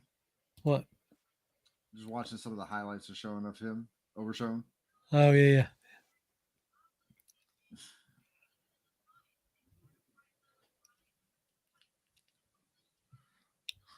I just love that. Ganja's like, Overshown still available too. He definitely could be the pick. Of course, Dallas. Of course. Of course. Stupid Cowboys. Dan Quinn still messing things up. No, I know, man.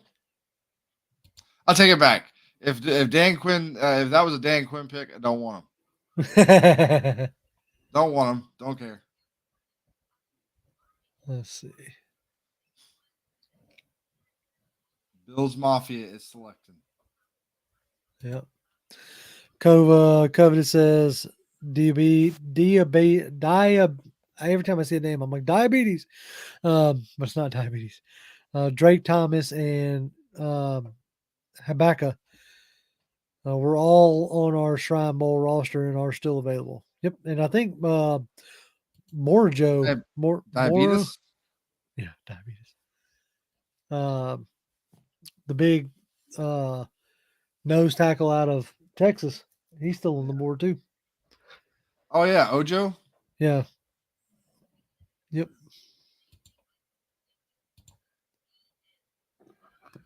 Bill selected Dorian Williams, the Tulane linebacker. So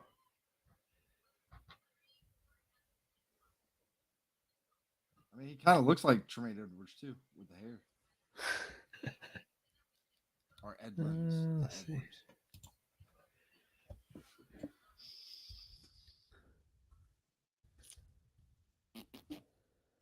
Warren McClendon. That name rings a bell. Warren McClendon was he was a tackle, guard, or what have you. Yeah. And tomorrow, I am definitely going to need to take the wife out somewhere. Oh yeah, after doing a week of Yeah. Are you gonna be available for tomorrow evening? What time you want? What time does it end? Do we know? We generally try to go like around 7 o'clock, and then we'll go for about an hour, just kind of recapping the whole thing. Probably. But I definitely I know she works tomorrow, but I think she'll probably get off fairly early, like 6 o'clock. So, but I should be able to.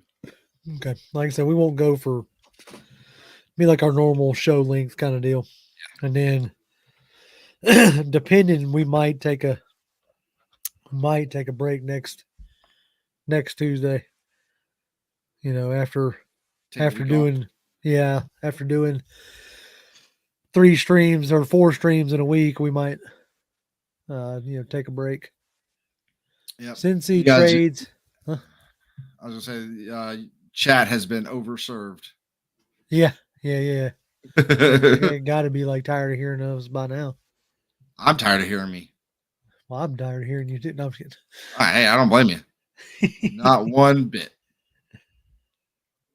Let's see.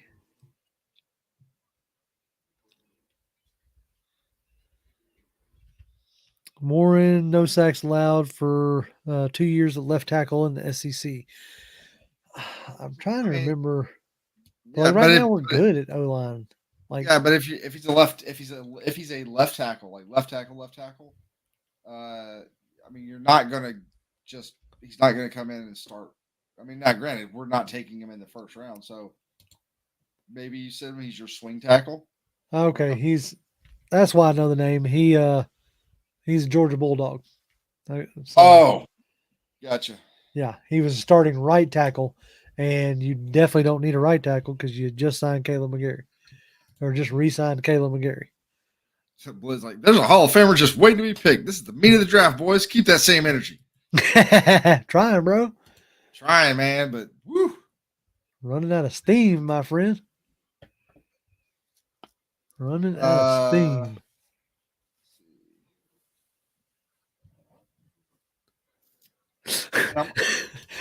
Thanks, Covenant. Never get tired of hearing JR trying to pronounce these guys' names. It's like, you know what? The struggle is real, my friend. The struggle is real. It is definitely real. What they probably do get tired of is like you trying to pronounce it, then me going like, no, it's actually spelled like this. Well, actually, as you push your non-existent glasses all the way up your nose. Let's see. How do you rate the Falcons draft as of now? As of now, we talked about this earlier, but I would say as of right now, I'm in the A- grade. Let's fight everything when the pick came in for Bergeron, everybody that was on the stream at the time, on camera, we were all like, what? Yeah, kind of deflated a little bit. But we started hearing stuff from like Daniel Flip. Right. Started putting the pieces together. So the Steelers just selected Darnell Washington. Okay. So he comes off the board in the 3rd round. So good for him. Good. Get your knee right. Yep. Whatever is going on health wise, and ball out. I just really like, granted, here in probably not next year. No, actually, probably after next year's draft, potentially, unless he comes back for a 4th year, Bowers is going to be coming out. Yeah. Yep. And that dude is, but then I said, every time I saw Washington, that dude, first time I saw him, I was like, that's a tight end? Jesus. That's like a power forward. He's a freak. He's a big dude. He is a freak. That much is for sure. Mm-hmm.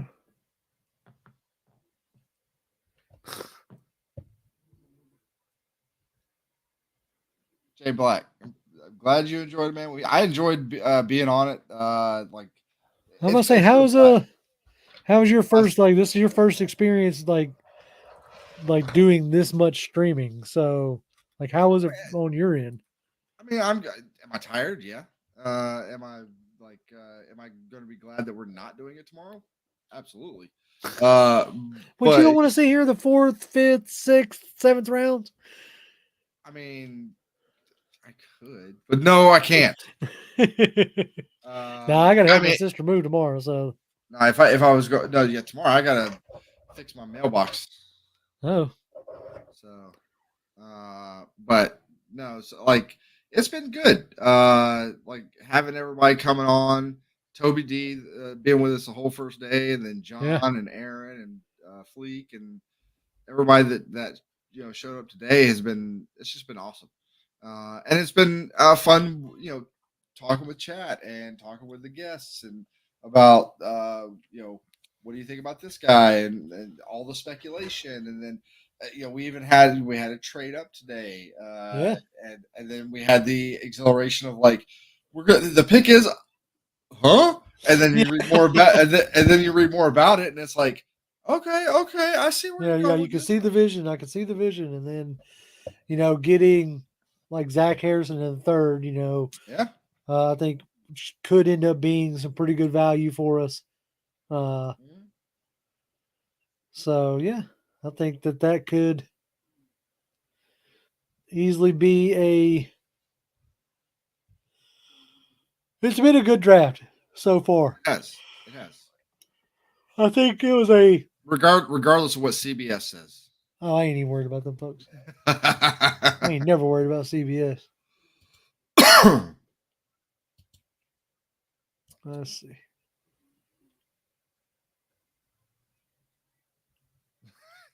I see you just put out the call on Twitter. I need a closer to finish out. That's right. I need somebody with some energy. Damsky finally did pipe up. Yeah, I saw that. I sent him a message seeing if he was available to jump on with us, but he didn't answer, which is fine. No bigs. Yeah, he's like, let's go. That's my guy. Has lots of room to develop, but that size is for real. Yeah, that's the deal with Zach Harrison. I mean, he's a prototypical New Orleans end as far as what they look for, what they covet, and that's who's running our defense now. So it's not surprising that they finally like really picked up one, like a young guy. Somebody put up here. I don't know, Vlad. So Dracula was basically. I do think this is a sneaky. This is about Zach Harrison.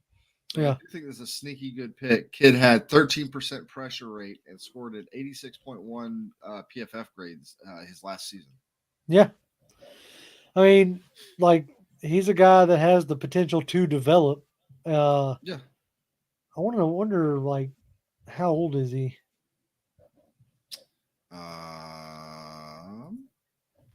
Let's see. There he is. They do not say. Not there, anyways. Oh, Zach. This one probably has it. With the 75th pick. Oh shit. Nobody asked you. Or not? No, Oh, no. Oh, looks like he'll be 22 to start the season. Okay. So that ain't bad. No. He's still got room to grow. Coveted said he was 21, so yeah, 22 to start the season. Yeah. Looks like it's August something is his birthday. Gotcha. Lions move up. Again. So they move up to the Bengals pick. Is that what I'm saying? I think so, because the Cardinals pick is in.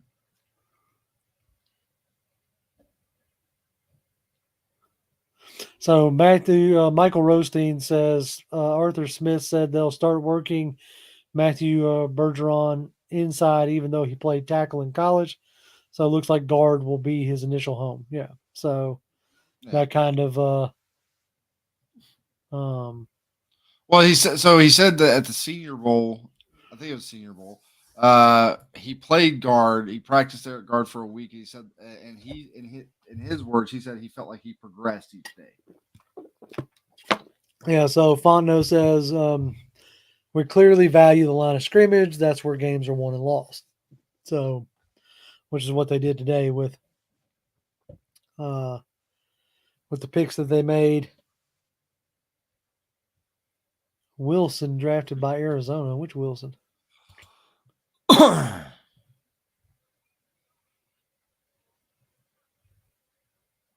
Oh, Michael Wilson. Oh man, I wouldn't mind having him in the 4th. Mm-hmm. But yeah, no, I'm with you there. That's a good value. Pair him along with Hollywood Brown out there, and they're probably going to move on from D Hop eventually.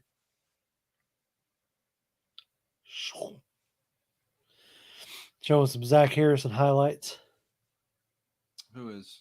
The Atlanta Falcons just posted it on Twitter. Oh.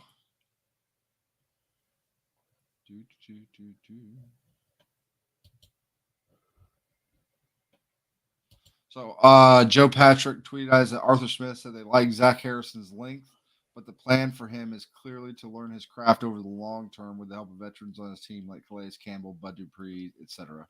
Right. So they're not going to throw him to the Wolves. Yeah. And they're just going to let him develop. You may not even see much of him this year. So, where are we at? Pick 32. So the last pick of the draft is in. Now we're going to be getting into compensatory. Yeah. Let's see.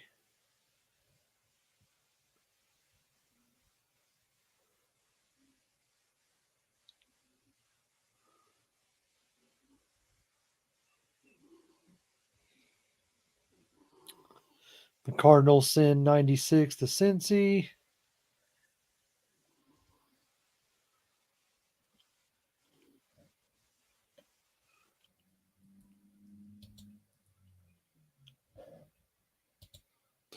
Right now, I could get behind that, a solid B.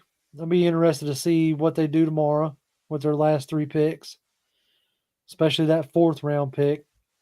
To me, that could be your last, like, impactful pick, and then see what they do with the 7th. And then be interested to see, like, as far as like undrafted free agents, do they bring anybody in that's interesting name wise, you know? Let's see.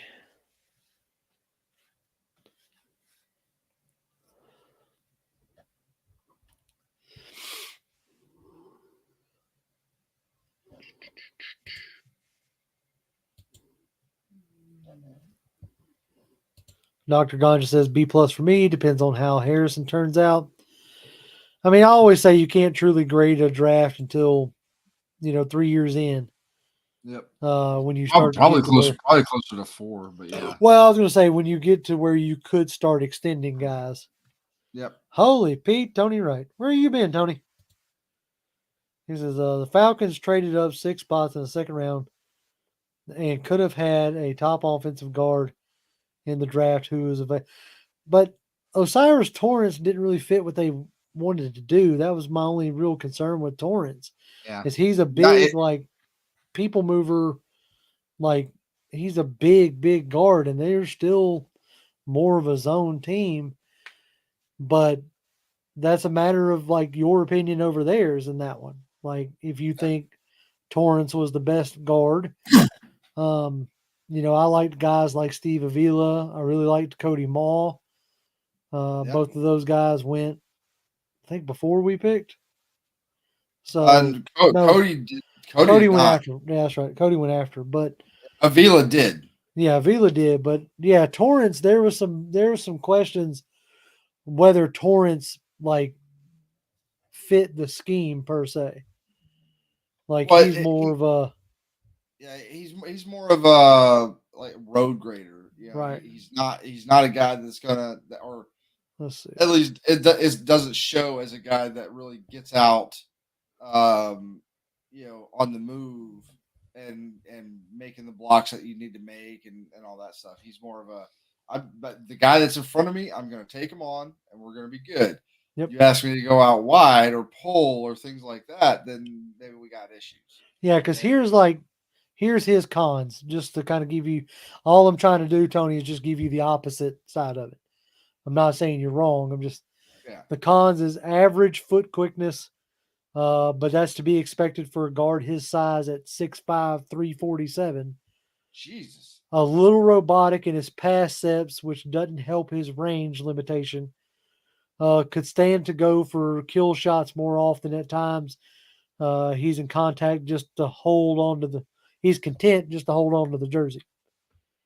So now what you have to deal with Bergeron is you're looking at a tackle that you're going to move inside. And so how is that going to pan out? So my understanding with Bergeron is the reason why he was projected as a guard instead of tackle is when he was a tackle, when he had to be out in space more, especially on like pass sets and things like that, he had a little more of an issue. Whereas whenever like he does have the quickness and he can move, but he just had issues with space. When you put him in that phone booth and he doesn't have to worry about the space quite as much, that's where he can kind of more excel. That's at least that's what I read on him. So let's see here. And I'll say this, like you can say whatever else you want to say, and yeah, he was a tight ends coach and all this other stuff, but like he's an O-line guy. Yeah, well, he played O-line. Yeah, like, so like like if he feels like that's a good guy to go get, and he absolutely will understand what it takes to move from guard or from tackle to guard or vice versa, So if they feel like he can make that, then I think he's like, here's the deal. I'll say this, and I agree. Like the Falcons could also have drafted Joe Tippmann or JMS. We could have had either one of those three.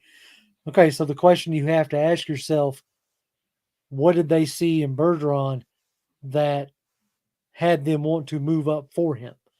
Instead of going at it with, we could have had this guy, we could have had that guy, we could have had this guy. Why don't you go at it with, okay, what about this guy made them want to move up? Yeah. And that's like, it's all in how you approach the problem or approach the question.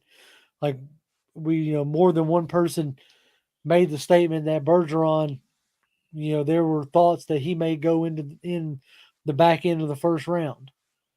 So if they felt that talent was there, that they wanted, then that's what they felt they needed to do. I'm not saying they're perfect. This is also the same team that drafted Jalen Mayfield. So I'm not saying Bergeron's going to work out. I'm just saying instead of going at it of, oh, we could have had this guy, or that guy, why don't you look at it as in, what about this guy made him, made them want to go get him? Willie Doc, appreciate you, bro. Appreciate it, Willie. He tips us $2 and says, rocking with P for P draft coverage. Great job, fellas. Thank you. That's what we try to do. Again, just like, we ain't perfect. We have access to the same information y'all do. And, we absolutely, even if we disagree, absolutely appreciate y'all's input, y'all's feedback, and y'all's conversation. I hear you, Tony. It's like, I get it, but Tippmann would have fit. Okay. I'm not saying that he wouldn't have. I'm not even disagreeing with you. Heck, I wanted Cody Maul. Like, that's the O-lineman that I wanted. I wanted a guy with missing front teeth. I mean, right. Like that's who I wanted. Like in the second. Like, and I've been on record saying that full on. But I absolutely, and I agree with you. Like, okay, could Tippmann have gone in there? Sure. Could Cody Maul have gone in there? Sure. We could have picked Cody Maul. We could have stayed at 44 because I think he went after 44. Yeah, we could have. I could be wrong on that. I don't 100% remember, but we could have. We could have gotten Schmidt. Now everything that I saw about Schmidt was this guy was a center. like a center. Right. He That's- was not a guy that would translate well to moving out to guard. He was a center. Here's a statement I'm reading that somebody that I trust just retweeted. Said Bergeron is a great fit at offensive guard for the Falcons. Not only is he Canadian, and that's the but he's an explosive run blocker. He also improved a ton this year in pass pro. Here he is at the Senior Bowl against Derek Hall, a selected one pick ahead of him. So it's all about, like, this is a game of perspective. From your perspective, Bergeron is a reach, and you're not alone there. I think PFF graded it a slight reach. But for the Falcons, they felt like that was the guy for them. So in that aspect, I have to trust them a little bit more than they got access to a lot more information than I do. So, let's see. And like I said, they obviously saw something in Bergeron that made them feel like giving up the capital was worth it. Yep. To do so. They also jumped the Saints and the Panthers to go up and get him. So they may have felt like he wouldn't have been there. So there's a million different reasons. We'll figure it out. Browns got Ika. What's that? Browns got Siaki Ika. There's your big nose tackle. He's off in the third. Yep. All right. 49ers are on the clock. Well, we got what? The pick is in for the San Francisco. We got 3 more picks, and we'll wrap this thing up. Yep. Raiders are on the clock. Don't think it's going to happen, but the last thing I want to do is end this stream and then see the Falcons are on the clock. Son of a... Everybody come back. Everybody right. get back here. That's right. There you go. There you go. That's it, Tony. Straight up. Oh, hold on. Trying to get that one over there. Me and you fighting over here. Yep. And I will welcome Bergeron to the Falcons and hope he can succeed as our new left guard. That's it. Absolutely. I mean, that's has anybody got any mocks right after the first round? I don't even think anybody got any first round mocks. Well, Daniel Flick apparently did mock Bergeron to the Falcons in the second round. Oh, nice. Okay. So he was the one that I read. Basically, he had been hearing some scuttlebutt that Bergeron maybe could slide into the back end of that first round. So apparently, the first kicker comes off the board. The 49ers with one of their, Dr. Ganja. Yeah. They just took Michigan's kicker, Jake Moody. Hey, I'll say this, third round, taking a kicker, yada, yada, yada, but it's a compensatory pick. Yeah, that's a pick they didn't have, so yeah. Let's see.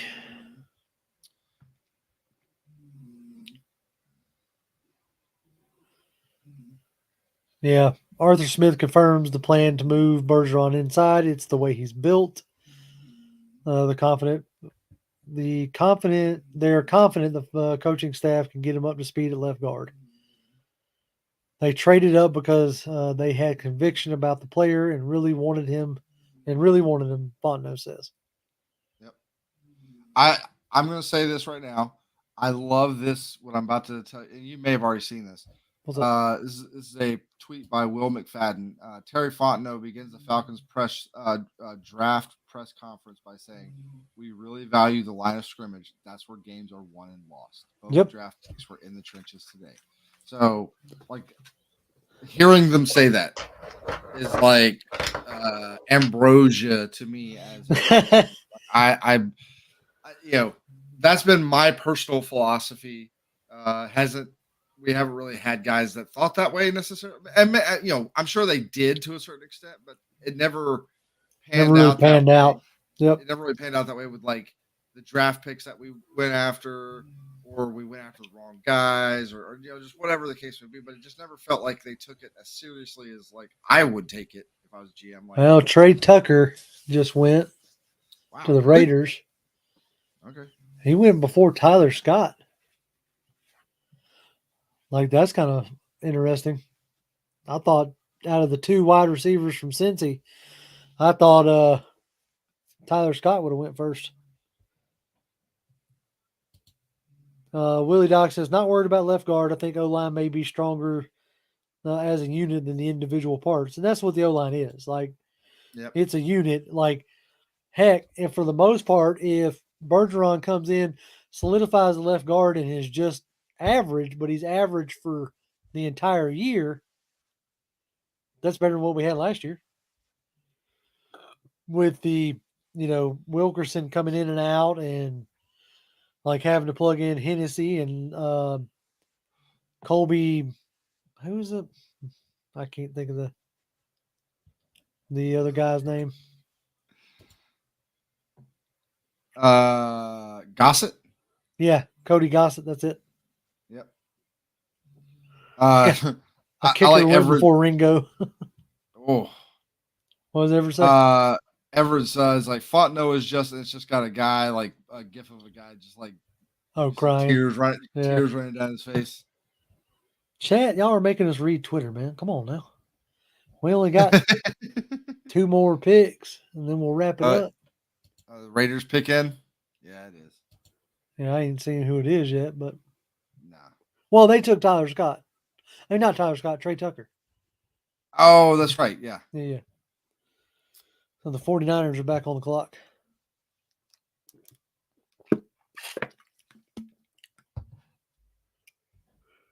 Ouch. What? So the Lions took I don't know if I saw that earlier. We appreciate that, Latoya. I don't. She's hanging. Hey, yeah, absolutely. Hey, I appreciate everybody that's hanging in with us. I was just looking at that. Where's it at? The Lions' last pick was Broderick Martin, defensive tackle, Western Kentucky. Dude scored a 2.14 on the Raz. Huh? Where was that guy taken out? What pick was that? At 96? 96. Yeah. Oh, I did miss that. Broderick Martin. Okay. Like, sure.